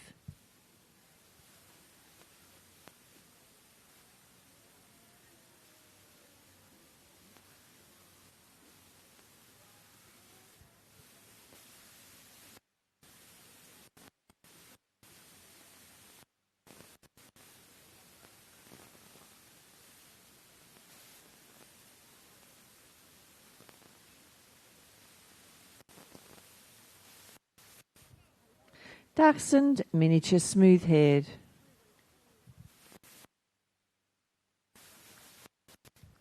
Dachshund smooth-haired, exhibit 1098.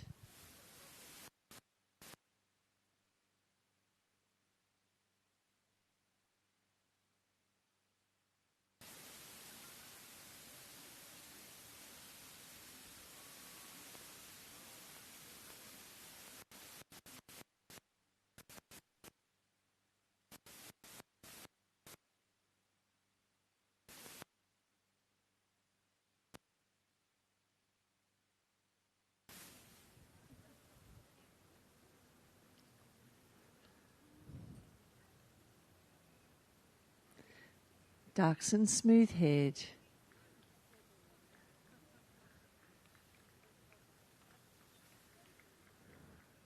Dachshund rabbit long-haired, exhibit 1133.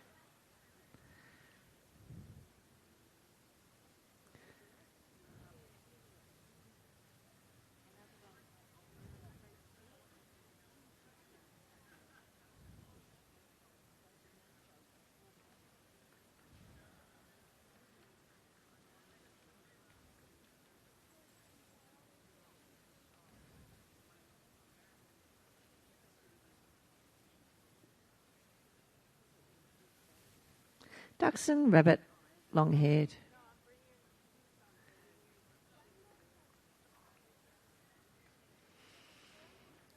Rhodesian Ridgeback, exhibit 1177.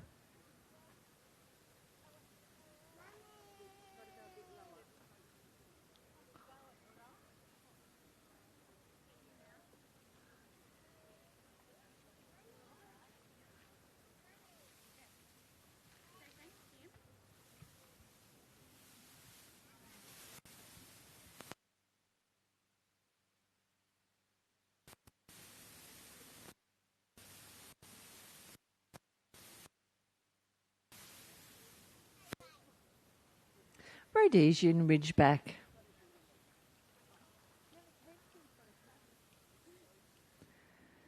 Saluki, exhibit 1197.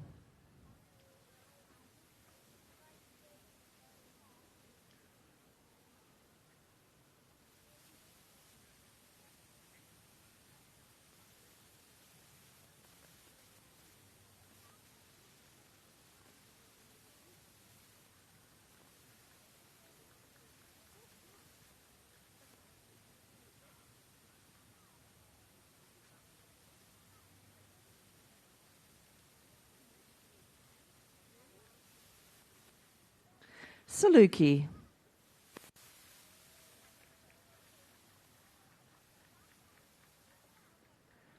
Slugi, exhibit 1217.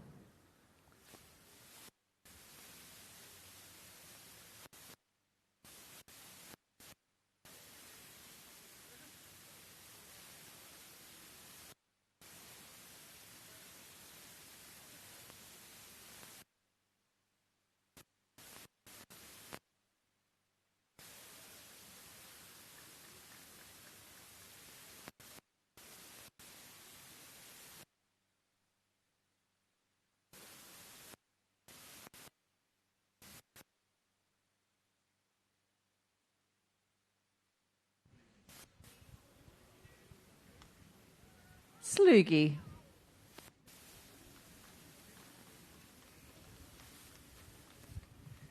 Whippet, exhibit 1243.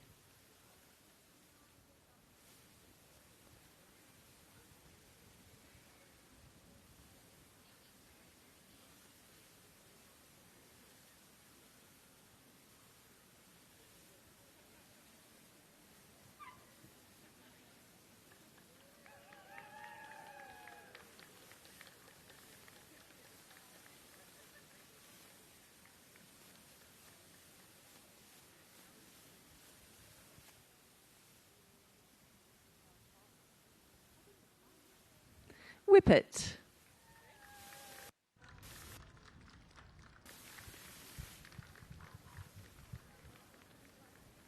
Our final puppy has gone around the ring. Please put your hands together for our best puppy of breed winners in the hound group.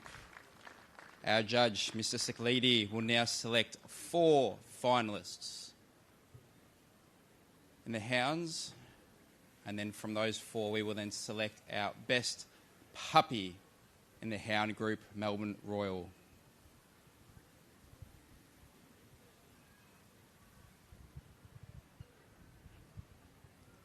The selection has been made, and our lovely judge is just thanking our exhibitors. As we've mentioned, over 2,500 dogs have entered under our 4 international judges, and they've been judging all the exhibits over the past 9 days. But for our hounds, our 4 finalists, please bring out in alphabetical order 1036, the Beagle. 1105, the Dachshund Miniature Smooth-Haired.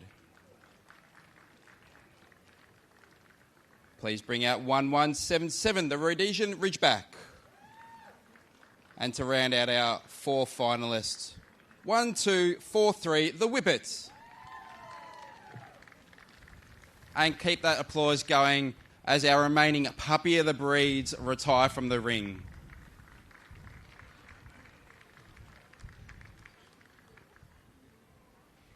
And once again, one last opportunity before we award our best puppy. The first finalist, the Beagle.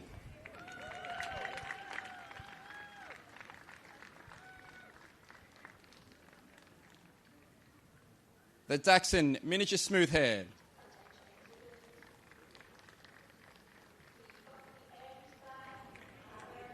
The Rhodesian Ridgeback. And our last puppy, the Whippet.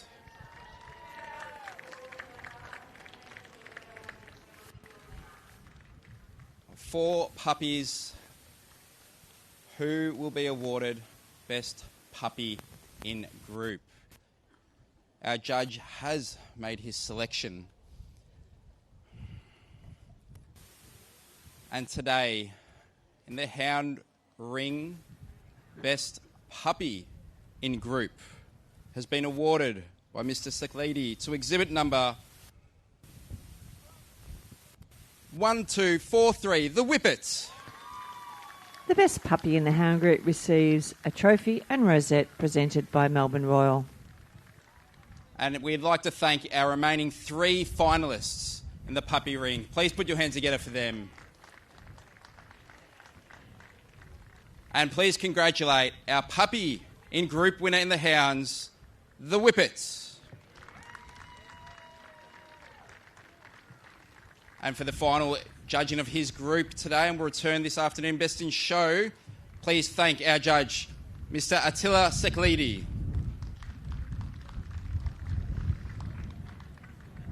Good afternoon. 5 groups down, 2 to go. So we're getting ever closer to our Best in Show.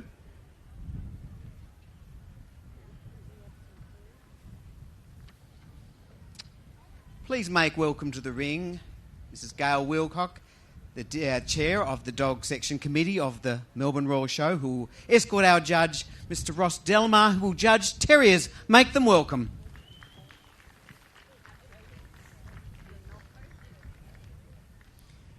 We welcome to the ring our best of breed winning terriers. We are now judging for best in the terrier group.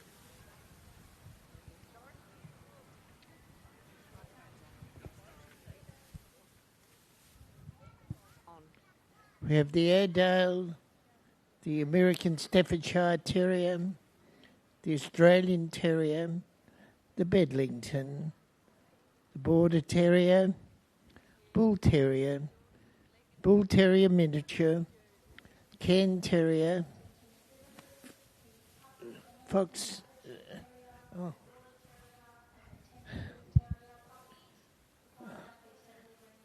Kerry Blue, Lakeland, Manchester, Norfolk Terrier, Scottish Terrier, Skye Terrier, Soft-coated Wheaton Terrier, Staffordshire Bull Terrier, and the West Highland White Terrier. These are our best of breed winners. Please put your hands together for them.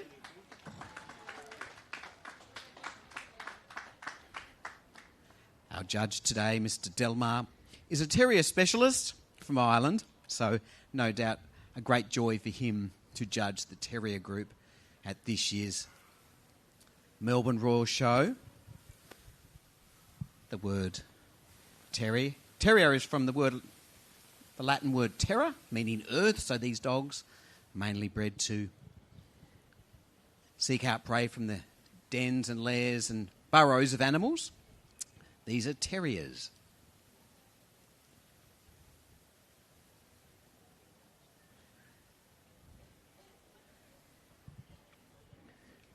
Airedale Terrier, exhibit number 305.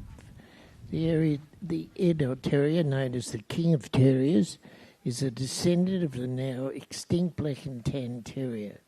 He was developed in the 19th century in the Airedale and Wharfdale areas of Yorkshire by local otter hunters who wanted a terrier to work with otter and vermin and to double as a guard dog.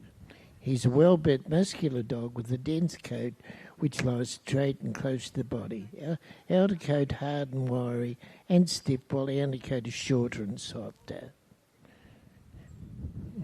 He has the trademark terrier temperament, energetic, curious, feisty and boisterous. The Airedale Terrier.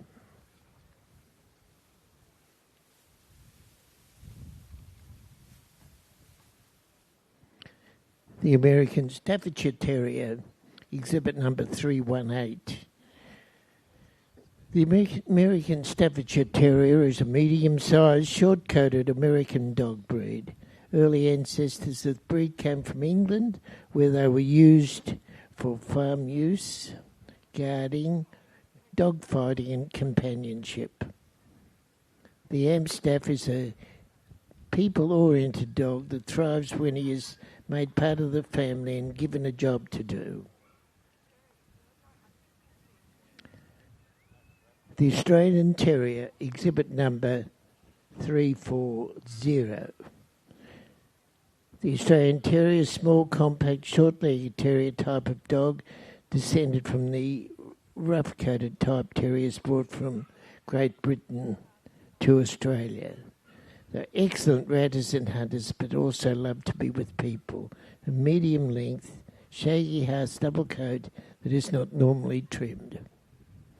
The coat colours are shades of blue or red with lighter coloured top knot. The Australian Terrier.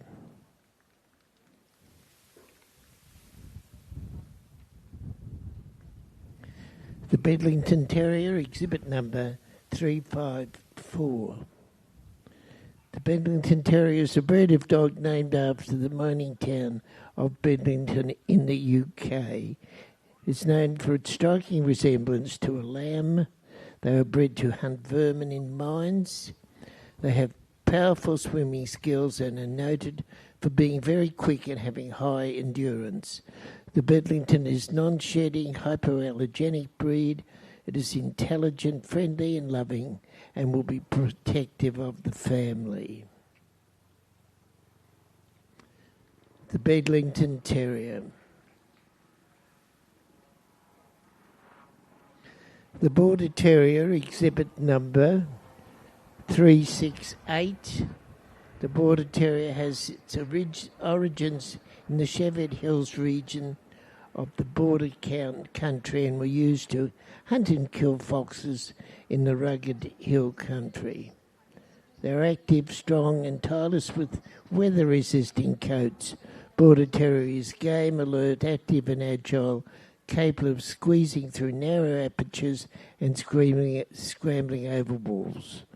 By nature, good-natured and affectionate, obedient and easily trained. The Border Terrier. The Bull Terrier, exhibit number 369. The Bull Terrier is the gladiator of the canine world. Originally bred for fighting, it is known for its courage and strength. He is recognisable through its egg-shaped head and triangular eyes. It is exceptionally powerful for its size. The Bull Terrier loves to be around people, and the breed is known to be courageous, active, and fun-loving. The Bull Terrier.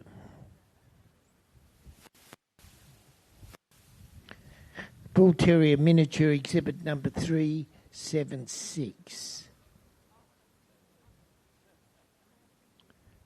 The Bull Terrier Miniature is a small-sized, down-faced miniature version of the full-size Bull Terrier. It is exceptionally powerful for its size. The mini bull have a short, fine, glossy coat, loves to be around people and are known to be courageous, active and fun-loving. They are ideal for homes with limited space.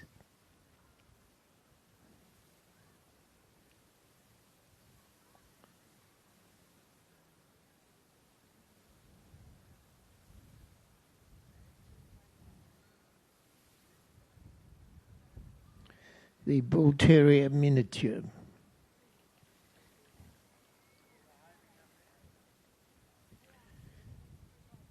The Cairn Terrier, exhibit number 381. The Cairn Terrier originated in Scotland and was bred to flush out rats and rodents which hid in rocky piles. The Cairn has a double-layered water-resistant coat and come in a variety of different colours. They are adventurous, intelligent, loyal and love to dig. They love to go walking with their owners.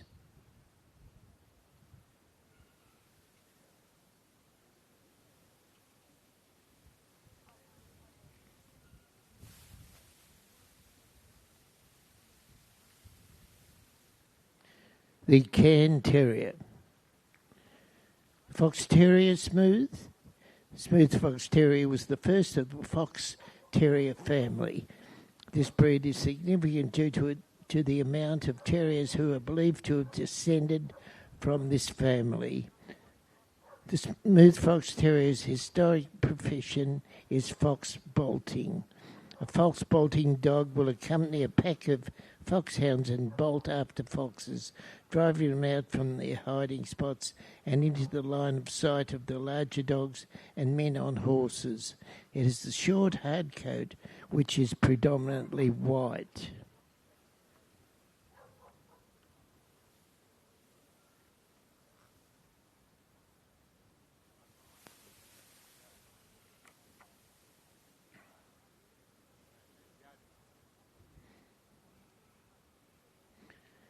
The Fox Terrier Smooth.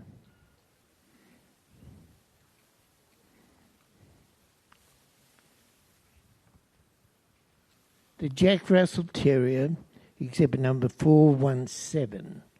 Jack Russell Terriers are first and foremost a working terrier, originally bred to bolt fox from their dens during hunts. Jack Russell Terriers' high energy and drive make these dogs ideally suited to a number of different dog sports, such as flyball and agility.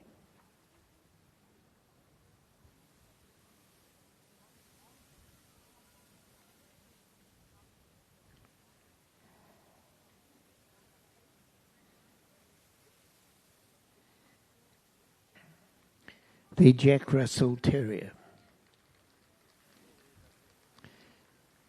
Kerry Blue Terrier, exhibit number 440. The Kerry Blue was originally bred to control vermin, but over time they became a general working dog, used for a variety of jobs, such as herding cattle and sheep, and also a guard dog. Kerry Blue Terriers are strong-headed and highly spirited. They have a soft, wavy to curly coat that comes in several shades of blue. Puppies are born black. The blue appears gradually as the puppies grow older.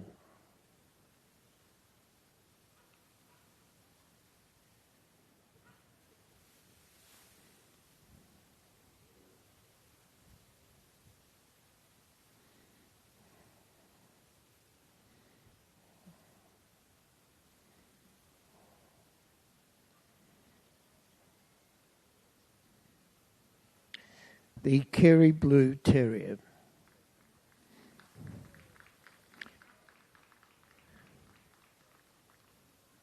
The Lakeland Terrier, exhibit number 444. The Lakeland's original service was hunting for vermin on farms. Its size and energy makes it a popular hunter in hard-to-reach places. The Lakeland is intelligent and independent. They are quick to learn, but often can exhibit selective deafness.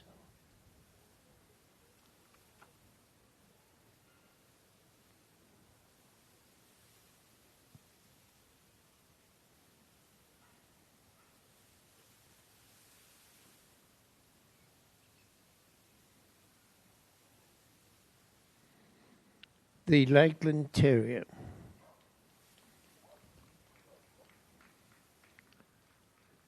The Manchester Terrier, exhibit number 446. Manchester was developed in the 19th century when rats were a problem in England. They are bred to combat the rat problem. These dogs have the ability to tackle an opponent twice its size.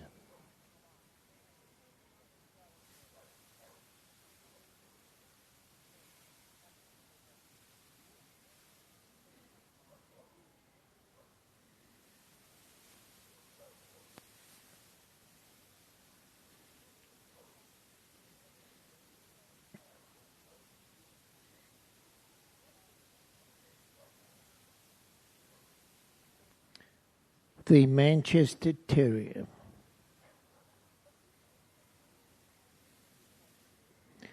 The Norwich Terrier, exhibit number 458, originates in the United Kingdom and was bred to hunt small vermin or rodents. It is one of the smallest terriers and has a double coat. Small but hardy dogs, they can be courageous, intelligent and affectionate. Norwich are not given to unnecessary barking, but they will warn of a stranger approaching. Once they realise that there is no threat, they can become friends.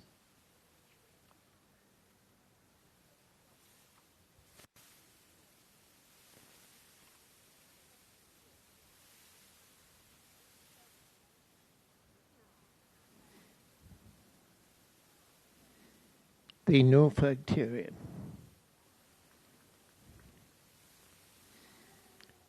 The Scottish Terrier, exhibit number 467.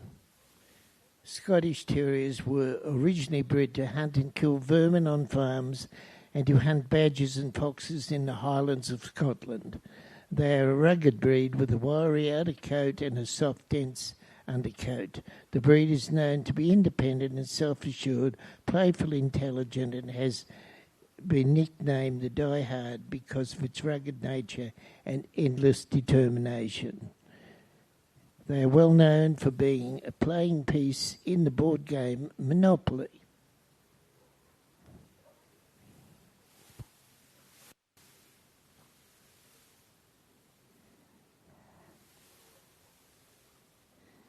The Scottish Terrier.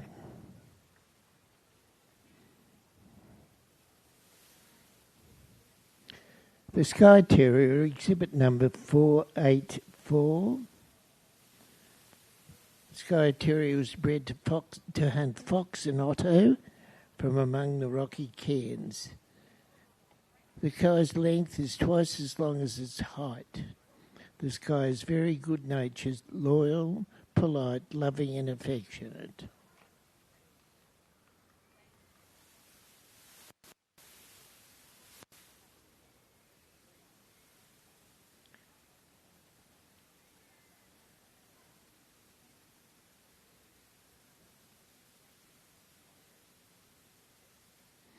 The Skye Terrier.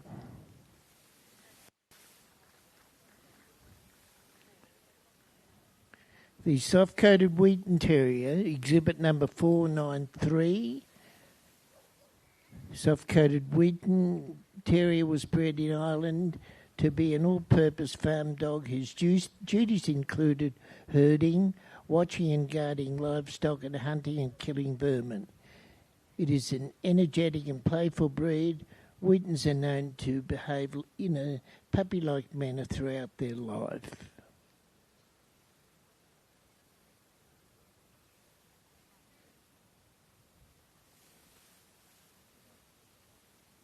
The soft-coated Wheaten Terrier. The Staffordshire Bull Terrier, exhibit number 514. Staffy was originally bred for bull baiting.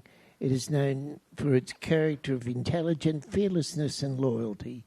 Staffords are human-orientated dogs, well and are suited to families with children. The Stafford does everything full throttle, play, work and love. Extremely courageous and obedient, affectionate with a sense of humour. The Staffordshire Bull Terrier.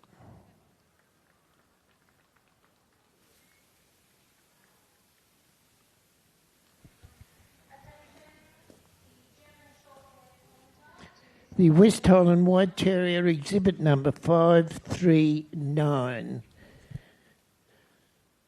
West Highland White Terriers were bred to hunter otters, foxes and vermin.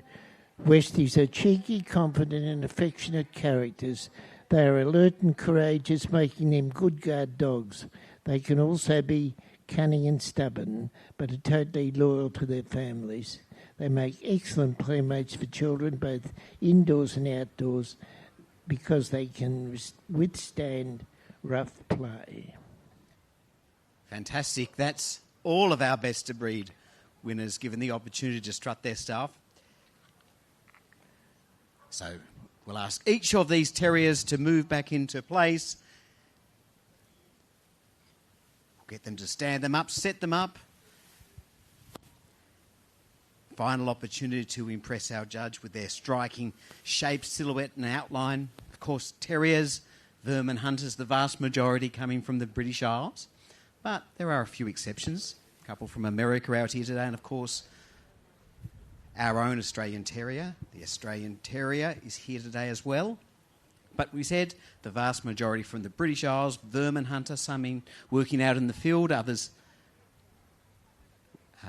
ridding factories and farmyards of rats and mice, but many of them are short on leg because they had to go down the dens and lairs and burrows of vermin. Attention, the German short-haired pointer and Italian spinone to the assembly area. The word terrier, as we said before, is from the word Latin terra, which means earth, so they are ground dogs. Our judge is selecting 8 finalists who will go on to the next round of competition, and then we'll work out who is representing the terrier group in a few moments' time for Best in Show. So if you've just arrived, this is a great time to have done so. You're very welcome to come and watch. We are judging and finding out who the top 8 finalists will be in this, the terrier group. So after this, we will have decided 6 of our winners. Just one group to go after this, the gun dog group. Anyway, looks like we're done. Let's bring out in alphabetical order, please. Let's see, 318, the American Staffordshire Terrier. Let's bring out 376, the Miniature Bull Terrier. Making their way out onto the blue mat is 397, the Smooth Fox Terrier. Let's bring out 417, the Jack Russell Terrier. 440, the Kerry Blue Terrier. 484, the Skye Terrier. 493, the Soft-Coated Wheaton Terrier. And finally, let's bring out 514, the Staffordshire Bull Terrier. So, while they put on their armbands, can you give a round of applause to our retiring Best of Breed winners from the Terrier group? Many of them have beaten many dogs to get to this place, so a wonderful accolade that they had the chance to go and compete for Best in the Terrier group. All right, this is exciting. We're down to our top 8. Each one has the opportunity to move around for one last time to impress our judge, Mr. Delmar, who is in fact a terrier specialist from Ireland. Let's cheer them on. A round of applause.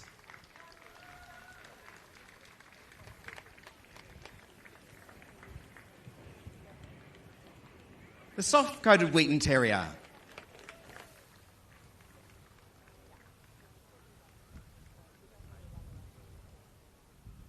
The Skye Terrier.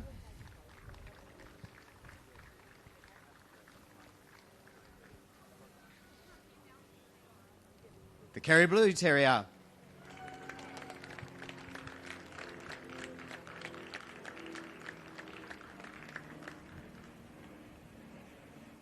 The Jack Russell Terrier.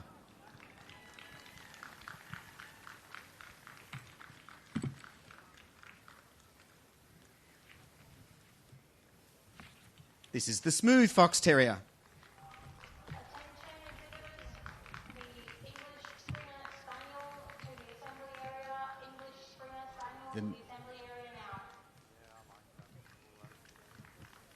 The Miniature Bull Terrier.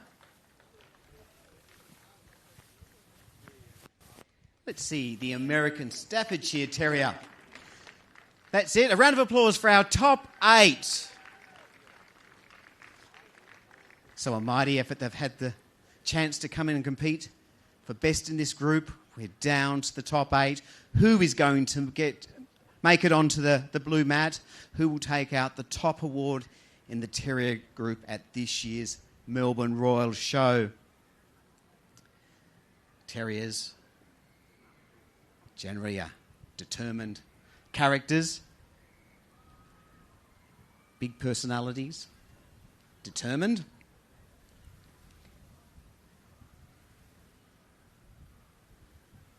So it looks like he's made his decision.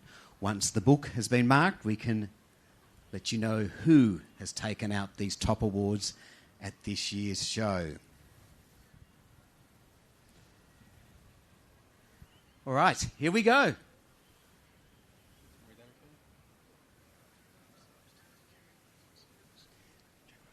Great. Let's bring out 4th best in group.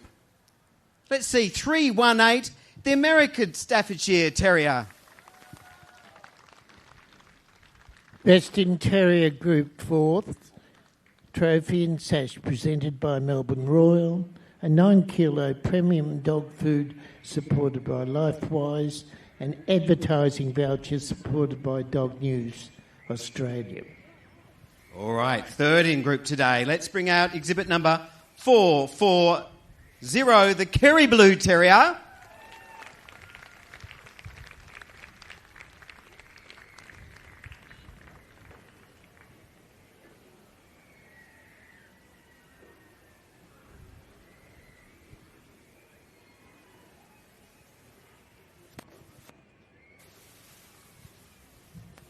Okay, making their way out for 2nd in group today on the blue mat. Let's bring out 397, the Smooth Fox Terrier. All right, who is going to take out this top award? Best in Terrier Group 2nd, trophy and sash presented by Melbourne Royal, a 9-kilo premium dog food supported by LifeWise, advertising voucher supported by Dog News Australia, and a $50 voucher supported by PD Insurance. All right, this is what it's all about. Let's bring out 1st best in group today is exhibit number 417. It's the Jack Russell Terrier.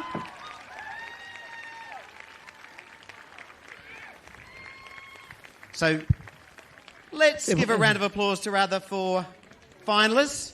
Best in Terrier Group receives trophy in memory of David J.K. Roche Fermoy, donated by the estate of Mr. D.J.K. Roche. An 18-kilo premium dog food supported by LifeWise, advertising voucher supported by Dog News Australia, a $100 voucher supported by PD Insurance, and a trophy sash presented by Melbourne Royal. Fantastic.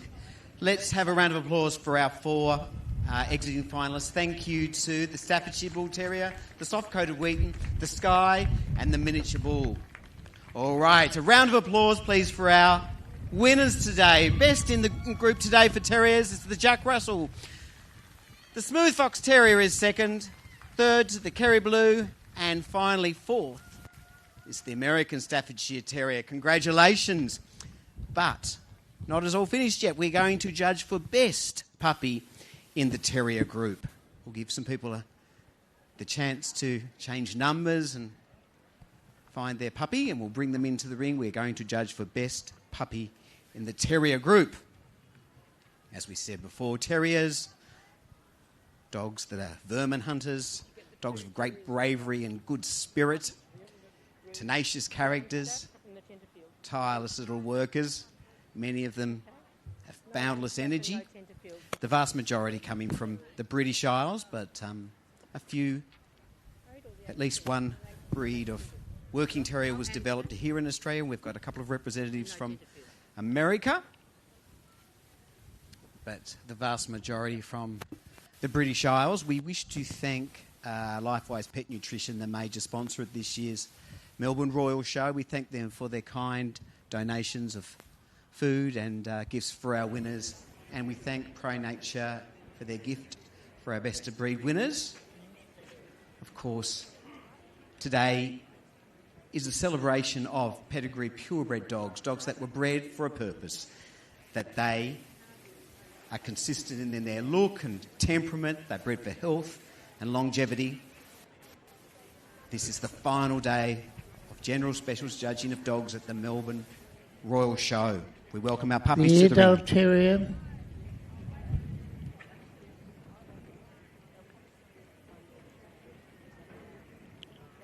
Wait a minute. The Australian Terrier, the Bedlington Terrier, Bull Terrier Miniature, Cairn Terrier, Fox Terrier Smooth, Jack Russell Terrier, Kerry Blue Terrier, Manchester Terrier, Norwich Terrier, Scottish Terrier, Skye Terrier, and the Staffordshire Bull Terrier. Please, a round of applause for all our best puppy of breed winners from the Terrier Group. We are now judging for best puppy in the Terrier Group.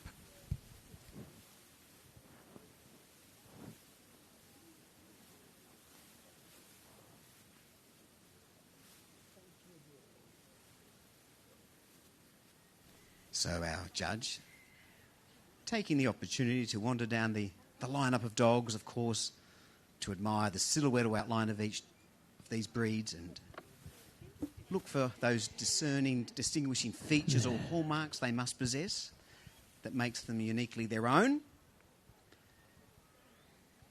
These are the puppies, somewhere between 6 and 12 months of age, in the Terrier Group. Mr. Delmar is, of course, a terrier specialist. Terrier is his passion. The Airedale Terrier, exhibit number 307.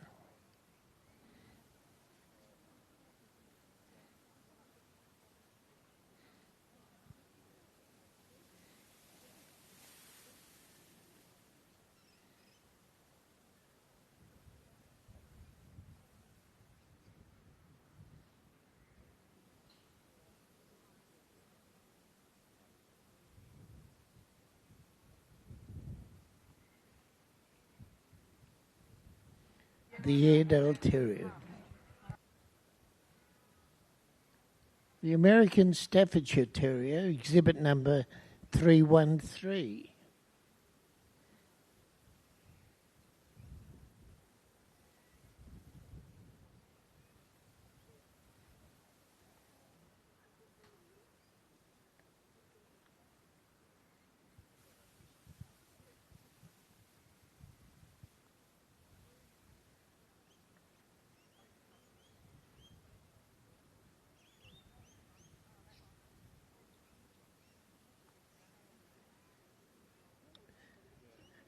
The American Staffordshire Terrier.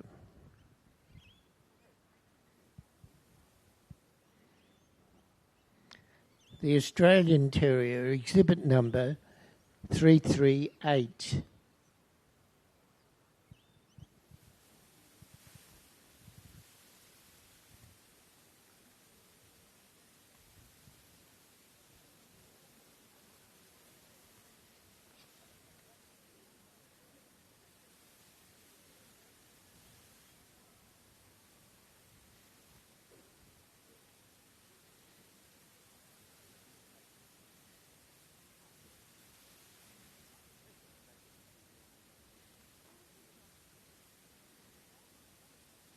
The Australian Terrier.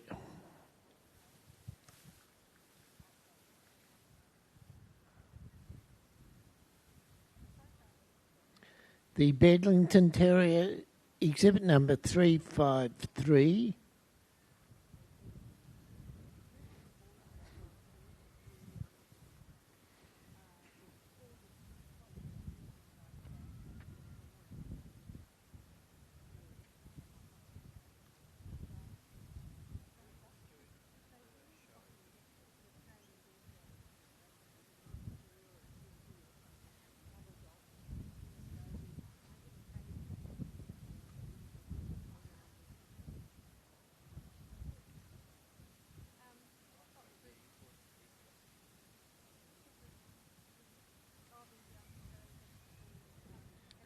The Bedlington Terrier.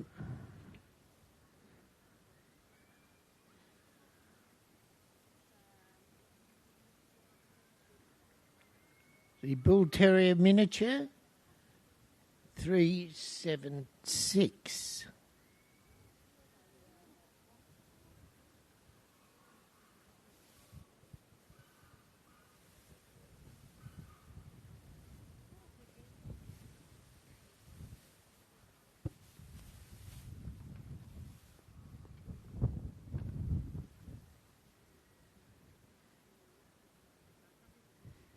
The Bull Terrier Miniature.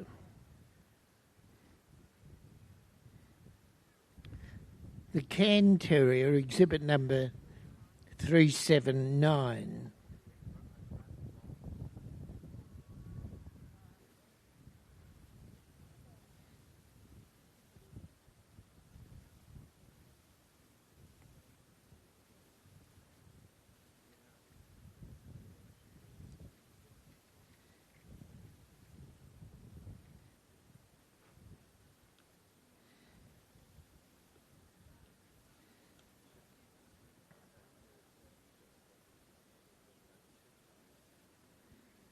The Cairn Terrier.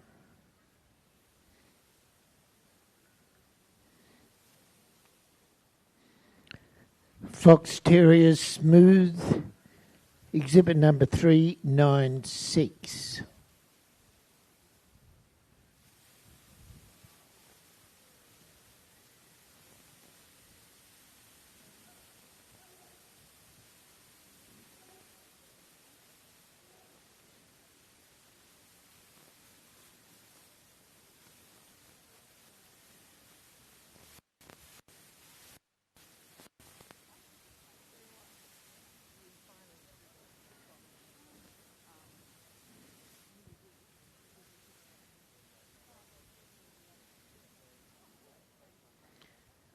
The Fox Terrier Smooth. The Jack Russell Terrier, exhibit number 422.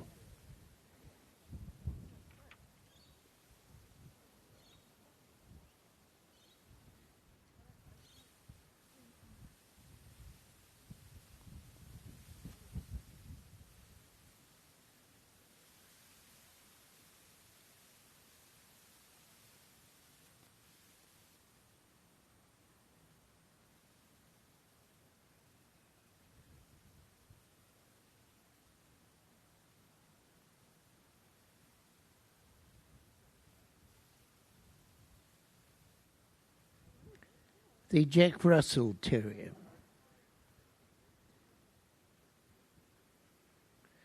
The Kerry Blue Terrier, exhibit number 439.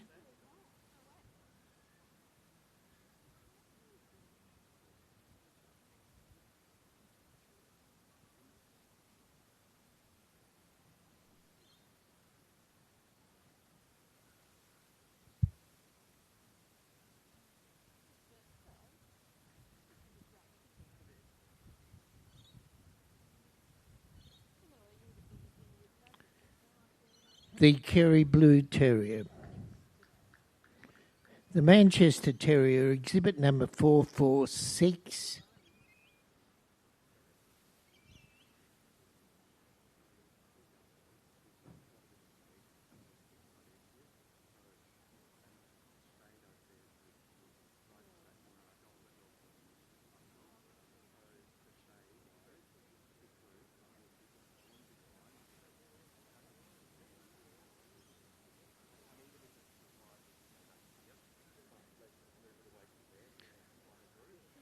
The Manchester Terrier. The Norwich Terrier, exhibit number 458.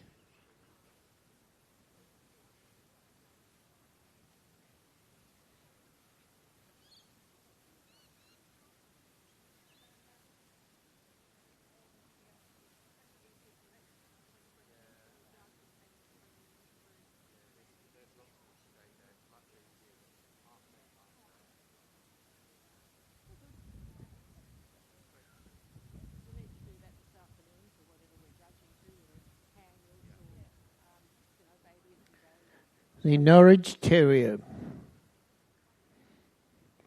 The Scottish Terrier, exhibit number 473.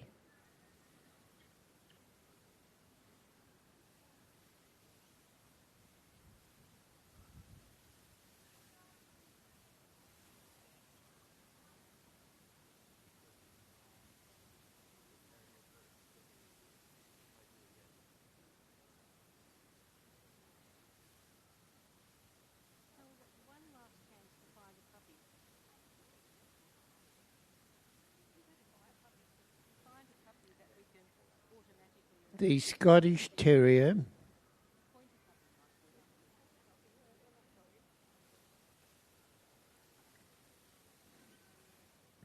The Skye Terrier, exhibit number 483.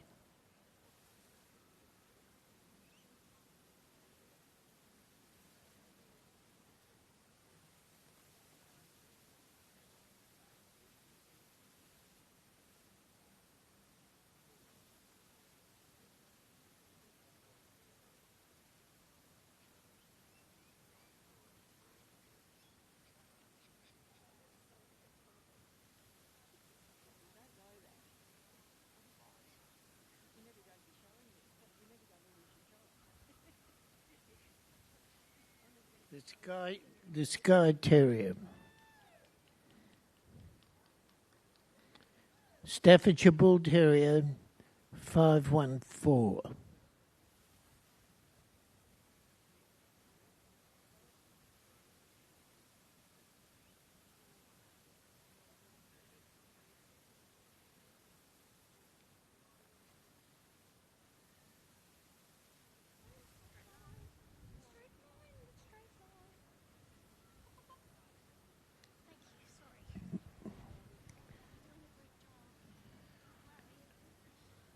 The Staffordshire Bull Terrier.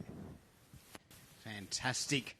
That's all our best puppy of breed winners having their chance to move out, back and around. We now select our 4 finalists.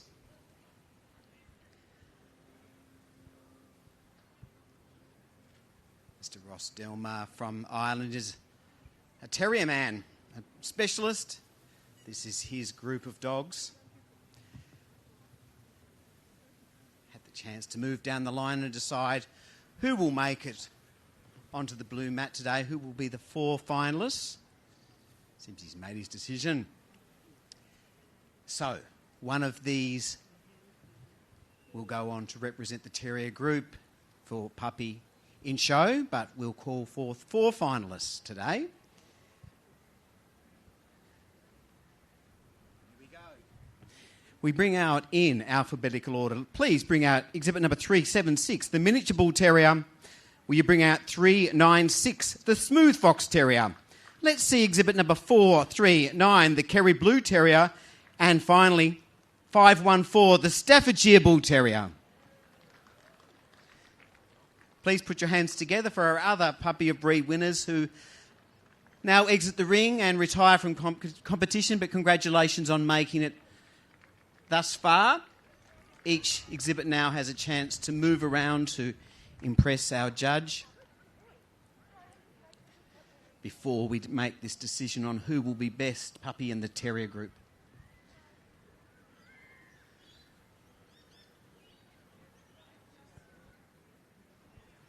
A round of applause for the Miniature Bull Terrier.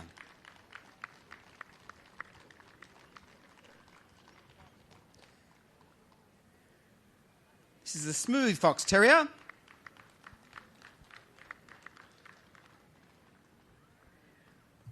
The Kerry Blue Terrier.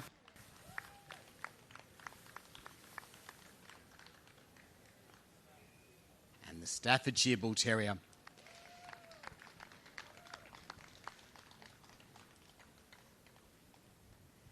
These are terriers, very determined characters, tenacious little characters. Just one will go on to compete for best puppy in show.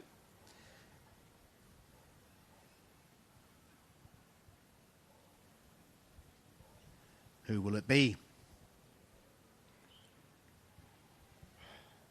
Terriers possess such striking outlines. Their silhouette, we were talking about before, the vast majority come from the British Isles, vermin hunters originally, but most make fantastic companions, high energy levels, big personalities.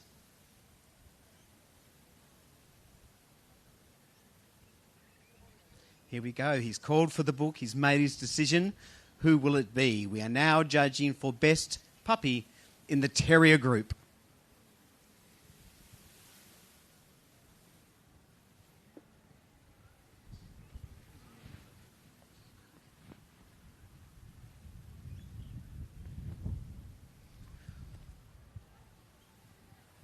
All right. Let's bring out exhibit number 439, the Kerry Blue Terrier. Best Terrier in the Terrier group receives a trophy in rosette presented by Melbourne Royal. Please put your hands together for our retiring finalists, the Miniature Bull Terrier, the Smooth Fox Terrier and the Staffordshire Bull Terrier. Keep your applause going for our best puppy in the Terrier group, exhibit number 439, the Kerry Blue Terrier. So, ladies and gentlemen, 6 groups down, 1 to go, but please, a round of applause for our judge today, Mr. Ross Del Mar, for his judging of the Terrier group. 1 group to go. I hand the baton on to Nick.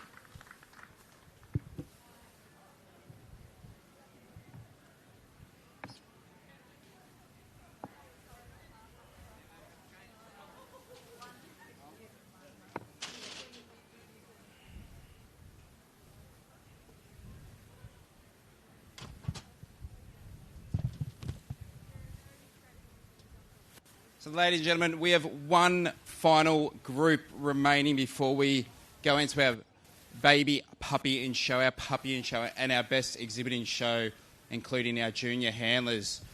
But returning in the ring, Mrs. Gail Wilcock, our chair, and for one of the final times in our group, please welcome our judge, Mr. Paul Scanlon from Ireland.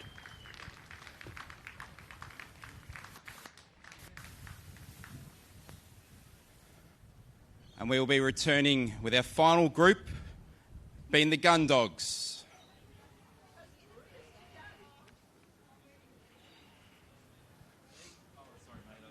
Bracco Italiano, Brittany, Clumber Spaniel, Cocker Spaniel, Cocker Spaniel American, Curly-Coated Retriever, English Setter, English Springer Spaniel, Field Spaniel, Flat-Coated Retriever, German Short-Haired Pointer, German Wire-Haired Pointer, Golden Retriever, Gordon Setter, Hungarian Vizsla, Hungarian Wire-Haired Vizsla, Irish Red and White Setter, Irish Setter,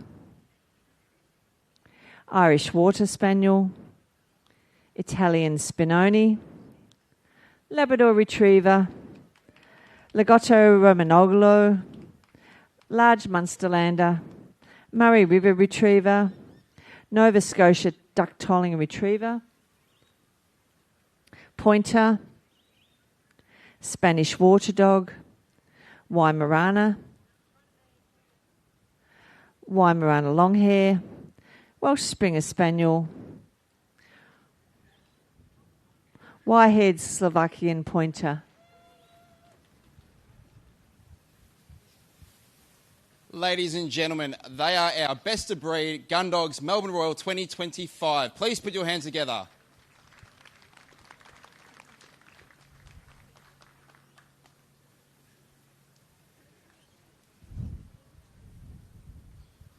Our judge, Mr. Paul Scanlon from Ireland, will do one quick look over his large gun dog group, and then every exhibit will go through one last inspection.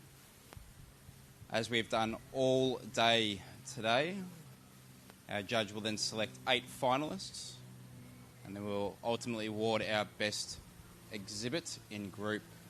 And for the general public, after this group, please stay around. We have our junior handler competition our best baby puppy in show, and best exhibit in show.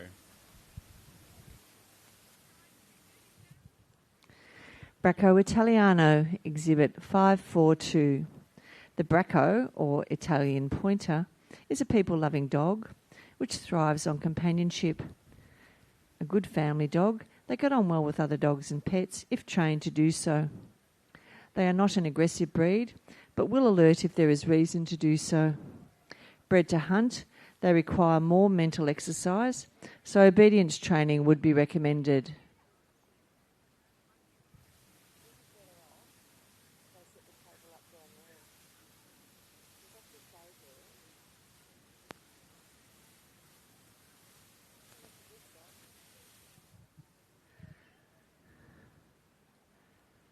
Bracco Italiano.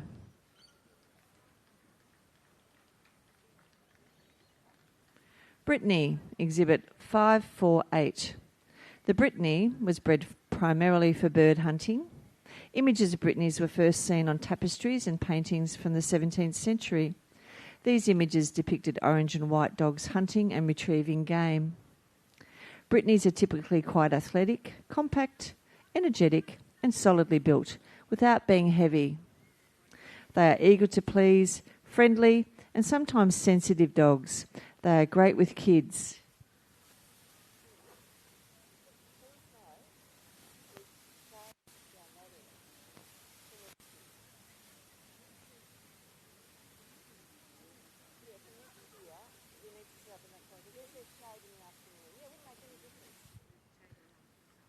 Clumber Spaniel, Exhibit 552. The Clumber is a gun dog that specialises in hunting pheasants and partridge. They are gentle and loyal with a sleepy expression. Clumbers are predominantly white in colour, with lemon, brown or orange markings around the eyes and at the base of the tail.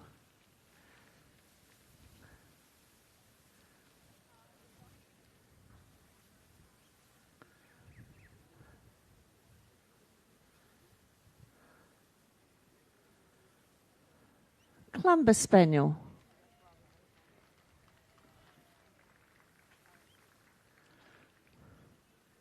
Cocker Spaniel, Exhibit 590. The English Cocker Spaniel is an active, good-natured, sporting dog. Originating in England, they were bred to drive the game towards the guns. The Cocker Spaniel's major beauty is their soft, wavy coat.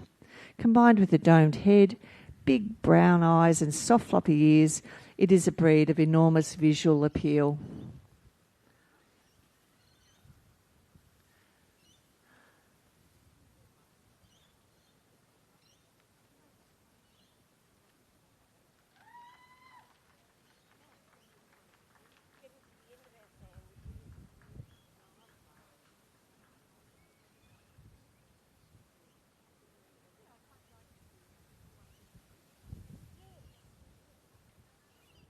Cocker Spaniel.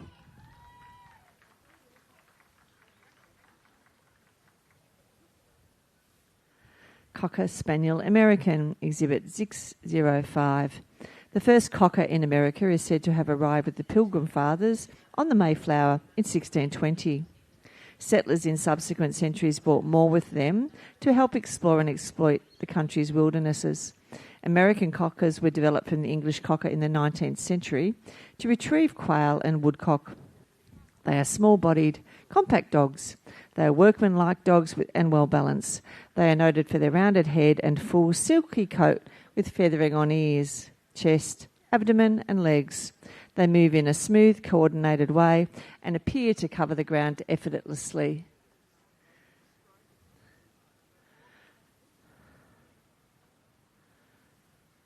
Cocker Spaniel American.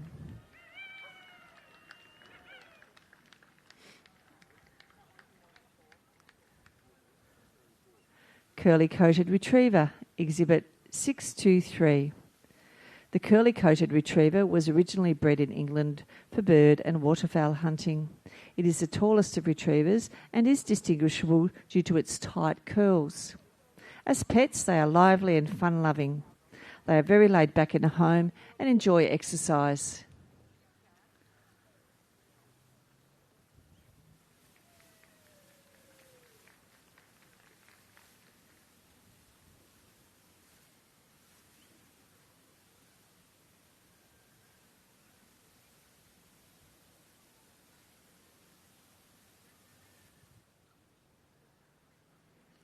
Curly-coated retriever.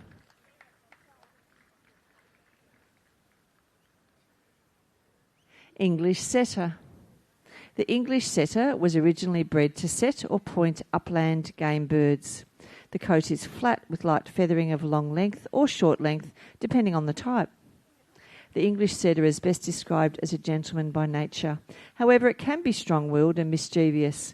They are energetic, people-orientated dogs that are well suited to families who can give them attention and activity, or to working with a hunter where they have a job to do.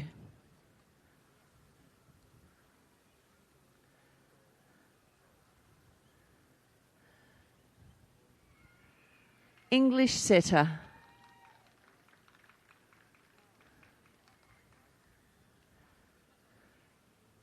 English Springer Spaniel, Exhibit 649. The English Springer Spaniel was traditionally bred for flushing and retrieving game. They are friendly, eager to please, quick to learn and willing to obey. Springer Spaniels are commonly used as sniffer dogs and search and rescue dogs.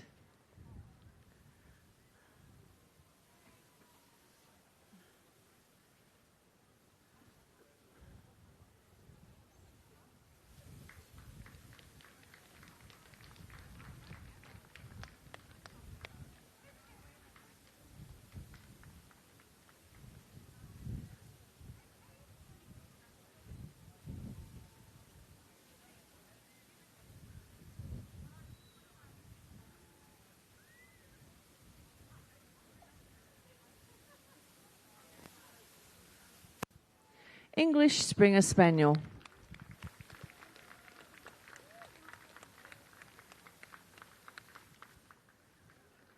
Field Spaniel, Exhibit 681. The Field Spaniel was originally developed for the show ring by competitors who were attempting to develop an all-black spaniel. It is a well-balanced, noble dog which is built for agility and endurance. It has a long, flat, glossy, silky textured coat that comes in liver, black and roan. The Field Spaniel is docile and has an independent nature, without needing constant attention.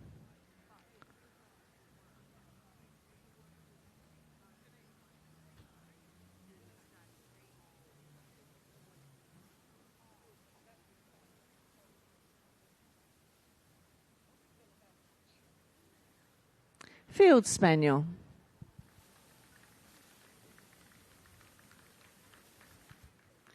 Flat-coated retriever, Exhibit 683.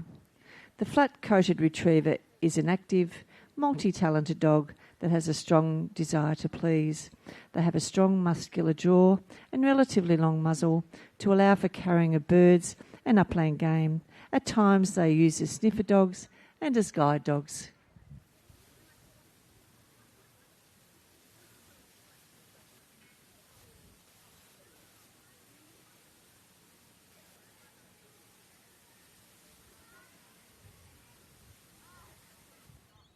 Flat-coated retriever.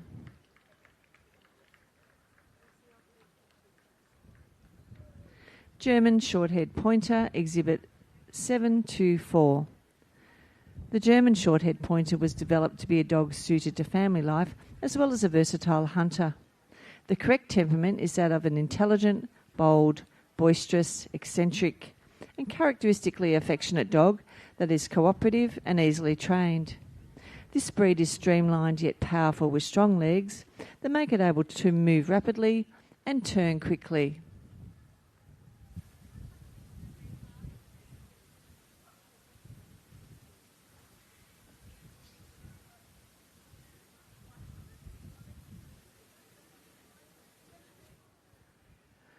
German short-haired pointer.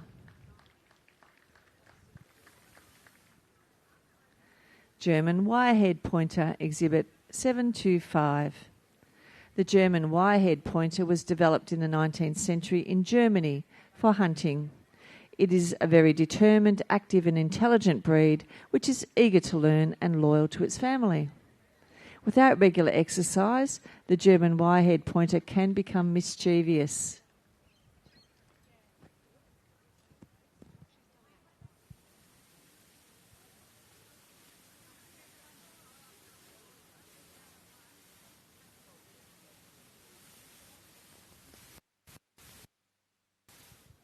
German Wirehead Pointer.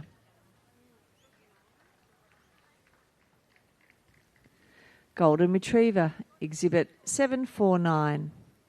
Golden Retrievers were historically developed to retrieve shot waterfowl such as ducks and upland game.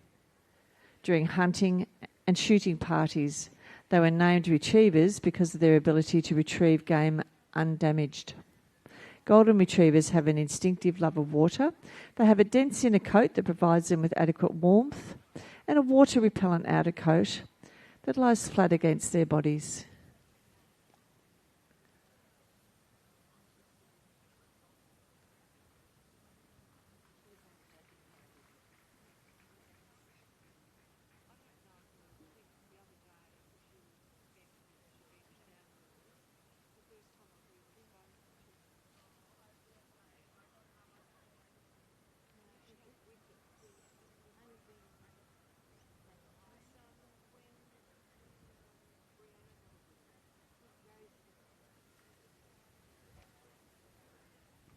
Golden Retriever.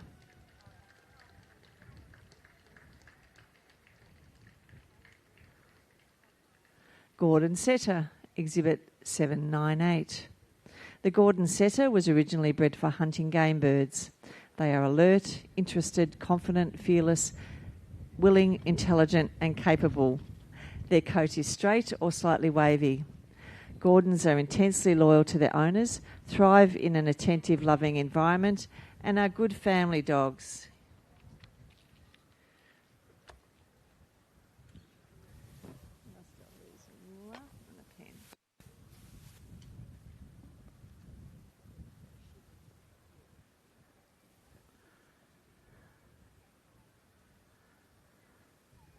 Gordon Setter.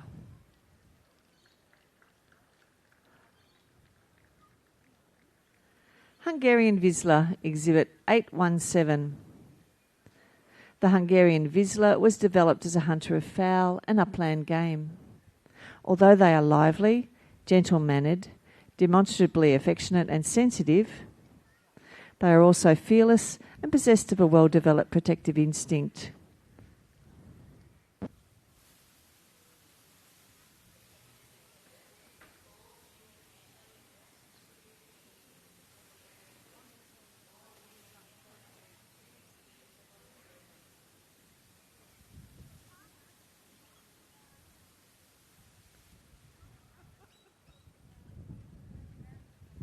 Hungarian Vizsla.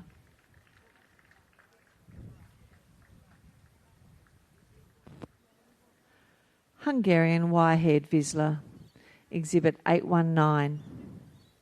The Hungarian wire-haired Vizsla is slightly heavier than his cousin with a wiry coat.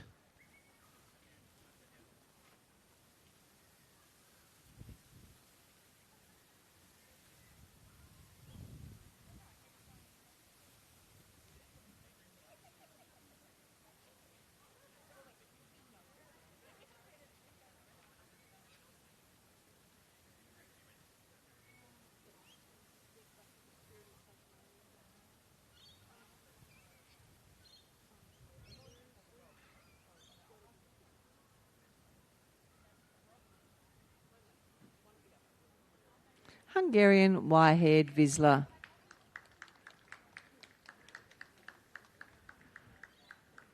Irish red and white setter, Exhibit 825.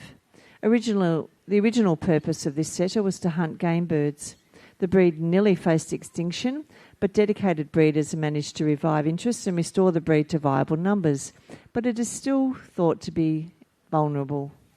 An affectionate and attractive breed, they are an ideal all-round family dog, more suitable for active families.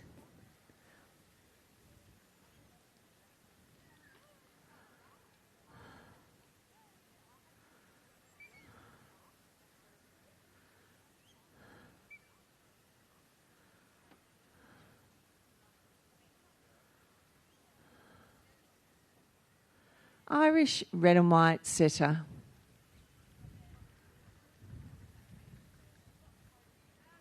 Irish setter, Exhibit 844. Instantly recognised with his beautiful coat, which is moderately long, silky, and of a red or chestnut colour. Irish setters get along well with children, other dogs, any household pets, and will enthusiastically greet visitors.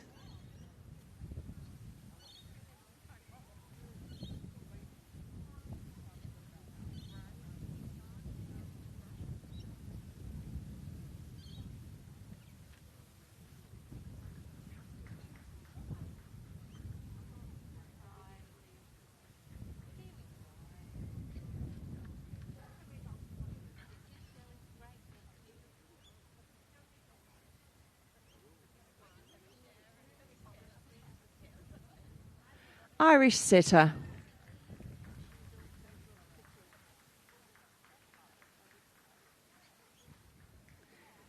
Irish Water Spaniel, Exhibit 846. The Irish Water Spaniel is a breed best known for its distinctive curly coat.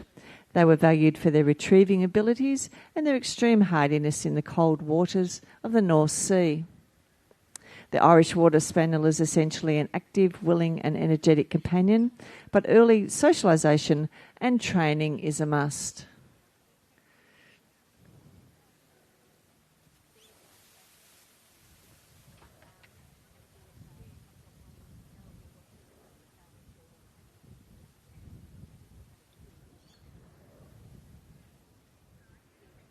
Irish Water Spaniel.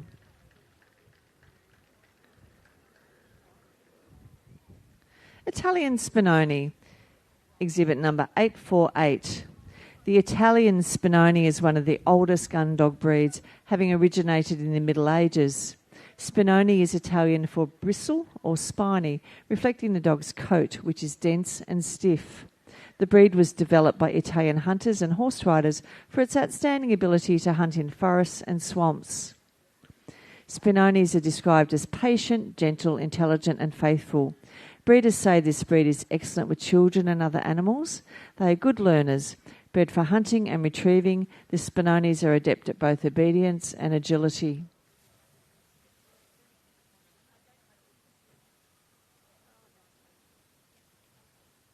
Italian Spinoni.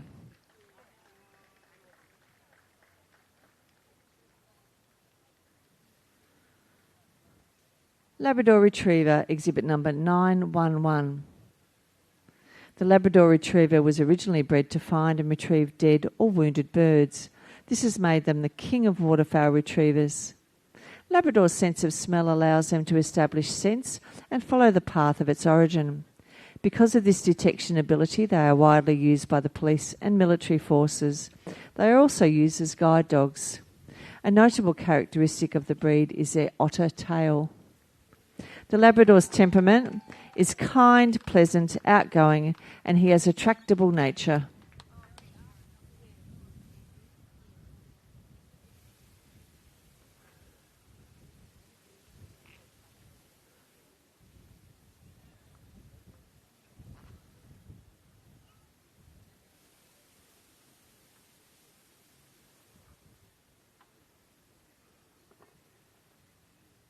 Labrador Retriever.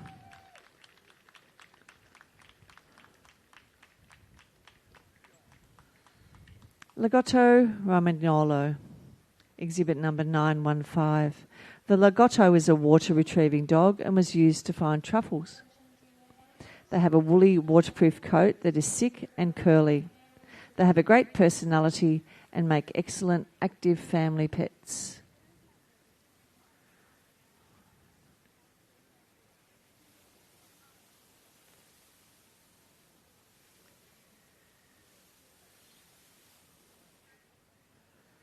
Lagotto Romagnolo.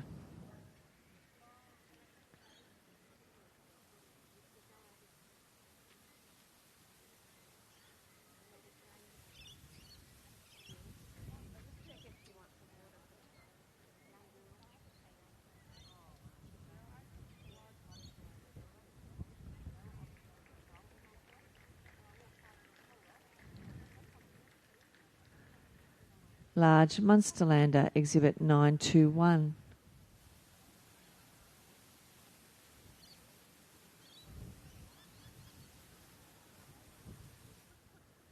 Its body should be the same length as its height at withers. The coat is black and white with hair of medium length. This dog has been bred for many decades for hunting.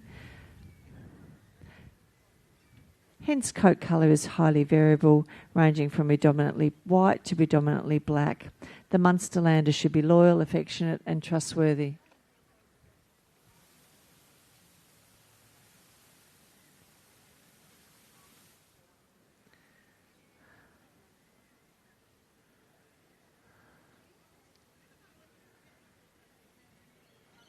Large Munsterlander.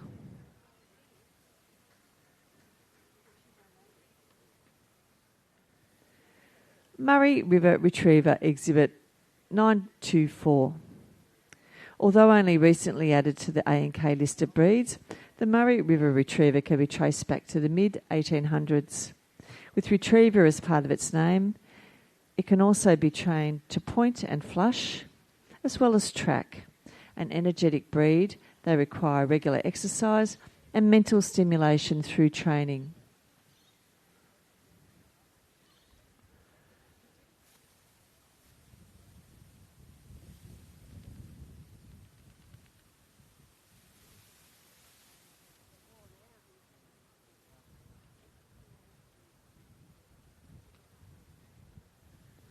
Murray River Retriever.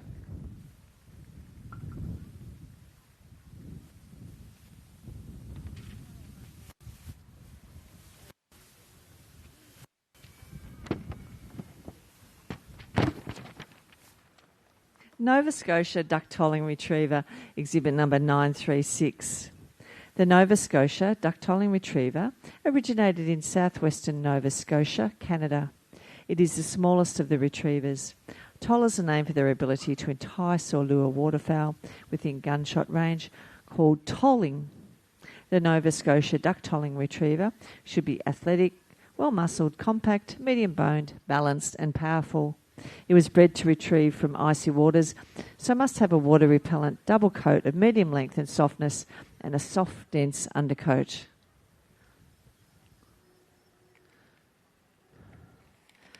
Nova Scotia Duck-Tolling Retriever.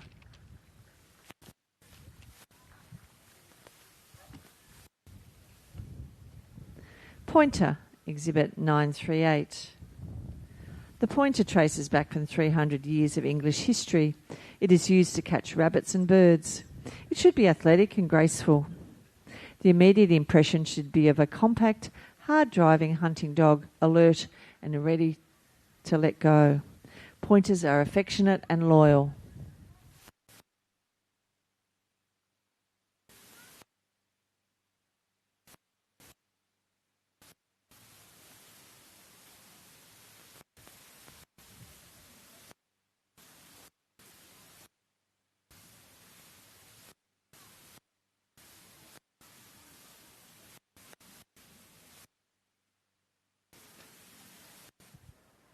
Pointer.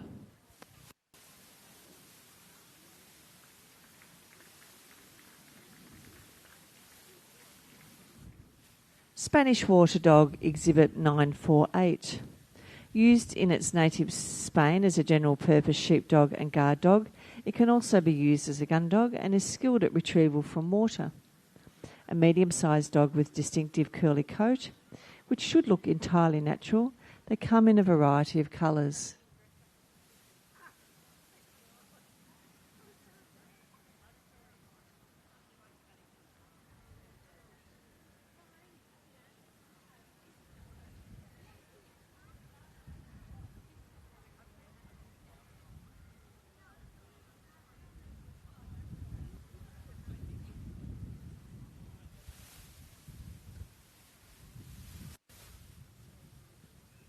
Spanish Water Dog.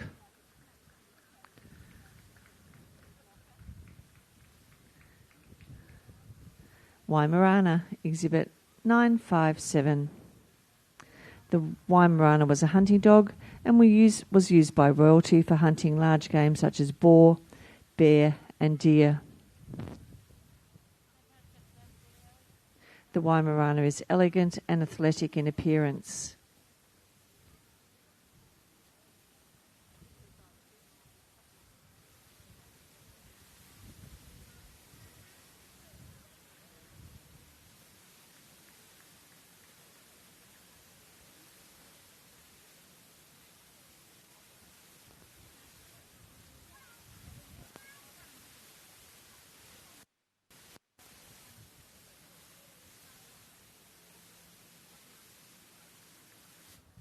Weimaraner.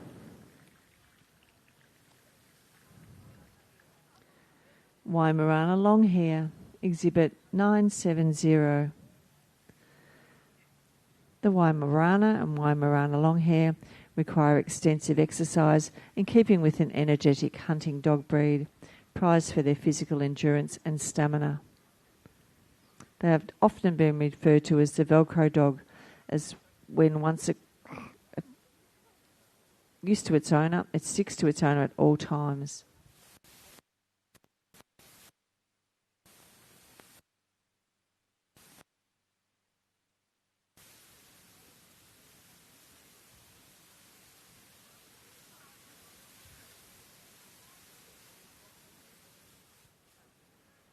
Weimaraner long hair.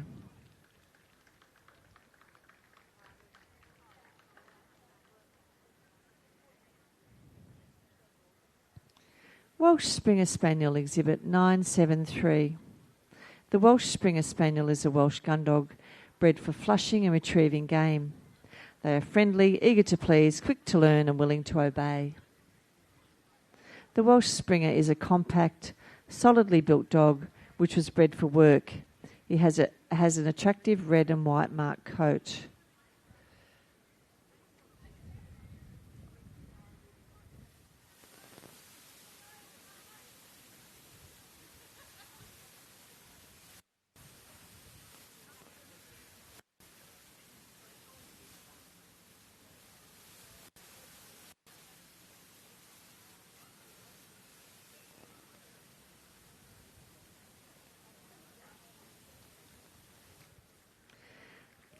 The Welsh Springer Spaniel. Wire-haired Slovakian Pointer, exhibit 983. A working dog of moderate length but noble. His basic colour is grey but with a harsh coat. Recognised as a purebred after the Second World War, he is able to work in a variety of circumstances, especially retrieving game.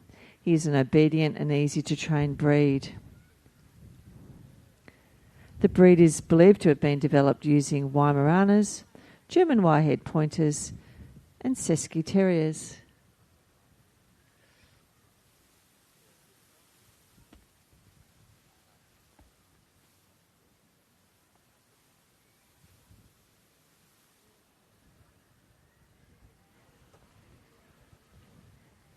Wire-haired Slovakian Pointer.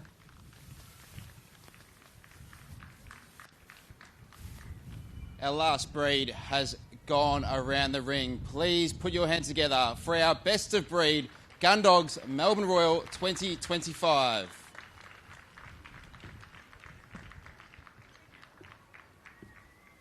As our final breeds just get into the line, our judge, Mr. Paul Scanlon, will be having one final look to make sure he hasn't missed anything, and will be making a decision on his 8 finalists from the Gun Dogs.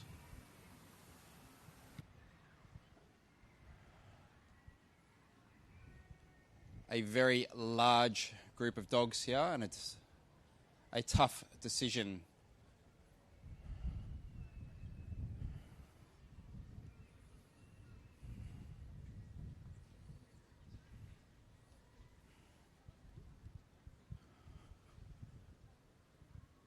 For those in the crowd, if you have a favourite, we'll see how well they go.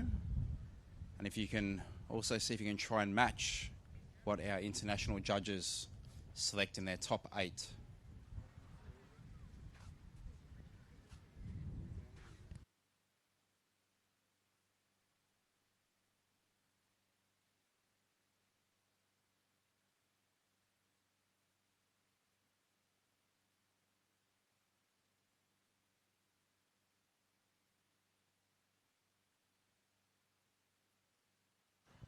We have our 8 finalists, and in alphabetical order, can we please bring out 552, the Clumber Spaniel; 590, the Cocker Spaniel; 605, the Cocker Spaniel American; Next up, 649, the English Springer Spaniel. 749, the Golden Retriever. 817, the Hungarian Vizsla. And to round off our last two, please bring out 911, the Labrador Retriever. And our final, please bring out exhibit number 915, the Lagotto Romagnolo. And ladies and gentlemen, please put your hands together for a remainder of our best of breeds as they retire from the Melbourne Royal Show.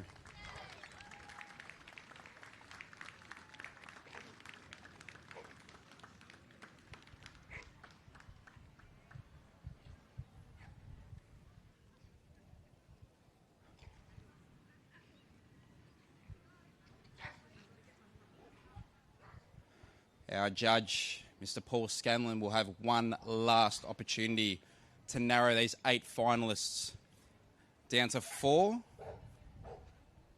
And as they go around one last time, please put your hands together for our 8 finalists. The Clumber Spaniel.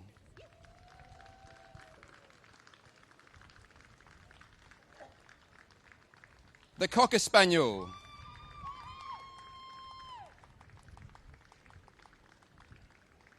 The American Cocker Spaniel.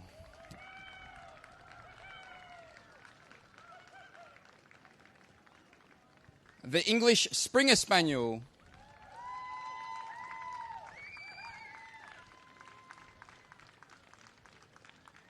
The Golden Retriever.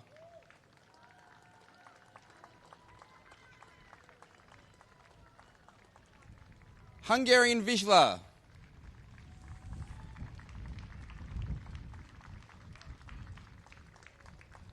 The Labrador.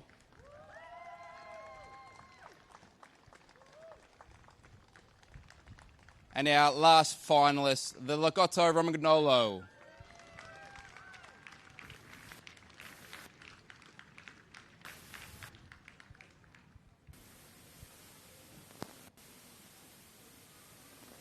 Our final 8 gun dogs. We will now select our 4th in group, 3rd in group, 2nd in group, and our best exhibit in group. And for those of the general public watching on, please stay around because this is one highlight. But after our gun dogs, we do have our junior handler competition. And then we will continue on with our best exhibit in show, where our 7 group winners will return. And the ultimate hope to become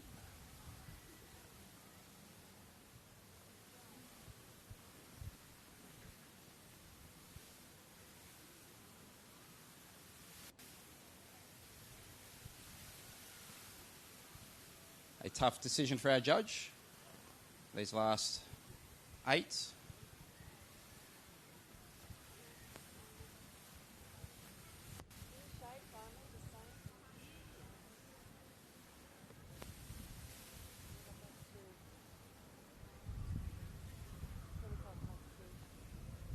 And the book has been called, so we have our 4 winners.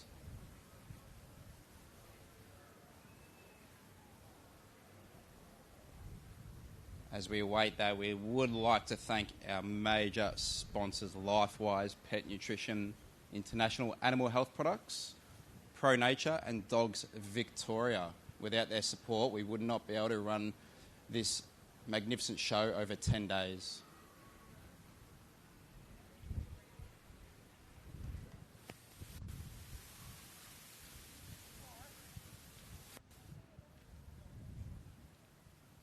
Ladies and gentlemen, we have our 4 winners. Our 4th in group. Please bring out exhibit number 590, the Cocker Spaniel. Best in gun dog group 4th receives a trophy and sash presented by Melbourne Royal. 9 kilograms of premium dog food supported by LifeWise, and an advertising voucher supported by Dog News Australia. Third in group gun dogs. Please bring out exhibit number 649, the English Springer Spaniel. Best in Gun Dog Group third receives a trophy and sash presented by Melbourne Royal, 9 kilograms of premium dog food supported by LifeWise, and an advertising voucher supported by Dog News Australia. 2 to go. Second in group gun dogs, Melbourne Royal, Mr. Scanlon has awarded to exhibit number 749, the Golden Retriever. Best in Gun Dog Group second receives a trophy and sash presented by Melbourne Royal, 9 kilograms of premium dog food supported by LifeWise, an advertising voucher supported by Dog News Australia, and a $50 voucher supported by PD Insurance. And for our final time today, awarding a Best Exhibit in Group. Gun Dog Best Exhibit in Group has been awarded to exhibit number 911, the Labrador Retriever. Best in the Gun Dog Group receives a trophy in memory of Wayne Pearson, donated by Pampard Dalmatians, 18 kilograms of premium dog food supported by LifeWise, an advertising voucher supported by Dog News Australia, a $100 voucher supported by PD Insurance, and a trophy and sash presented by Melbourne Royal.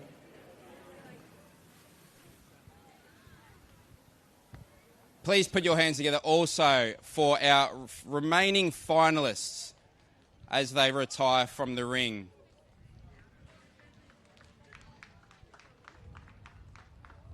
As they go around, please congratulate our best exhibiting group, the Labrador Retriever, the Golden Retriever, the English Springer Spaniel, and the Cocker Spaniel.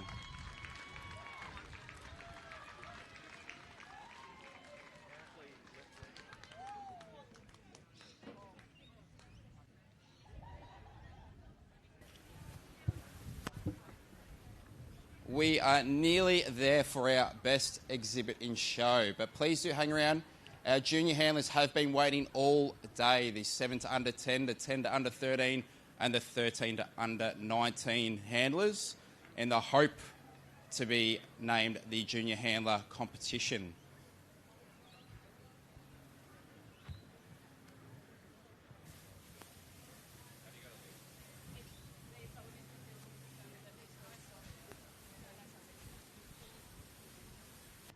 So I bet there is one more little one before we get to our puppies.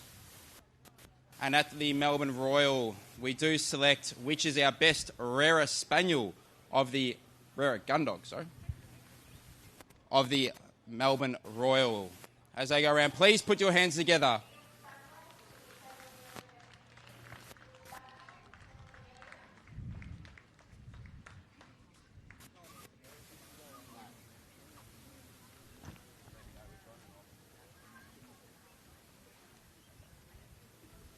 And today, the rarer gun dog of the Melbourne Royal has been awarded to the Clumber Spaniel. The best rarer gun dog spaniel receives a rosette presented by the Rarer Gun Dog Spaniel Club of Victoria. Please put your hands together for our best rarest gun dog spaniel and the Melbourne Royal 2025.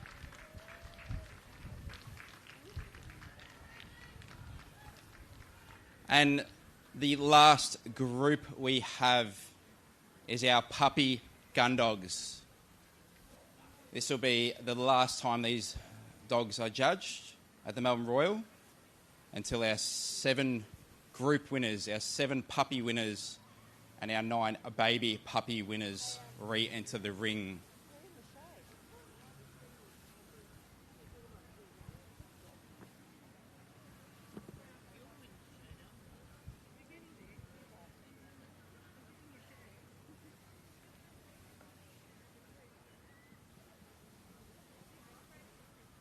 But we do ask you that you do stay and attend for our junior handlers.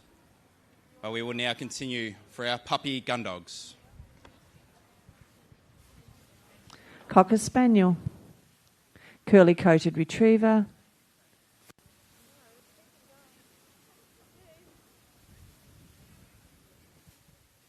English Setter, English Springer Spaniel, Field Spaniel, Flat-Coated Retriever, German Short-Haired Pointer, German Wire-Haired Pointer, Golden Retriever,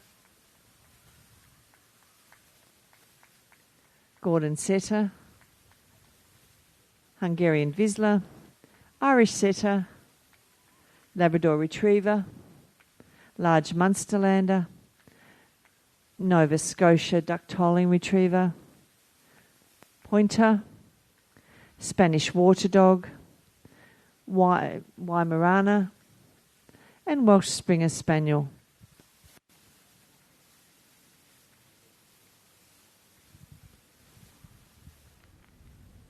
Please put your hands together for our best puppy of breed winners, Gun Dogs at the Melbourne Royal 2025.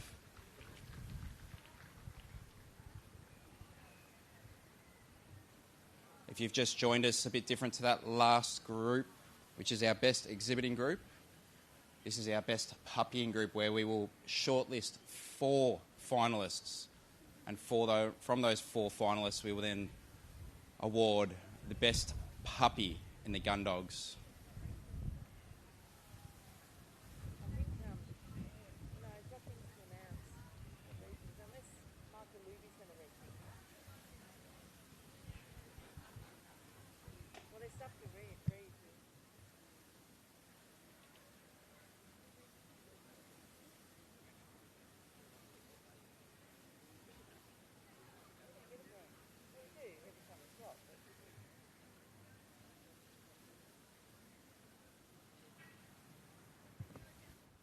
Cocker Spaniel, Exhibit 577.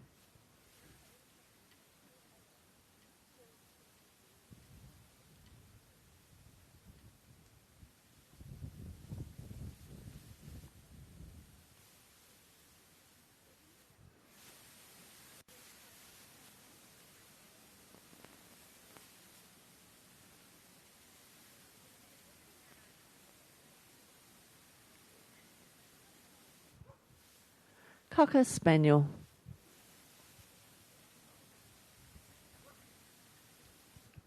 Curly-coated Retriever, Exhibit 624.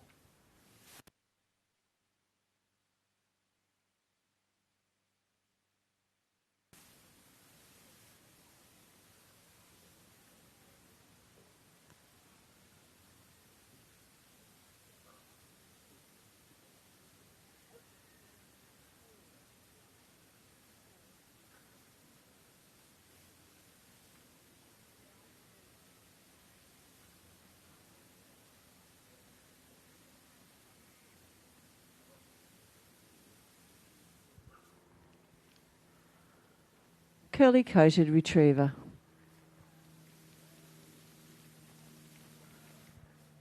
English Setter, Exhibit 631.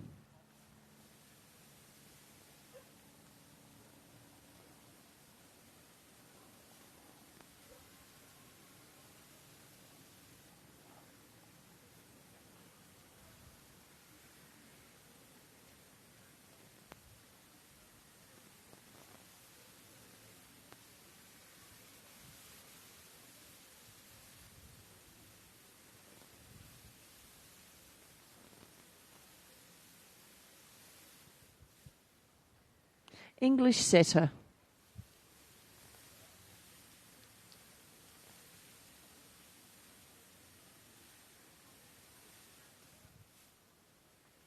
English Springer Spaniel, Exhibit 652.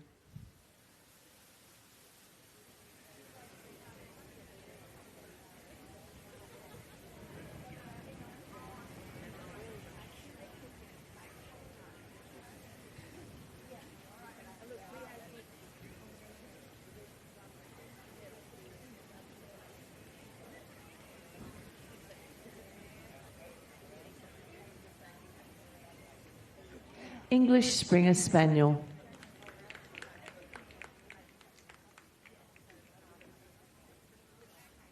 Field Spaniel, Exhibit 671.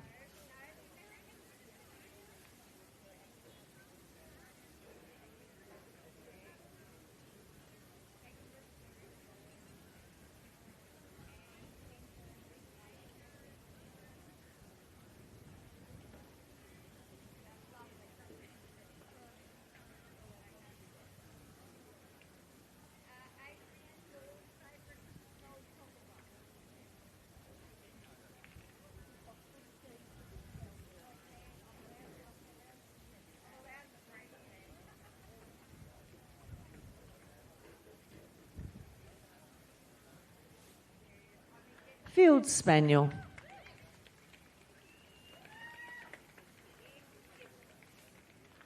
Flat-coated Retriever, Exhibit 684.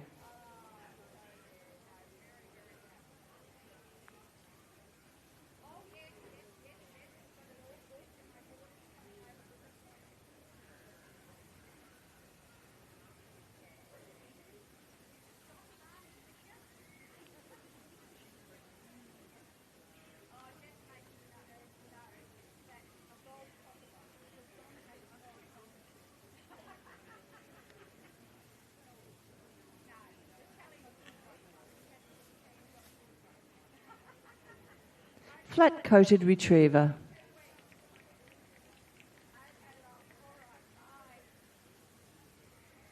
German Short-haired Pointer, Exhibit 705.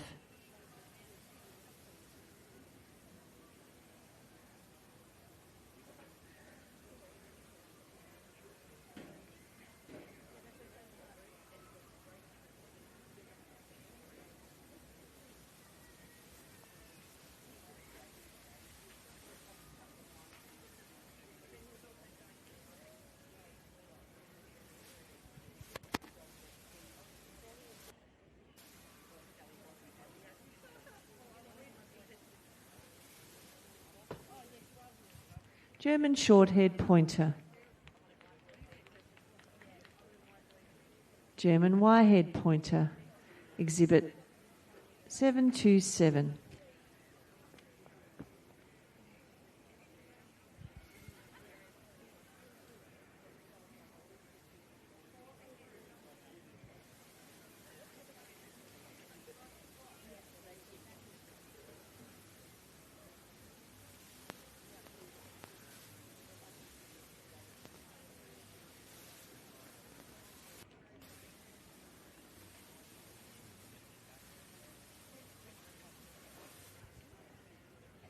German Wire-haired Pointer.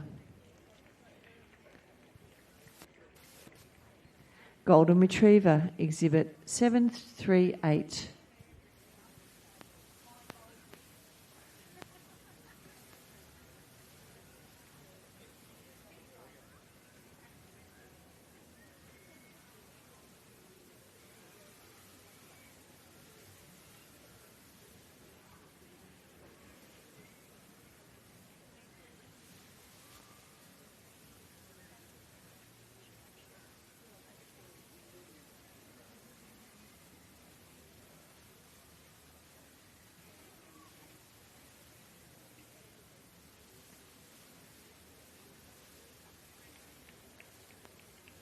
Golden Retriever.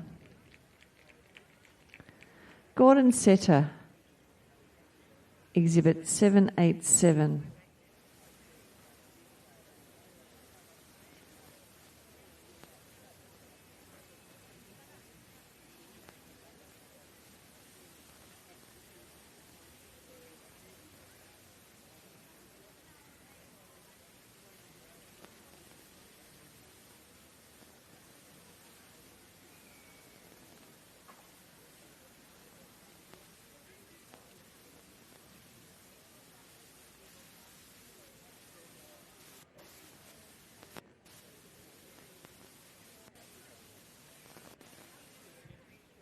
Gordon Setter.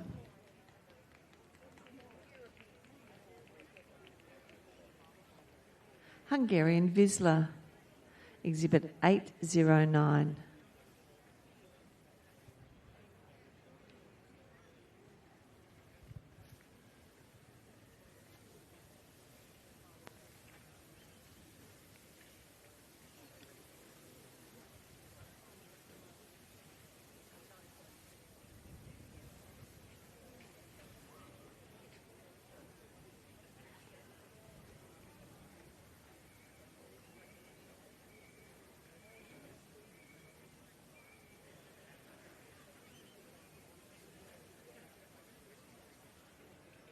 Hungarian Vizsla.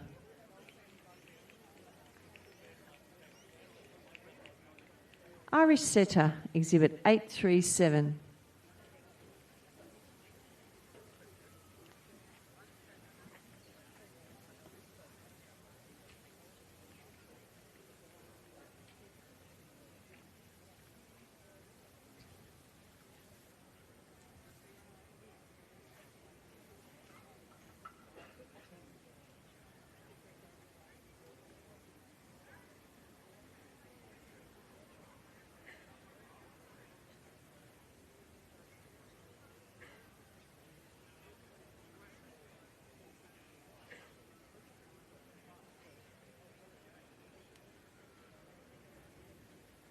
Irish Setter. Labrador Retriever, Exhibit 889.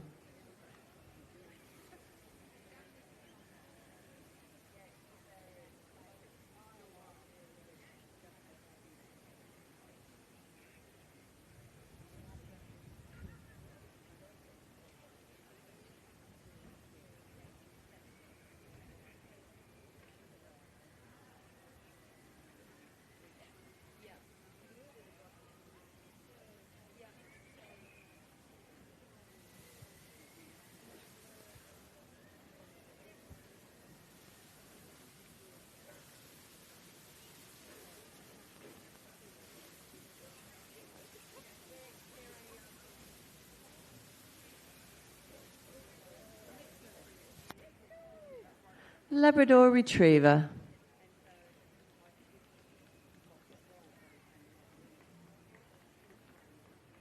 Large Munsterlander, Exhibit 920.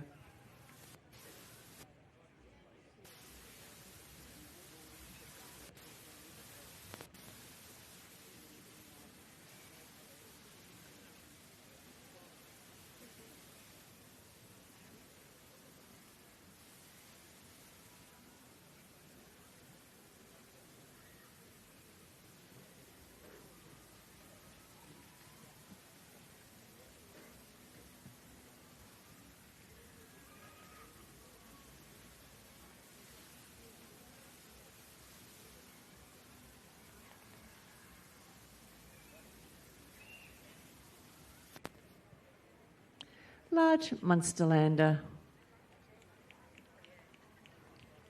Nova Scotia Duck-Tolling Retriever, Exhibit 931.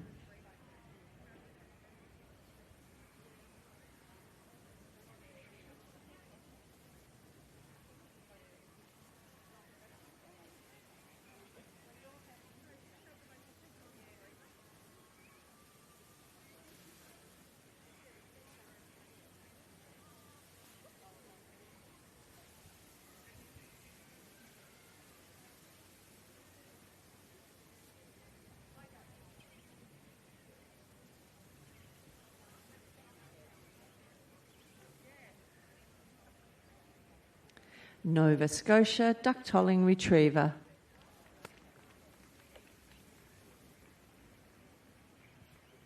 Pointer, Exhibit 938.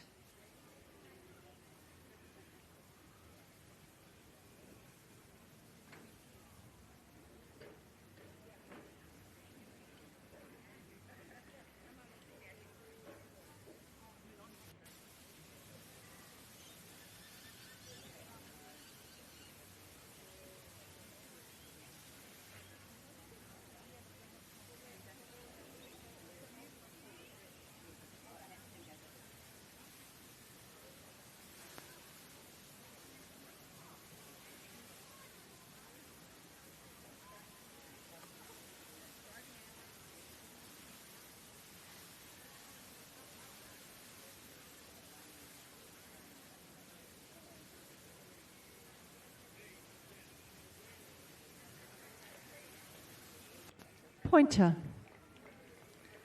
Spanish Water Dog, Exhibit 948.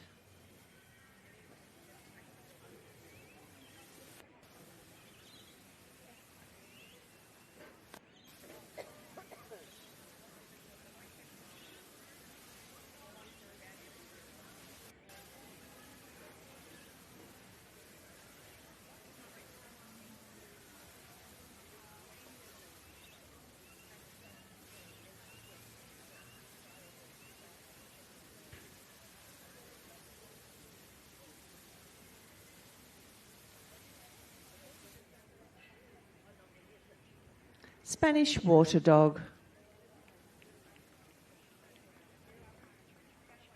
Weimaraner, Exhibit 959.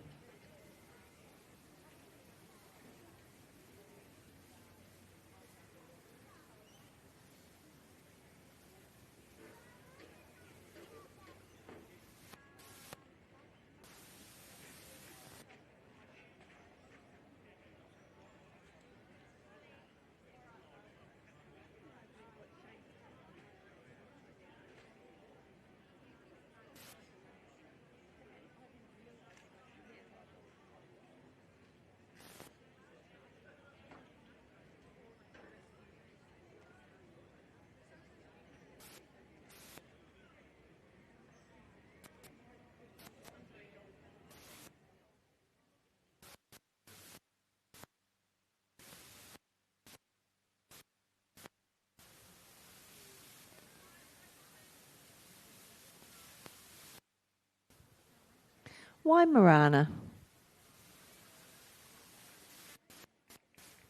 Welsh Springer Spaniel, Exhibit 973.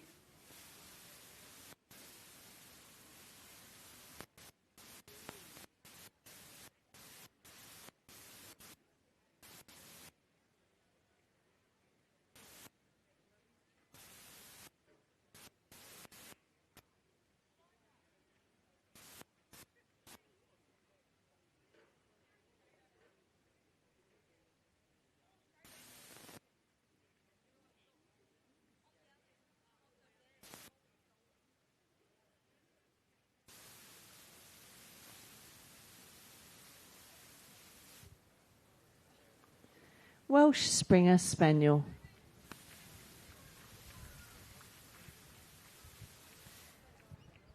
Please show your appreciation for these Puppy of Breed winners, Gundog Group, Melbourne Royal.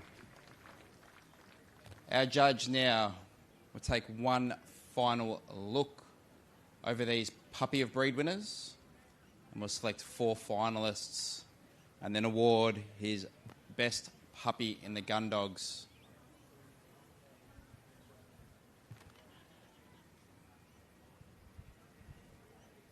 For those watching of the general public, please do not go away after the Gundogs are complete. We do have our junior showmanship competition. We have our children between the ages of 7 to under 19 competing. And then we will move on to our best exhibit in show.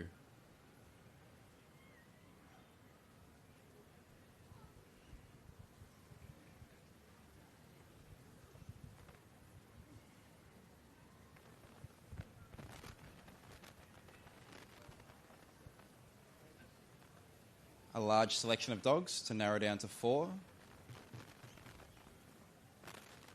Our judge, Mr. Paul Scanlon from Ireland, is just making his last decisions on who his 4 finalists will be.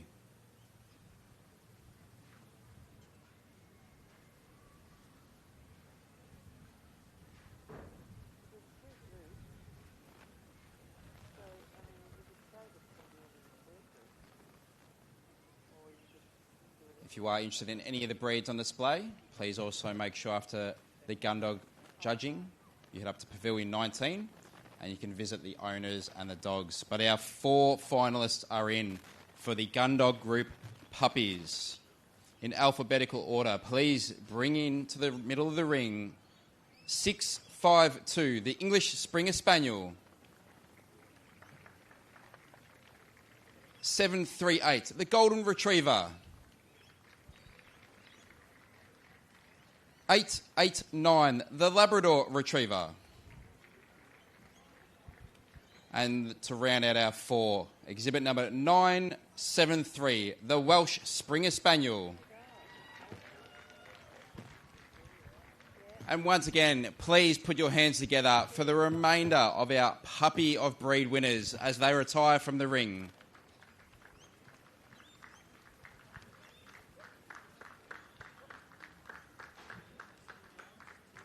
Yeah.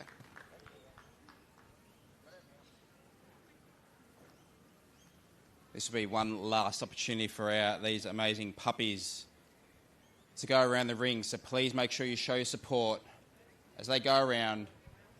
The first finalists, the English Springer Spaniel.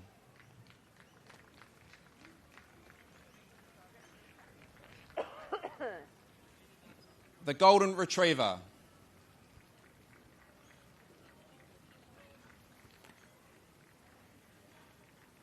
The Labrador.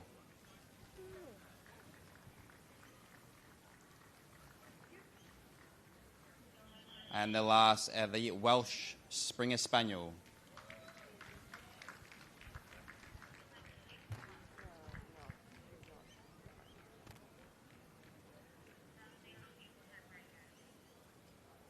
We need only one winner.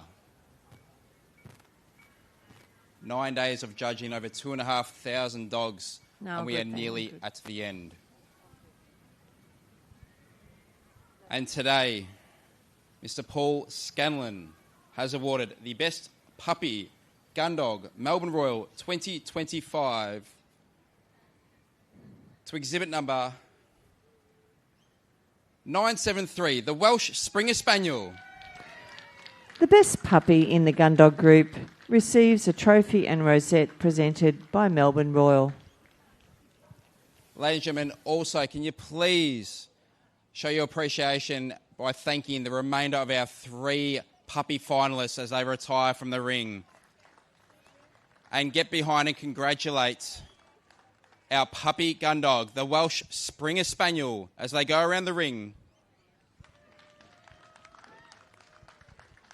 And for the last of our group judging, please also thank and congratulate our judge, Mr. Paul Scanlon from Ireland.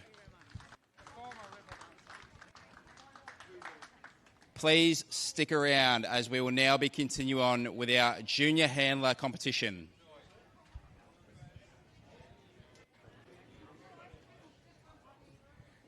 Good afternoon, ladies and gentlemen, and welcome to the Junior Handler Competition for 2025.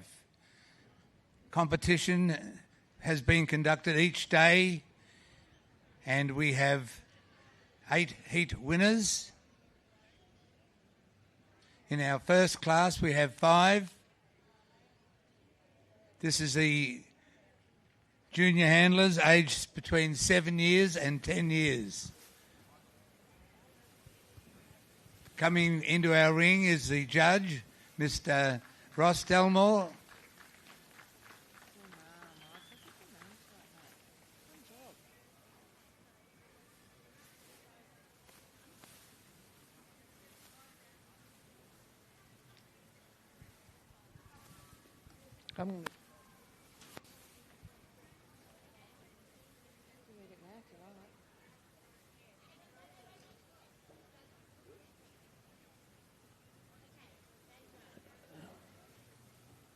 Let's hear it for our first contestant in our 7 to 10-year-old junior handlers.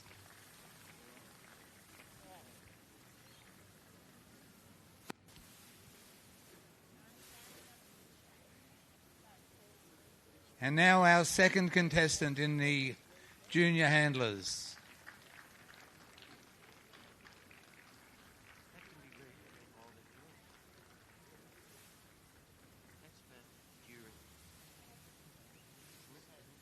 Our third contestant.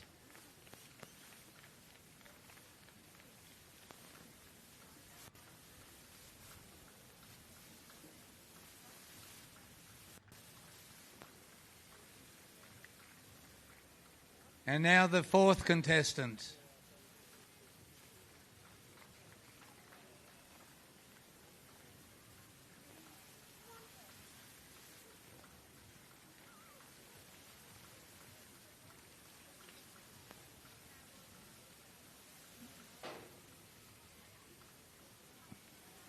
And finally, our final contestant in the 7 to under 10.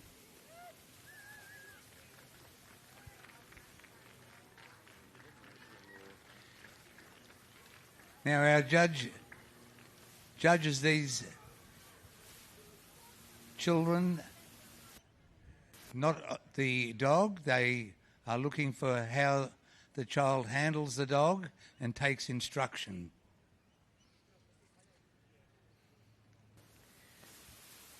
The heats of the junior showmanship classes are held every day of confirmation judging. Entry is free and the children can continue to compete until they qualify. The daily class winners receive a $25 gift voucher, an armband exhibit number holder, 12 months free junior membership of Dogs Victoria, other gifts and passes to return to compete today.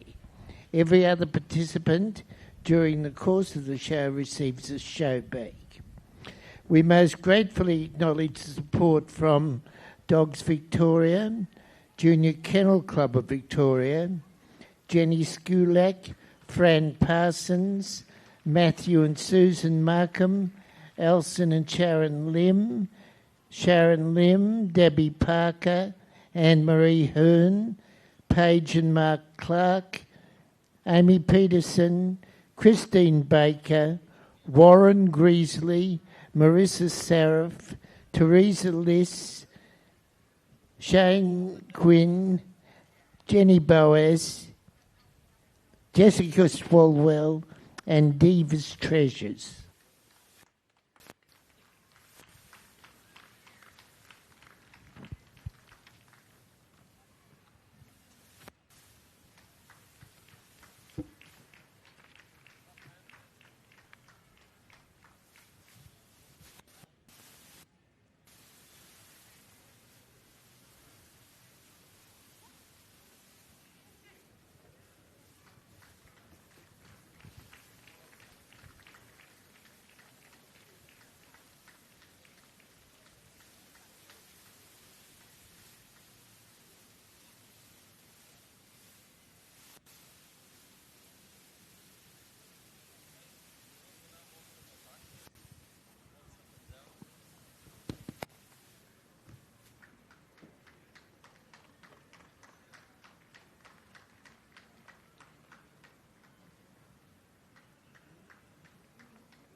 As I mentioned before, the judge is not judging the dog. He's judging the child's ability to handle the dog and to take instructions.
This competition is designed to try and put some enthusiasm and encouragement into some of our younger exhibitors.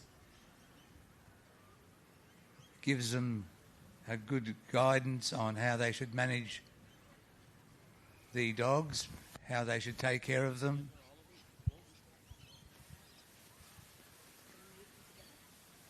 And our judge is going to move all the dogs together, all our handlers.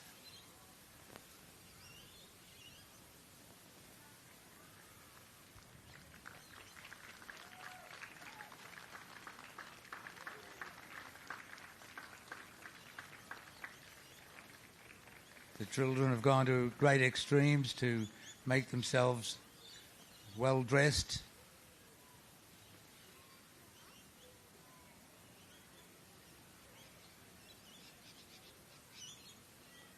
Neatness is also very important.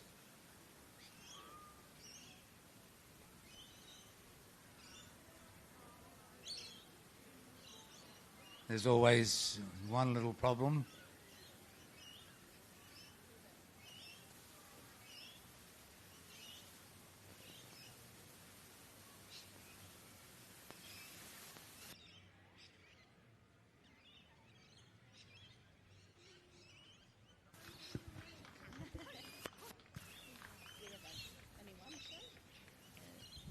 And today, ladies and gentlemen, the award goes to the number J2.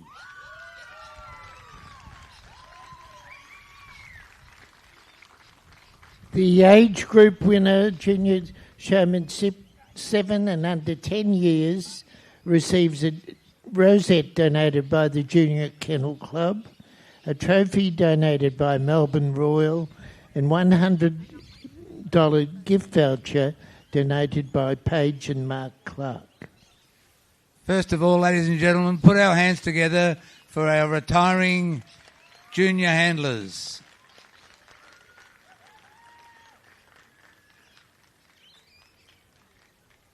And now let's show our appreciation to our winner, J2, as she goes around the...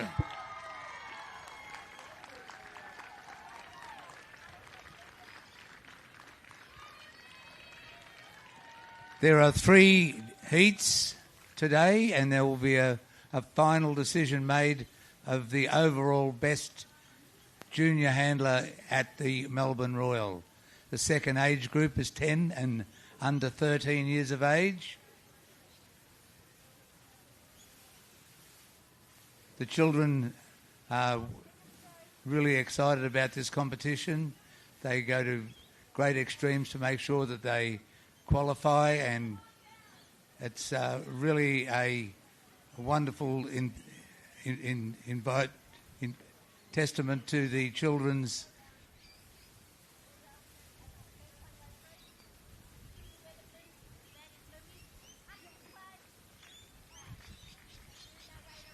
Let's hear it for our first exhibit.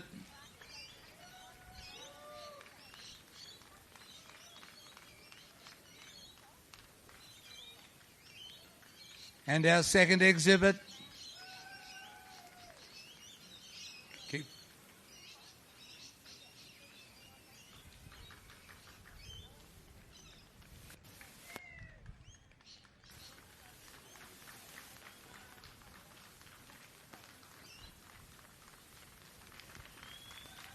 And now for our fourth exhibit.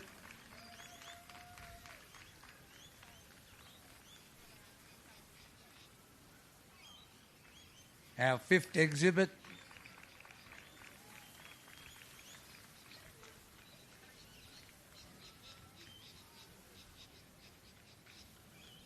Our sixth exhibit.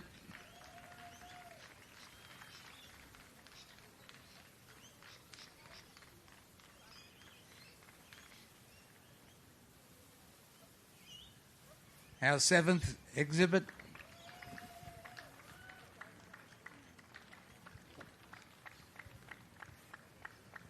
And finally, our eighth exhibit. As there was competitions for 8 days, the competition was filled each day, and we invited interstate child handler judges to adjudicate on each of our days.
our judges monitoring the children on how they manage the dog, how they work with the dog.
The age group of these children is 10 to under 13. A very competitive group.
This competition is judged on the skill of the exhibitor, not on the dog. It's how the child works with the dog, treats it, talks to it.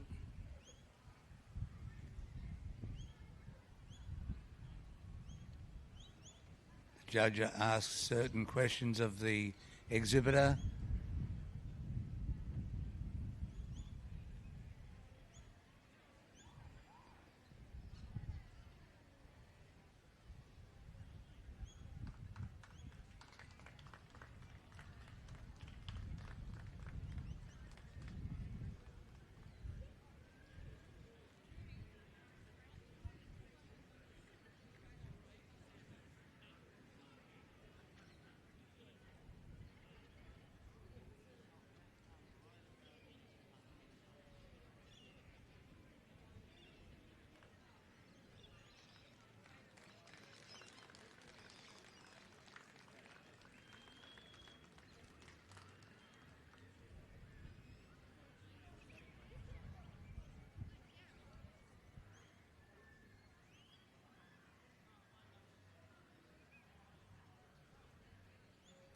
Our judge all the way from Ireland, Ross Delmar, is walking down the line, having another look at the junior handlers.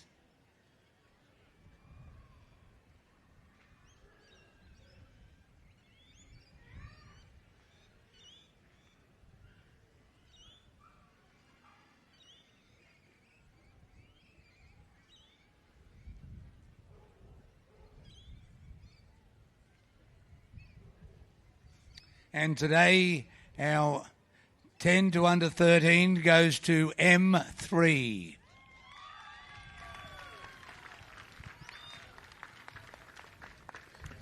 Please put our hands together for our retiring junior handlers. Age group winner, Junior Championship, 10 and under 13 years, receives a rosette donated by the Junior Kennel Club of Victoria, a trophy donated by Melbourne Royal, and $100 gift voucher donated by Paige and Mark Clark.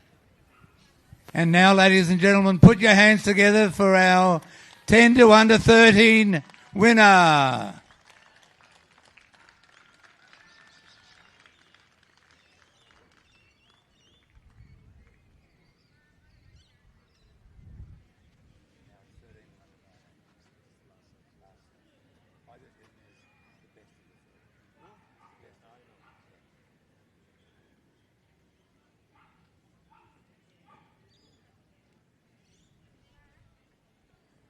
Just like to take the opportunity to thank all the wonderful sponsors of our junior handlers.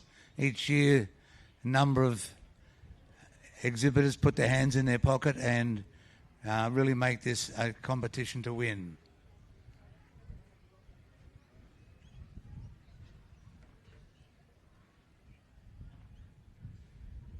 This age group is 13 to under 19. Put your hands together for our first exhibitor.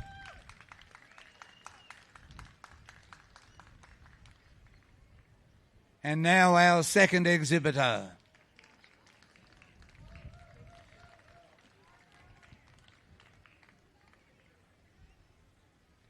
Our third exhibitor.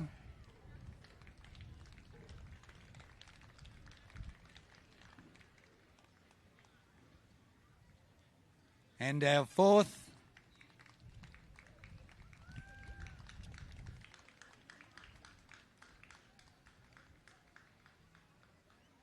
And now the fifth exhibitor.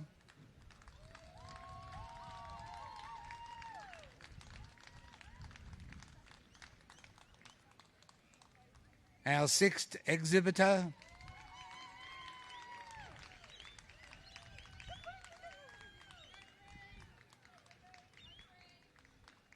Our seventh exhibitor.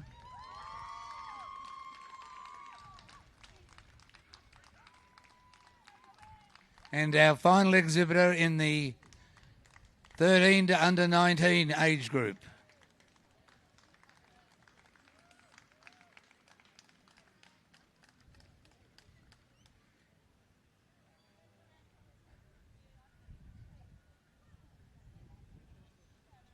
After this class is decided, we will bring back the 3 age groups and find out who our best junior handler will be today.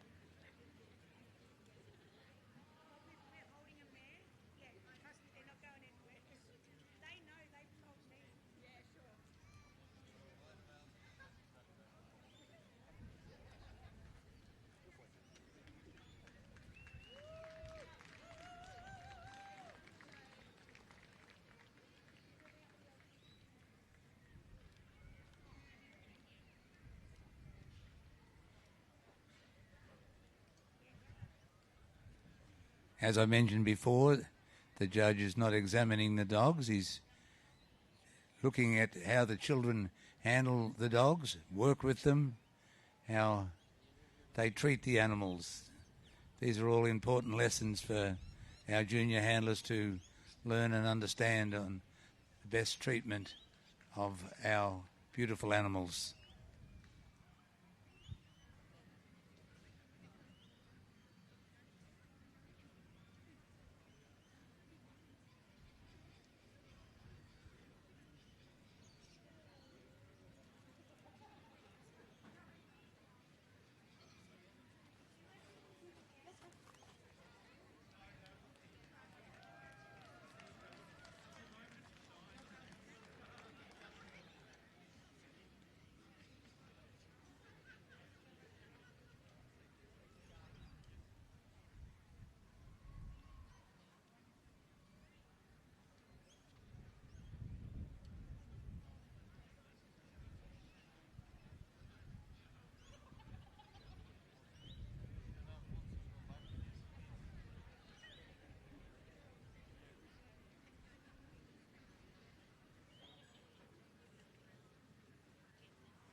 This competition is designed to help our junior handlers understand the responsibility of dog ownership, knowing how to treat the animals, how to take care of them.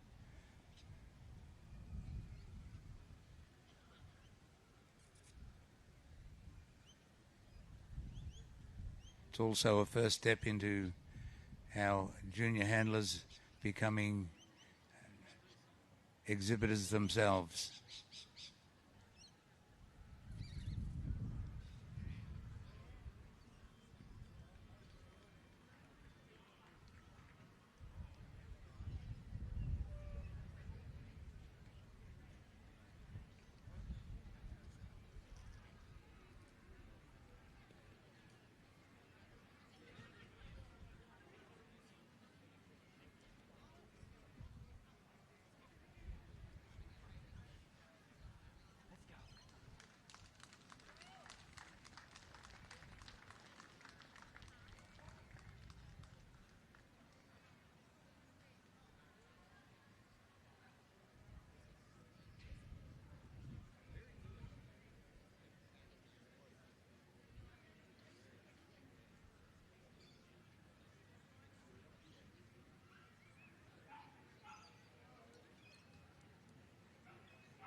The junior handlers have gone to extreme lengths to make themselves look very comfortable in their outfits, well dressed, tidy.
Our judge, Ross Delmar, has been over the 8 exhibitors, the junior handlers, having a final look.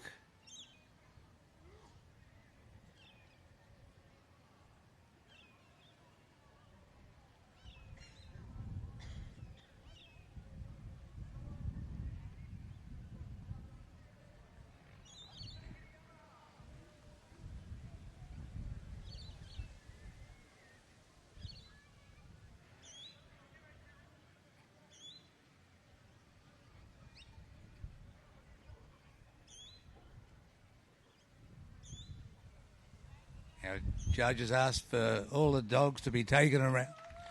Let's hear it for these wonderful handlers, our 13 to under 19 handlers. What a wonderful competition.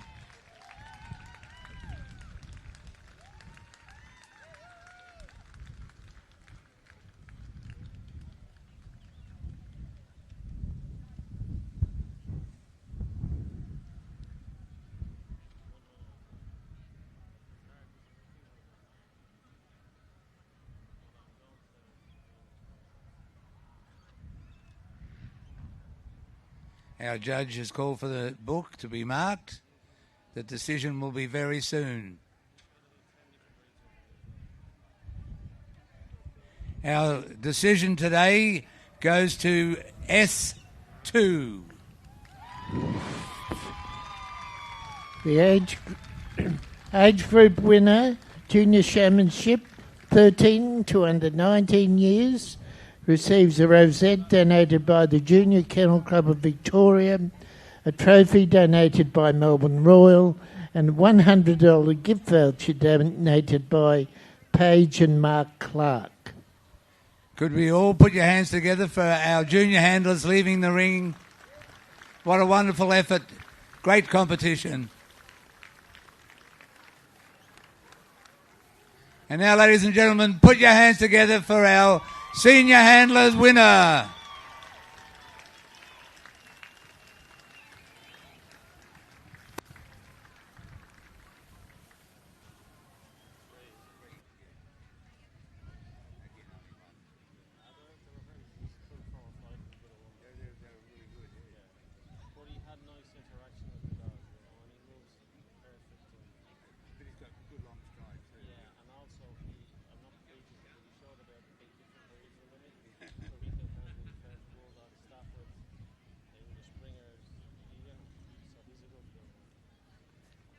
And now, ladies and gentlemen, our final of the junior handlers. Today we will bring in the senior handler, the 13 to under 19 first.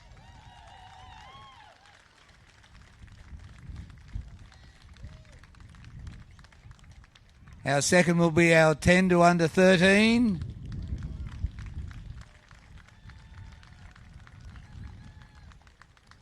And finally, our youngest one, 7 to under 10.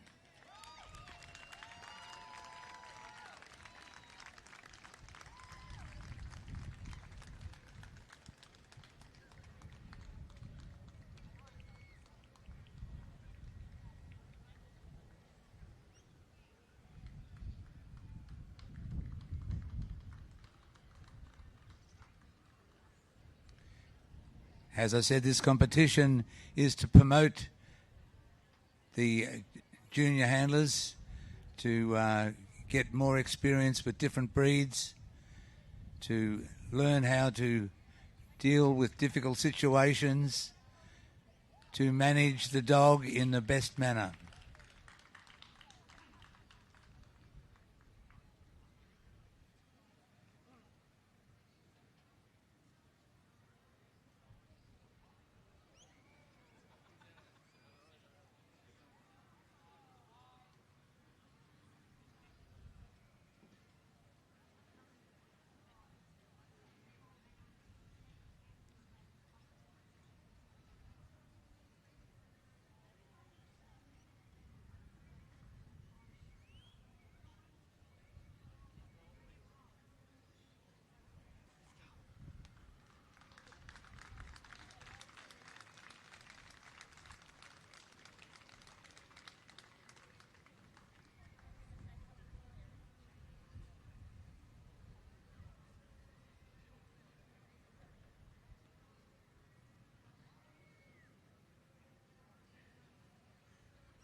Not yet. I'll let you know when the winner is announced.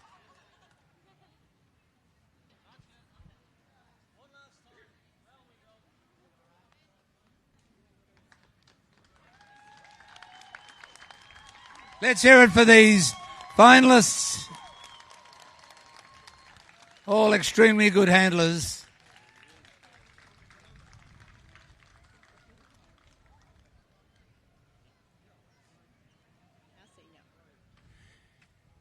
Ladies and gentlemen, today our best junior handler will be the number S2.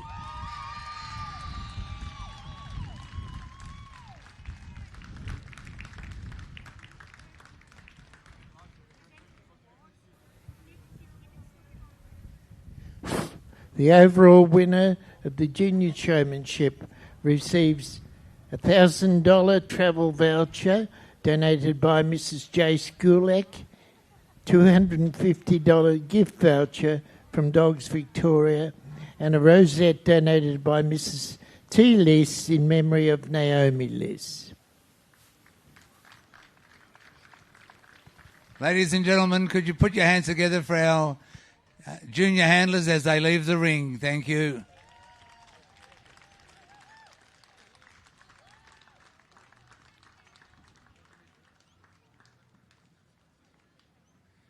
And now, ladies and gentlemen, presenting our junior handler, Melbourne Royal 2025.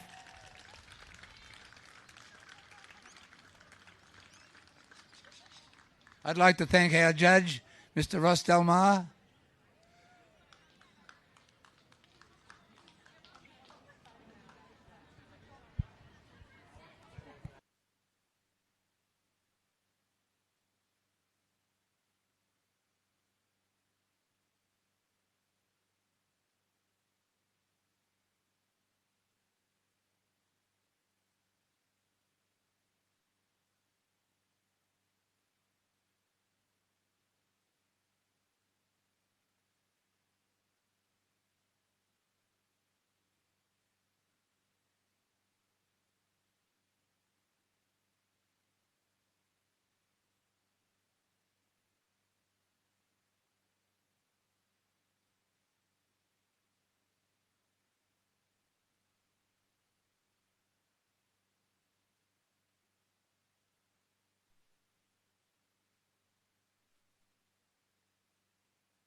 Good afternoon, everybody, and welcome to General Specialist Day of Melbourne Royal.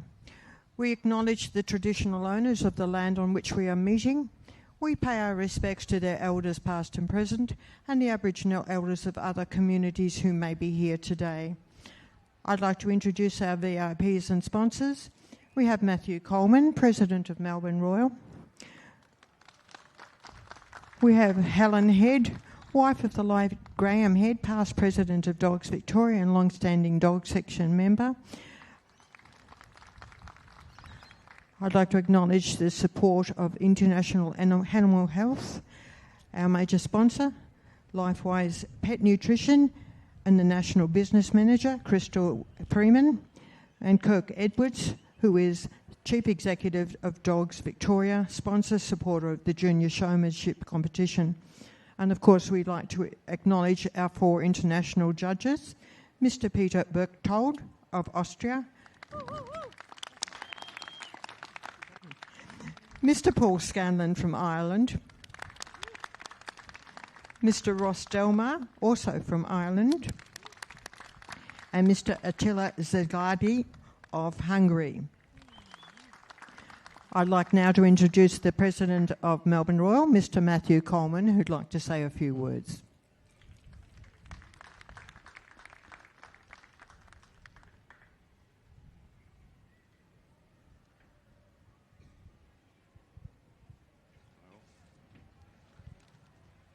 Good afternoon, everyone. Thank you for joining us on this glorious spring day in Melbourne for the presentation of Best in Show at the 2025 Melbourne Royal All Breeds Championship Dog Show. There really is nothing like the thrill of winning that coveted Melbourne blue ribbon, and in particular, of course, Best in Show. The Melbourne Royal All Breeds Championship Dog Show was first held in 1872. Over the past 153 years, the dog show, of course, has grown and evolved to become Australia's leading dog competition. This year, we were delighted to receive more than 3,000 entries across 192 breeds, all vying to win that coveted blue ribbon. As a not-for-profit organisation, of course, we rely heavily on volunteers who provide their time, their knowledge, their expertise, but also their passion, that thing that's hard to define, to assist us to plan and deliver the Melbourne Royal Show. We are really generally incredibly grateful to all our volunteers for their assistance, support and involvement. And I'd like to particularly acknowledge the members of our Dogs Committee, that stunning lot all lined up behind me. So thank you to Gail Wilcox, of course, our Committee Chair, Judy Oliver, Vice Chair, Heather Tilley, Ty Atkinson, Kira Wilkinson, Christina Ramsau John, Andrew Burt and Glenn Moore. Thank you very much. And also, a round of applause for our committee members. And as Gail has already mentioned, of course, the prestige of our All Breeds Championship Dog Show is reflected in the calibre of our judges. We were delighted to host 4 esteemed international judges this year, and I'm sure many of you have had the opportunity to study the flags around the ring and test your knowledge of flags, but as been mentioned, but I'd just like to add my thanks and appreciation to Attila Zagladi from Hungary, Ross Delmar, Paul Scanlon, both from Ireland, and Peter Berchtold from Austria. Thank you.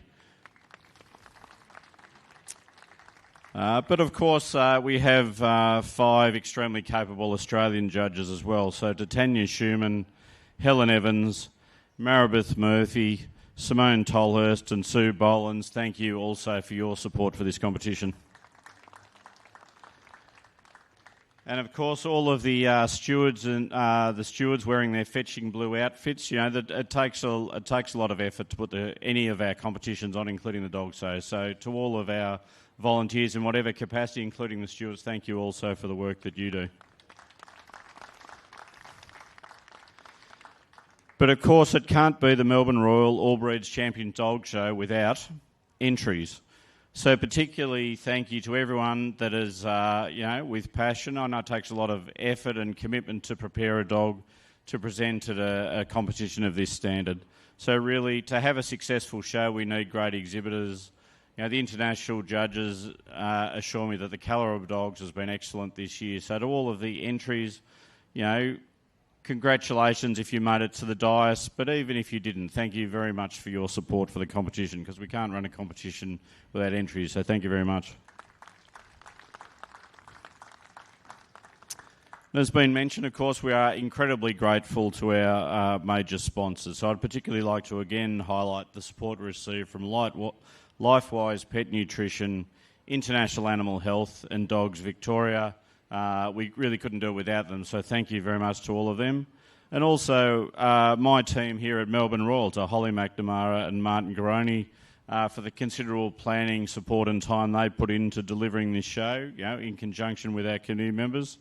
And also behind the scenes is probably the staff that are a bit unheralded, our operations team, our CRM team on the technology and our marketing team. It is a huge team effort, so thank you to all of those people. We really are proud of the Melbourne Royal Show. It is genuinely that iconic Victorian major event that really does genuinely bring lots of joy and happiness to Victorians of all ages, from the very young to the very young at heart, and I hope that's been the case for you.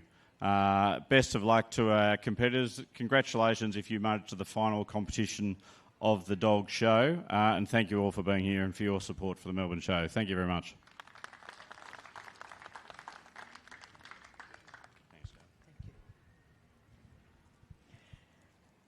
On behalf of Melbourne Royal and especially the Dog Section Committee, I'd like to thank all exhibitors for their entries and the excellent manner in which they've conducted themselves.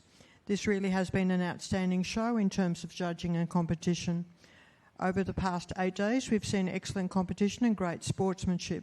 And again, I'd like to acknowledge their major sponsors: Lifewise, the official supplier of dog food; Dog News Australia; International Animal Health; Dogs Victoria; More Home Pet Transport; Kong Dog Toys; and Our Dogs UK, our international partner. Our competition coordinator, Holly McNamara, has been a pleasure to work with, and we all congratulate her and her team for such a wonderful effort. The Dog Section Committee, who are standing with me, my grateful thanks for your outstanding commitment to this event. Without their support and enormous efforts, we would not be here celebrating this fabulous event. Our stewarding team, they are the ones who make the event such a success on a day-to-day basis, providing support for our judges, organising exhibitors and ensuring that over 3,000 dogs have been judged over the past 8 days. We owe them enormous thanks.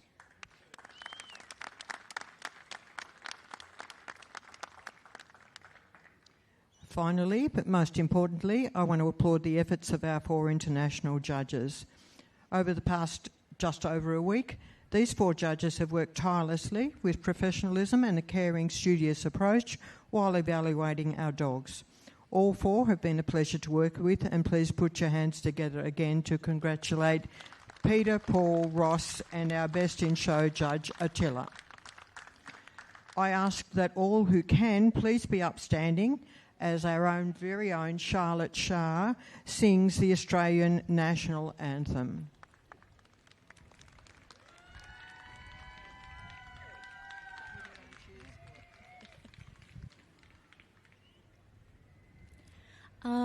Australians, oh, let us rejoice, for we are one and free, with golden soil and wealth for toll. Our home is good by sea, our land abounds in nature's gift of beauty rich and rare. In history's page, let every stage advance Australia fair. In joyful strains and let us sing. Advance Australia fair.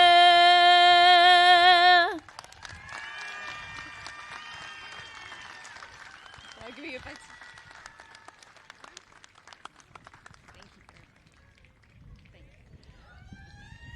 I can see you're all very enthusiastic about Charlotte's rendition. That was a marvellous thing. Just one more small thing. Could we have Holly McNamara come forward, please? Holly? I suspect many of you have had dealings with Holly, usually over the phone or computer. This is Holly, and we're never going to let her go. This is an appreciation from the Dog Section Committee for all the work you do. Thank you very much.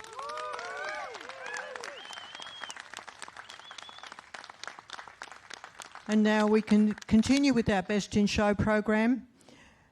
Good luck to all competitors.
Good afternoon. This is what it's all about. We are now about to find out who will take these in-show awards.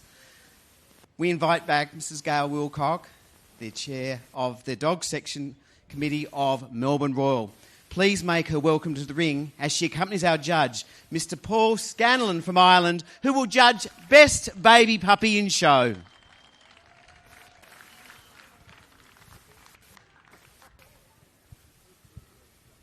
Throughout the competition, one baby per day for each day of breed judging has had to battle it out.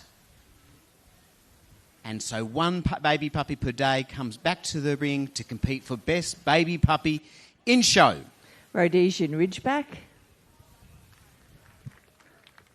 Dachshund Miniature Longhaired. Fox Terrier Smooth.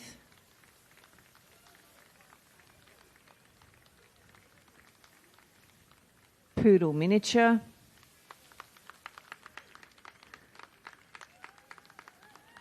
English Springer Spaniel.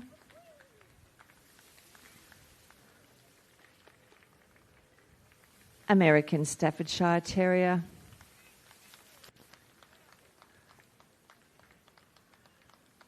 Samoyed.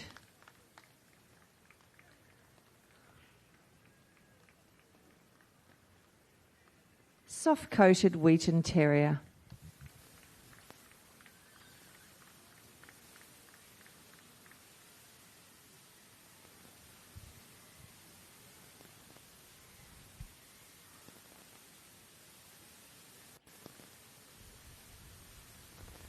So over the 8 days of breed judging, as we said before, one baby puppy came through. On day one was the Rhodesian Ridgeback.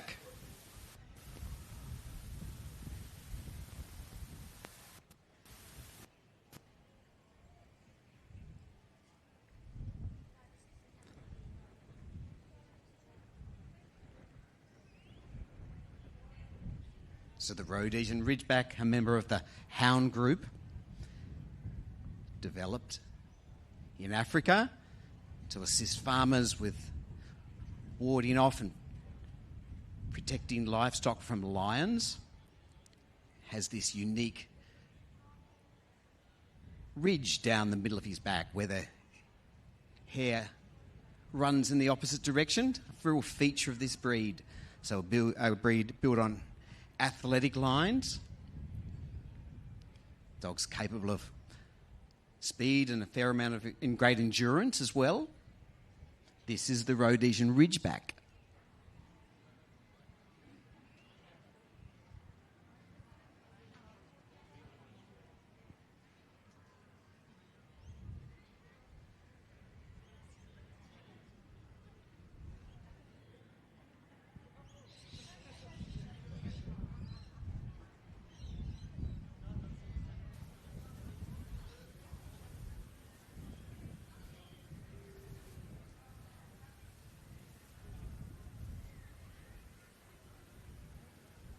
Rhodesian Ridgeback, Exhibit 1189.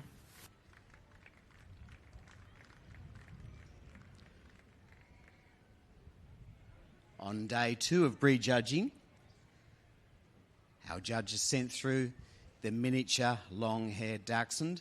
Dachshunds come in a couple of different sizes and some different coat as well. We have long-haired and there's smooth and there's wire. Dachshund is a Germanic breed, long, low and level, able to go down the dens and lairs and sets of animals.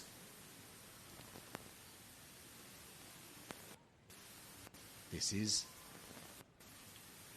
a long-haired Dachshund in the miniature variety.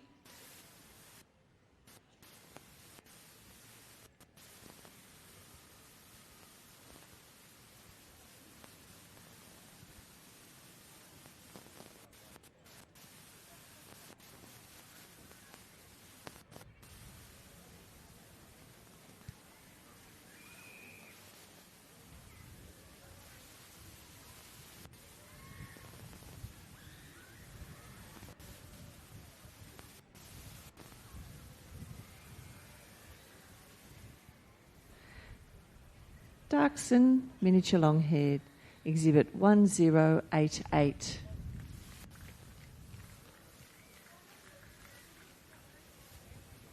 On our third day of breed judging, a smooth fox terrier was victorious, as his name suggests, a dog capable of bolting fox from their lairs and their dens, but they still needed the ability to keep up with a pack of hounds and horse.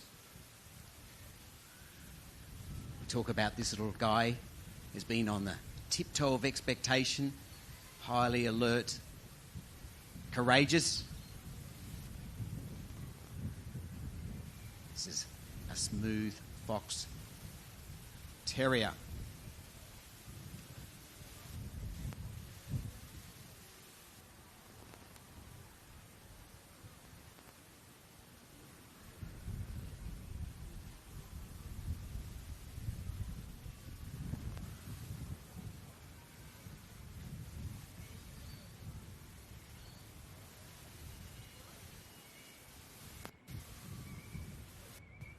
Fox Terrier Smooth, exhibit number 400. Meanwhile, on day 4, a poodle was victorious. Poodles, whilst many believe the dog of France, but really their origins probably came from Germany. The name poodle means to puddle. Their great original attraction and affinity of water being water retrievers. They come in a variety of sizes. But we admire the poodle for his lovely high head carriage, light on their feet.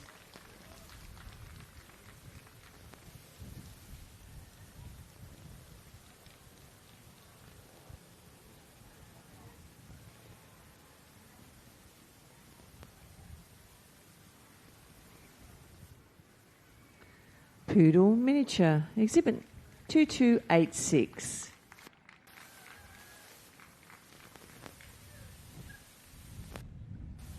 On day 5, an English Springer Spaniel was sent forward by our 4 judges. As his name suggests, this spaniel possessed the ability to spring or flush wild fowl from cover into flight. He is the highest on leg and raciest in build of all British land spaniels.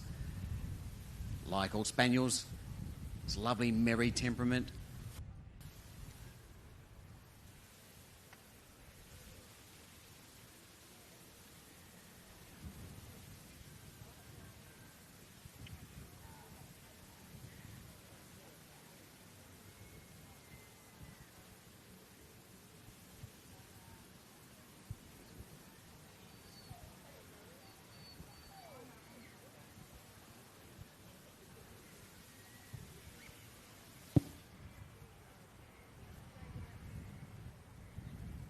English Springer Spaniel, exhibit 638.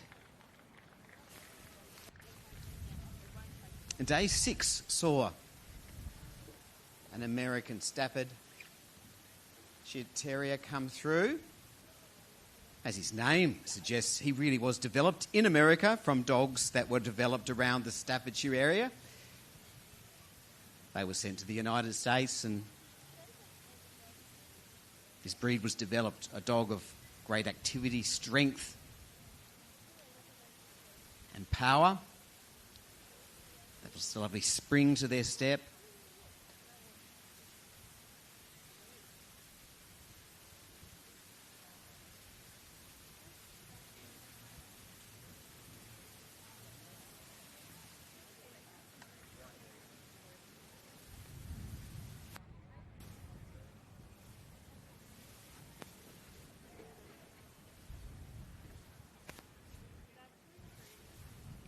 American Staffordshire Terrier, exhibit 311.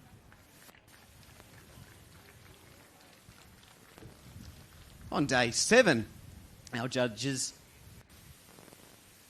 found this Samoyed. The Samoyed, a breed developed around Siberia, and really his major purpose in life was to herd reindeer, sometimes used as a sled dog as well. But what sets him apart is this lovely white or cream coat, this dense pigmentation around their eyes and lips, which give them a smiling appearance. This is the Samoyed.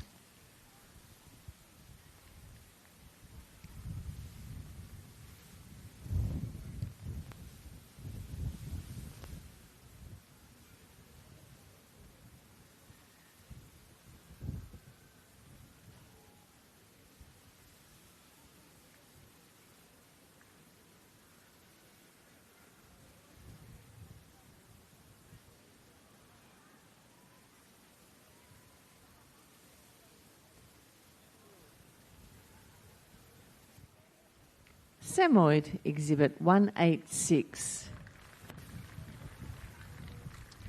And yesterday, our last day of breed judging, we saw a soft-coated Wheaton come through. What's his name suggest? Soft-coated Wheaton is a terrier, but a general farmyard dog that was able to deal with herding and vermin eradication. As his name suggests, he has this lovely, soft, silky coat of a wheaten colour, of ripening wheat.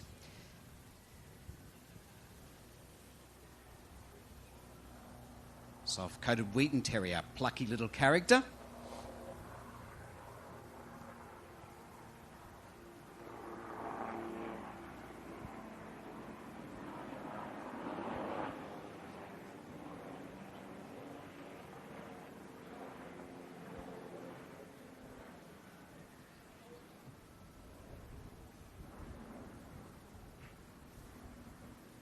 Soft-coated Wheaton Terrier, Exhibit 488. If you've just arrived, you've done it a great time. We are now about to find out who will be best baby puppy in this year's show, the Melbourne Royal. Just one, unfortunately, can make it onto the top spot. Who will it be? These baby puppies are somewhere between 3 and 6 months of age, just starting out with their show career. As you can see, pedigree purebred dogs come in all shapes and sizes because they were all bred for a purpose. And where they worked and what they had to do determined their size and their shape. So Mr.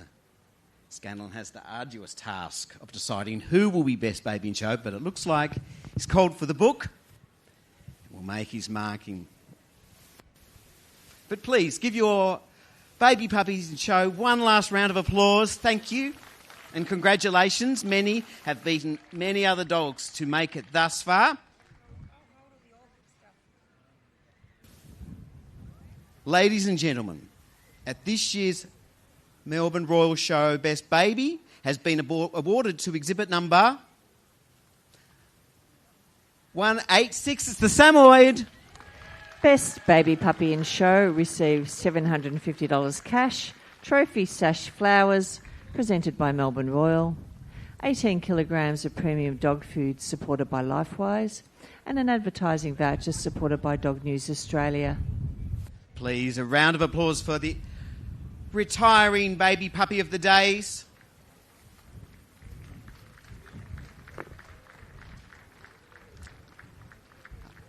And an enormous round of applause for our Samoyed as they take their lap of honour. Congratulations to our best baby puppy in show. And also, keep your applause going for Mr. Paul Scanlon and his judging of best baby puppy. Thank you very much.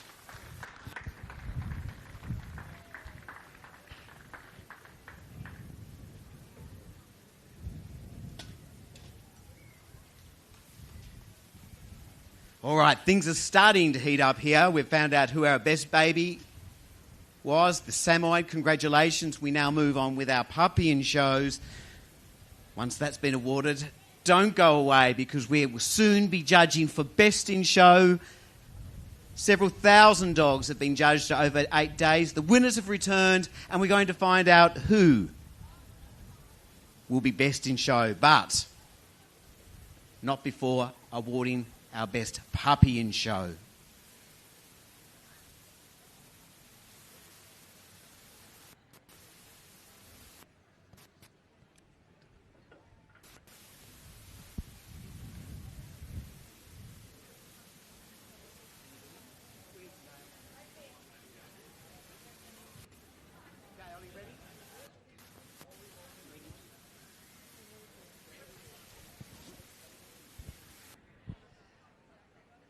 As is customary, we welcome back to the ring Mrs. Gail Wilcock, the chair of the dog section committee of Melbourne Royal. She accompanies Mr. Berchtold all the way from Austria, who will now judge Best Puppy in Show. Please make him very welcome. The format is a little different to our babies. Each of these puppies have won their class in group this morning.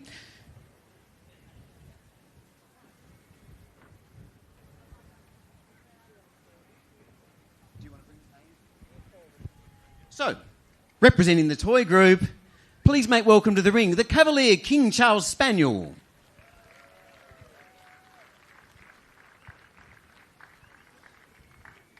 From the Terrier group, this is the Kerry Blue Terrier.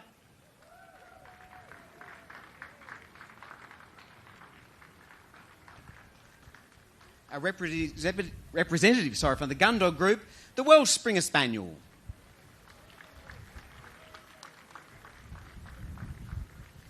Our hound today is the Whippet.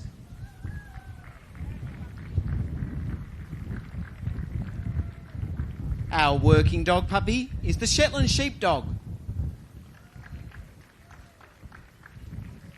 From the utility group, the Samoyed. And from non-sporting group, this is the Toy Poodle.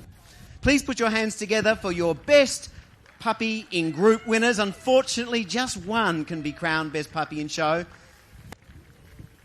But congratulations for making it thus far.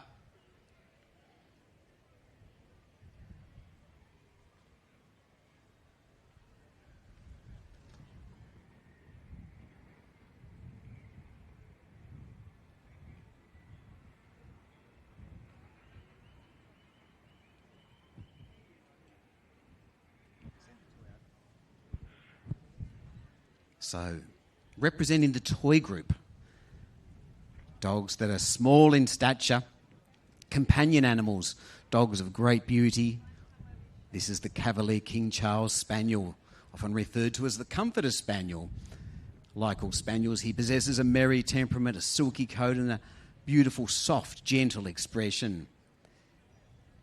A dog that goes back to the time of King Charles I and II, of Jacobean era.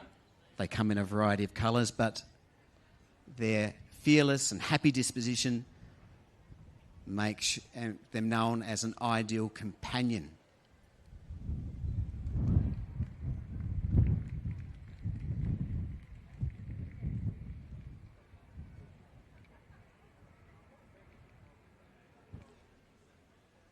This is the Cavalier.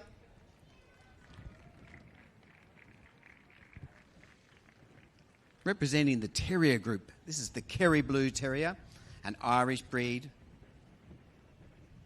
Eventually their coat turns a lovely blue colour, which should be soft and silky and plentiful and wavy. A dog with gameness, a multi-purpose farmyard dog that could herd as well as eradicate vermin. But plucky characters, brave and determined, courageous. This is the Kerry Blue Terrier.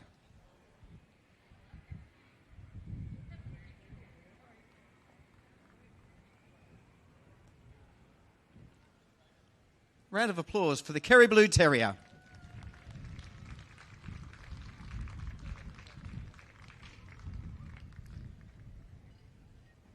From the Gun Dog group, Springer Spaniels come in two varieties, the English, but this is the Welsh, a little more rectangular in shape than his English cousin, but has the purpose of performing the same job of flushing out game. A dog that's able to flush out game and return it to the hand of the hunter. Coat red and white.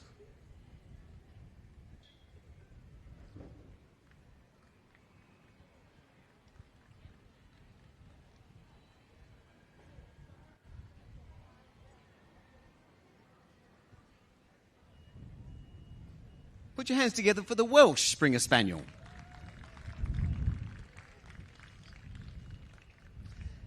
Emerging victorious from the Hound group, this is the Whippet, sometimes referred to as the poor man's racehorse, a breed that was owned by the miners and the factory workers, that was able to course down hare and rabbit during the week, but also on the weekend used as an animal that they would place bets on because of their great speed. Everything about them is curvaceous. There's a sense of style of elegance about them, and they're refined. One of the sight hound breeds that's capable of great speed.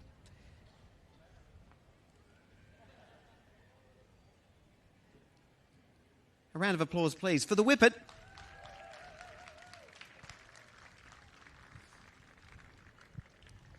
Next up, from the working dog group, breeds bred to work with flocks of animals.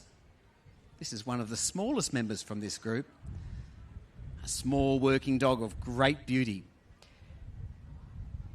From the Shetland Isles, in Scotland, a dog that had to cope with inclement conditions. Lovely and light on their feet, with a very sweet expression.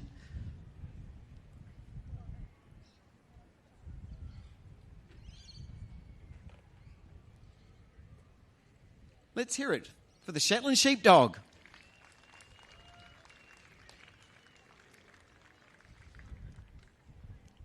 The utility group. This is the Samoyed, as we said before, a dog developed around Siberia. There's a lovely white coat, cream as well, but this dense pigmentation around their eyes and their lips, which give them a smile in appearance. Sometimes used as a sled dog, but primarily developed as a herder of reindeer.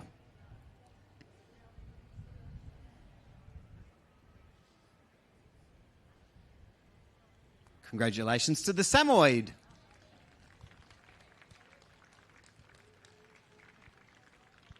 And finally, from the non-sporting group, this is a toy poodle, the smallest of all three varieties of poodles. Poodles have this unique trim that was developed because they were originally a water dog, but outstanding companions, quick to learn, mischievous, full of fun, lovely and light on their feet.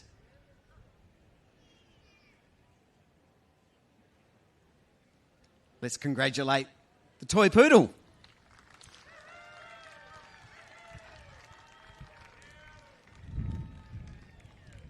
So Mr. Bergtolk now has the special job of deciding who will be best puppy in show at this year's Melbourne Royal.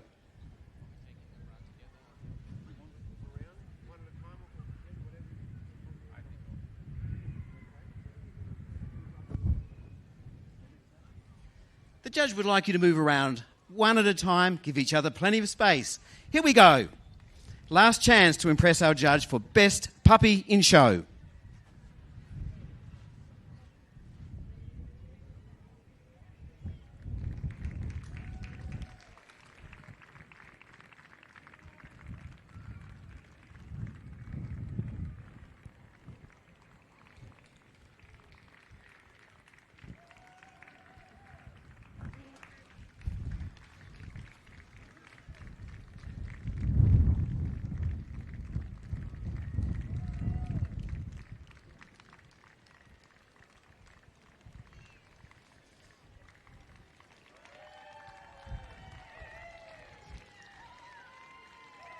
All right, wonderful to hear your round of applause. Of course, the dogs love the atmosphere, the drama. We have the arduous task of deciding who it will be. book has been marked. And who will be best puppy in show at this year's Melbourne Royal? Let's bring out exhibit number 2333, the Toy Poodle. Best puppy in show receives $1,000 cash, trophy sash flowers presented by Melbourne Royal, 18 kilogram premium dog food supported by Lifewise, an advertising voucher supported by Dog News Australia, and a rosette donated by Our Dogs UK. Let's keep our applause going for our exiting puppying group winners, the Cavalier, the Kerry Blue, the Welsh Springer Spaniel, the Whippet, the Shetland Sheepdog, and the Samoyed. But this moment is all about the Toy Poodle. Please put your hands together for our Toy Poodle as they make their way round the ring and enjoy their lap of honour. Congratulations to 2333, the Toy Poodle, our best puppy in show at the 2025 Melbourne Royal. Will you also a round of applause for our judge today. Thank you, Mr. Berchtold, for judging. We've enjoyed it immensely.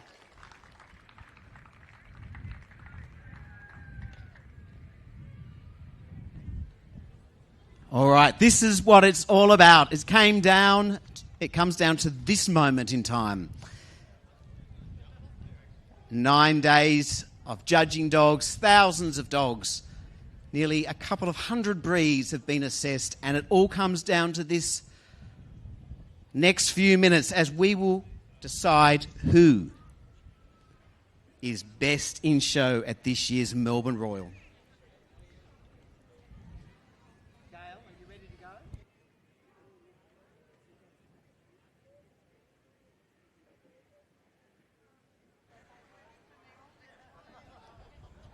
Mrs. Gail Wilcock will accompany our judge today, Mr. Atelis Siglides, all the way from Hungary. Please make them both very welcome as we now judge for Best in Show. Of course, a great honour to judge Best in Show. A very experienced judge, and we're excited to find out who will be crowned Best in Show. Here we go. From the toy group, we welcome the Papillon.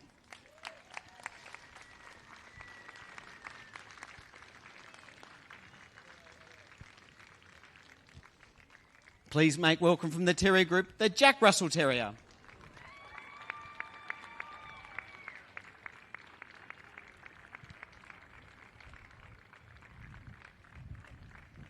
This is the Labrador Retriever, our gun dog representative.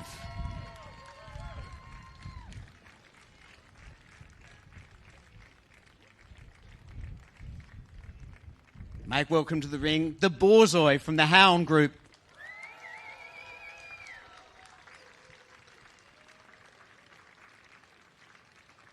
Our working dog, the Australian Shepherd.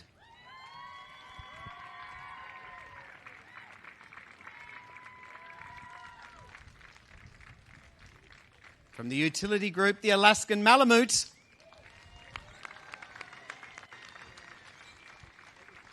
And last but not least, from the non-sporting group, the Standard Poodle.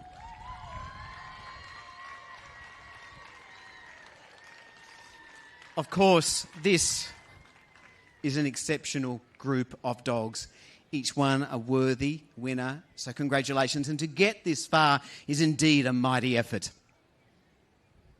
They've all competed in their respective groups today. Judging started at 9 o'clock. And it's taken all day to get to this point where we will decide who is best in show. Our judge is taking the opportunity to wander down the line and admire the silhouette, the outline of these dogs, and also appreciate all these fine details, these what we call hallmarks or characteristics that make each breed uniquely their own.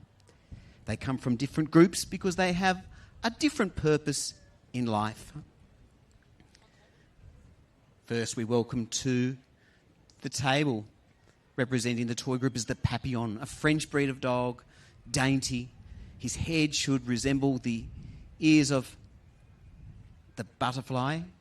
Of course, his name translates from French, papillon is butterfly.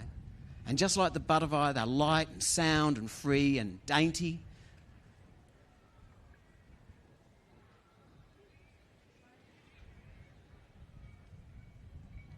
Outgoing extrovert personalities, the tail up over the back and this lovely profuse coat.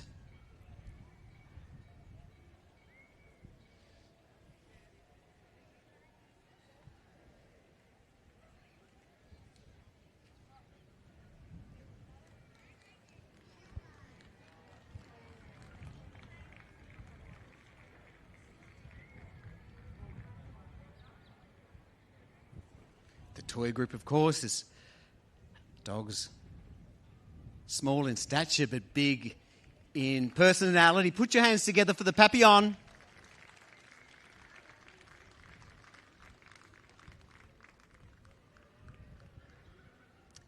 On the table now is the Jack Russell Terrier.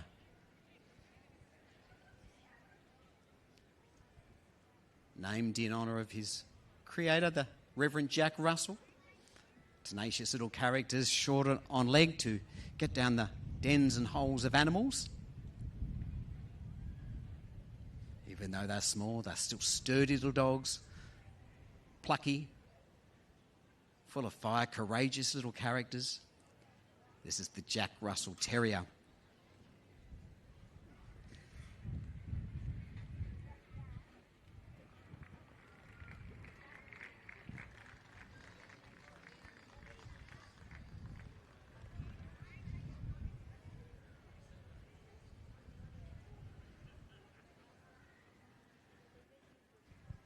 Come on, everyone, let's cheer on the Jack Russell Terrier.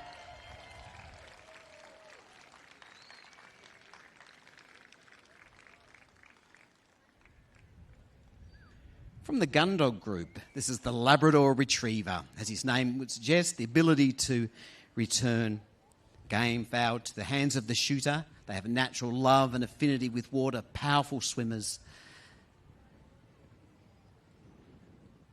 This broad chest allows him to be efficient in the water. This lovely otter tail they possess, strong and powerful on the move. This is the Labrador Retriever.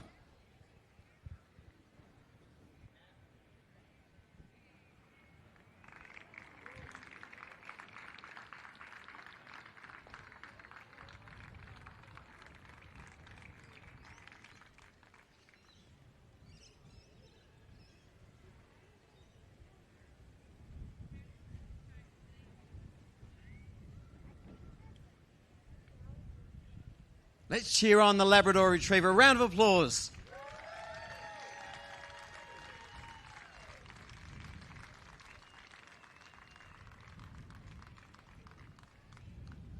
The Hound Group winner today was won by the Borzoi. Impressive in stature, a member of the Sighthound family, capable of great speed, developed in Russia. A series of curves. A dog of great sprinting ability. Enjoy the noble lines of the Borzoi.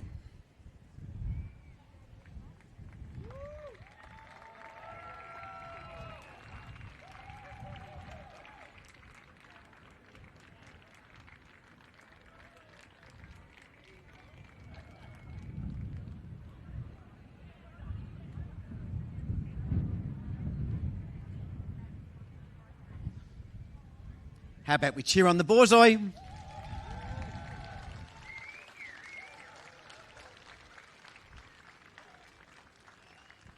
Next up from the working dog group is the Australian Shepherd. You may be fooled into thinking he was developed here in Australia, but really he's an American dog, developed as a herder to work with flocks of sheep. Even though they're agile and athletic, they're still a dog of substance.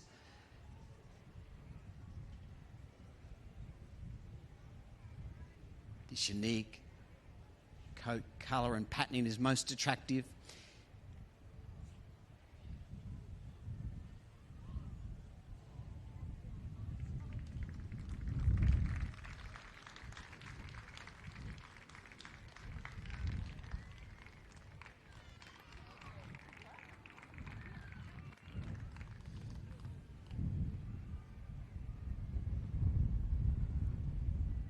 A round of applause for the Australian Shepherd.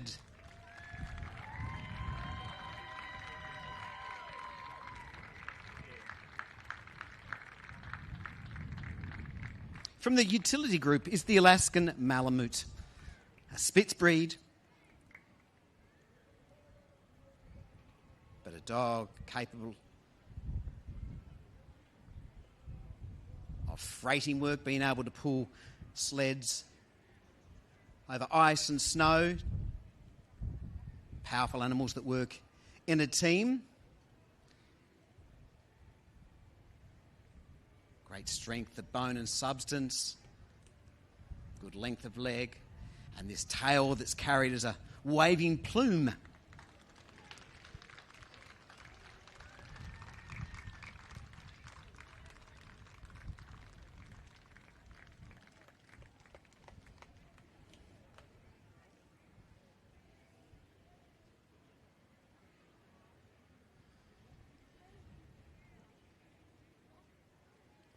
Let's cheer on the Alaskan Malamute.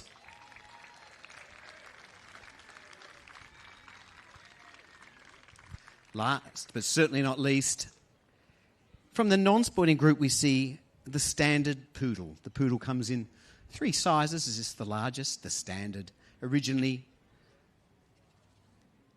a water retriever, but a dog with eyes that they say are full of fire and a little mischievous. Poodles have great carriage.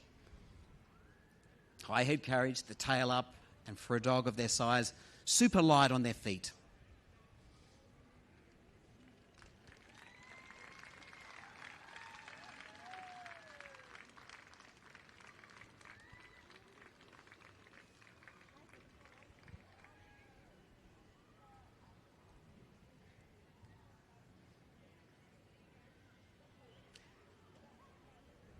Come on, let's cheer on the standard poodle.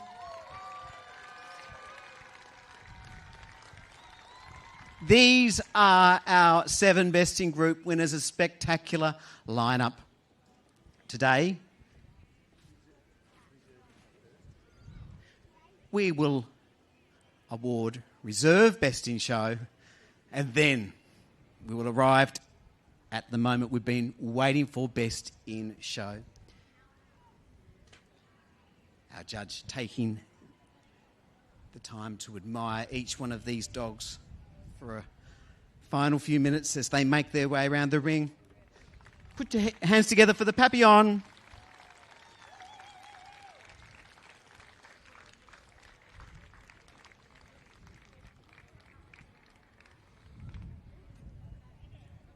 The last chance to move around to impress our judge, the Jack Russell Terrier.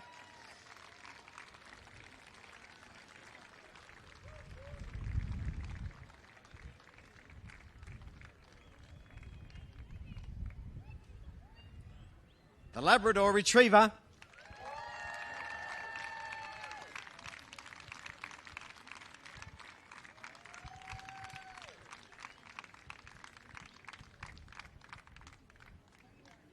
The Borzoi.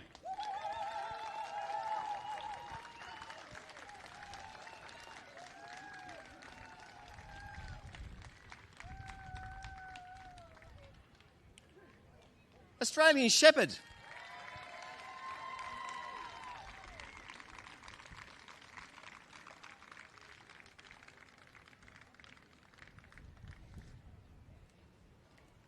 Alaskan Malamute.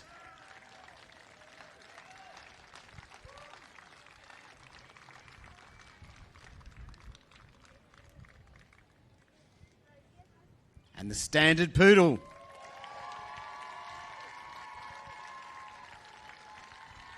Undoubtedly a spectacular lineup of dogs. looking pristine in their prime. We are now judging for Best in Show. But before we do that, we'll award Reserve Best in Show.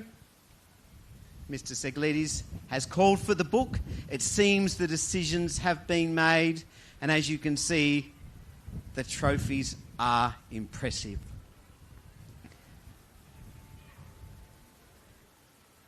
Who will it be?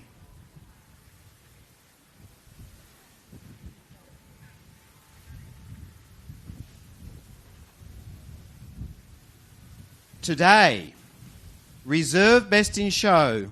Let's bring out to the blue mat exhibit number 1316, the Australian Shepherd.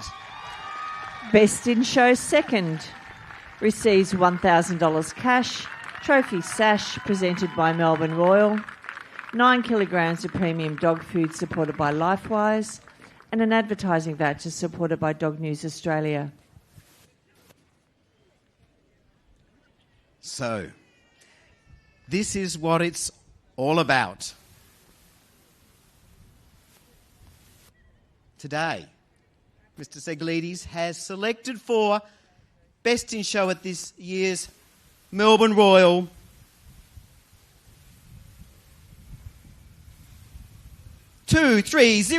the Standard Poodle.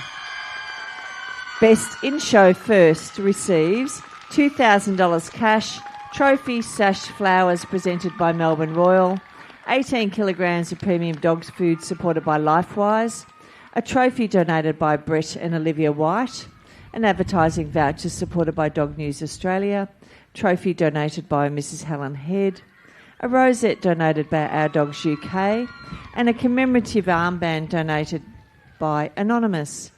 The breeder of Best in Show receives a trophy donated by Mrs. Helen Head.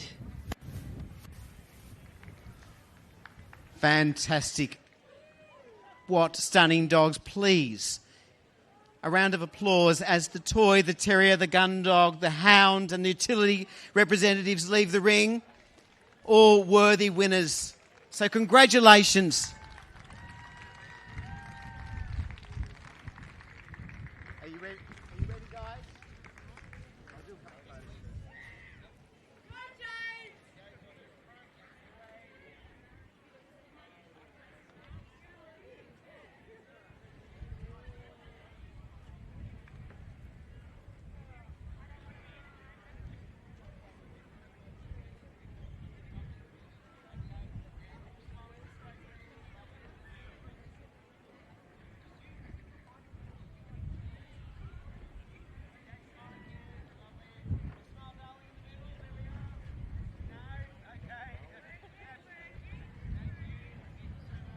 Are you ready? So before you all leave, just one round of applause, please, for our Lop of Honour, for our Standard Poodle and our Australian Shepherd. Congratulations.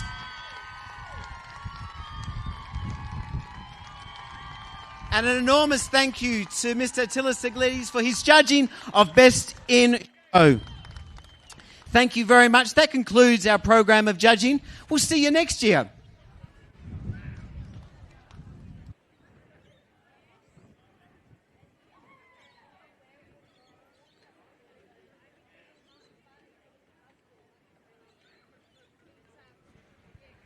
And just remember, there's a stewards debrief in a few moments' time in the demountable. So please, stewards, make your way to the demountable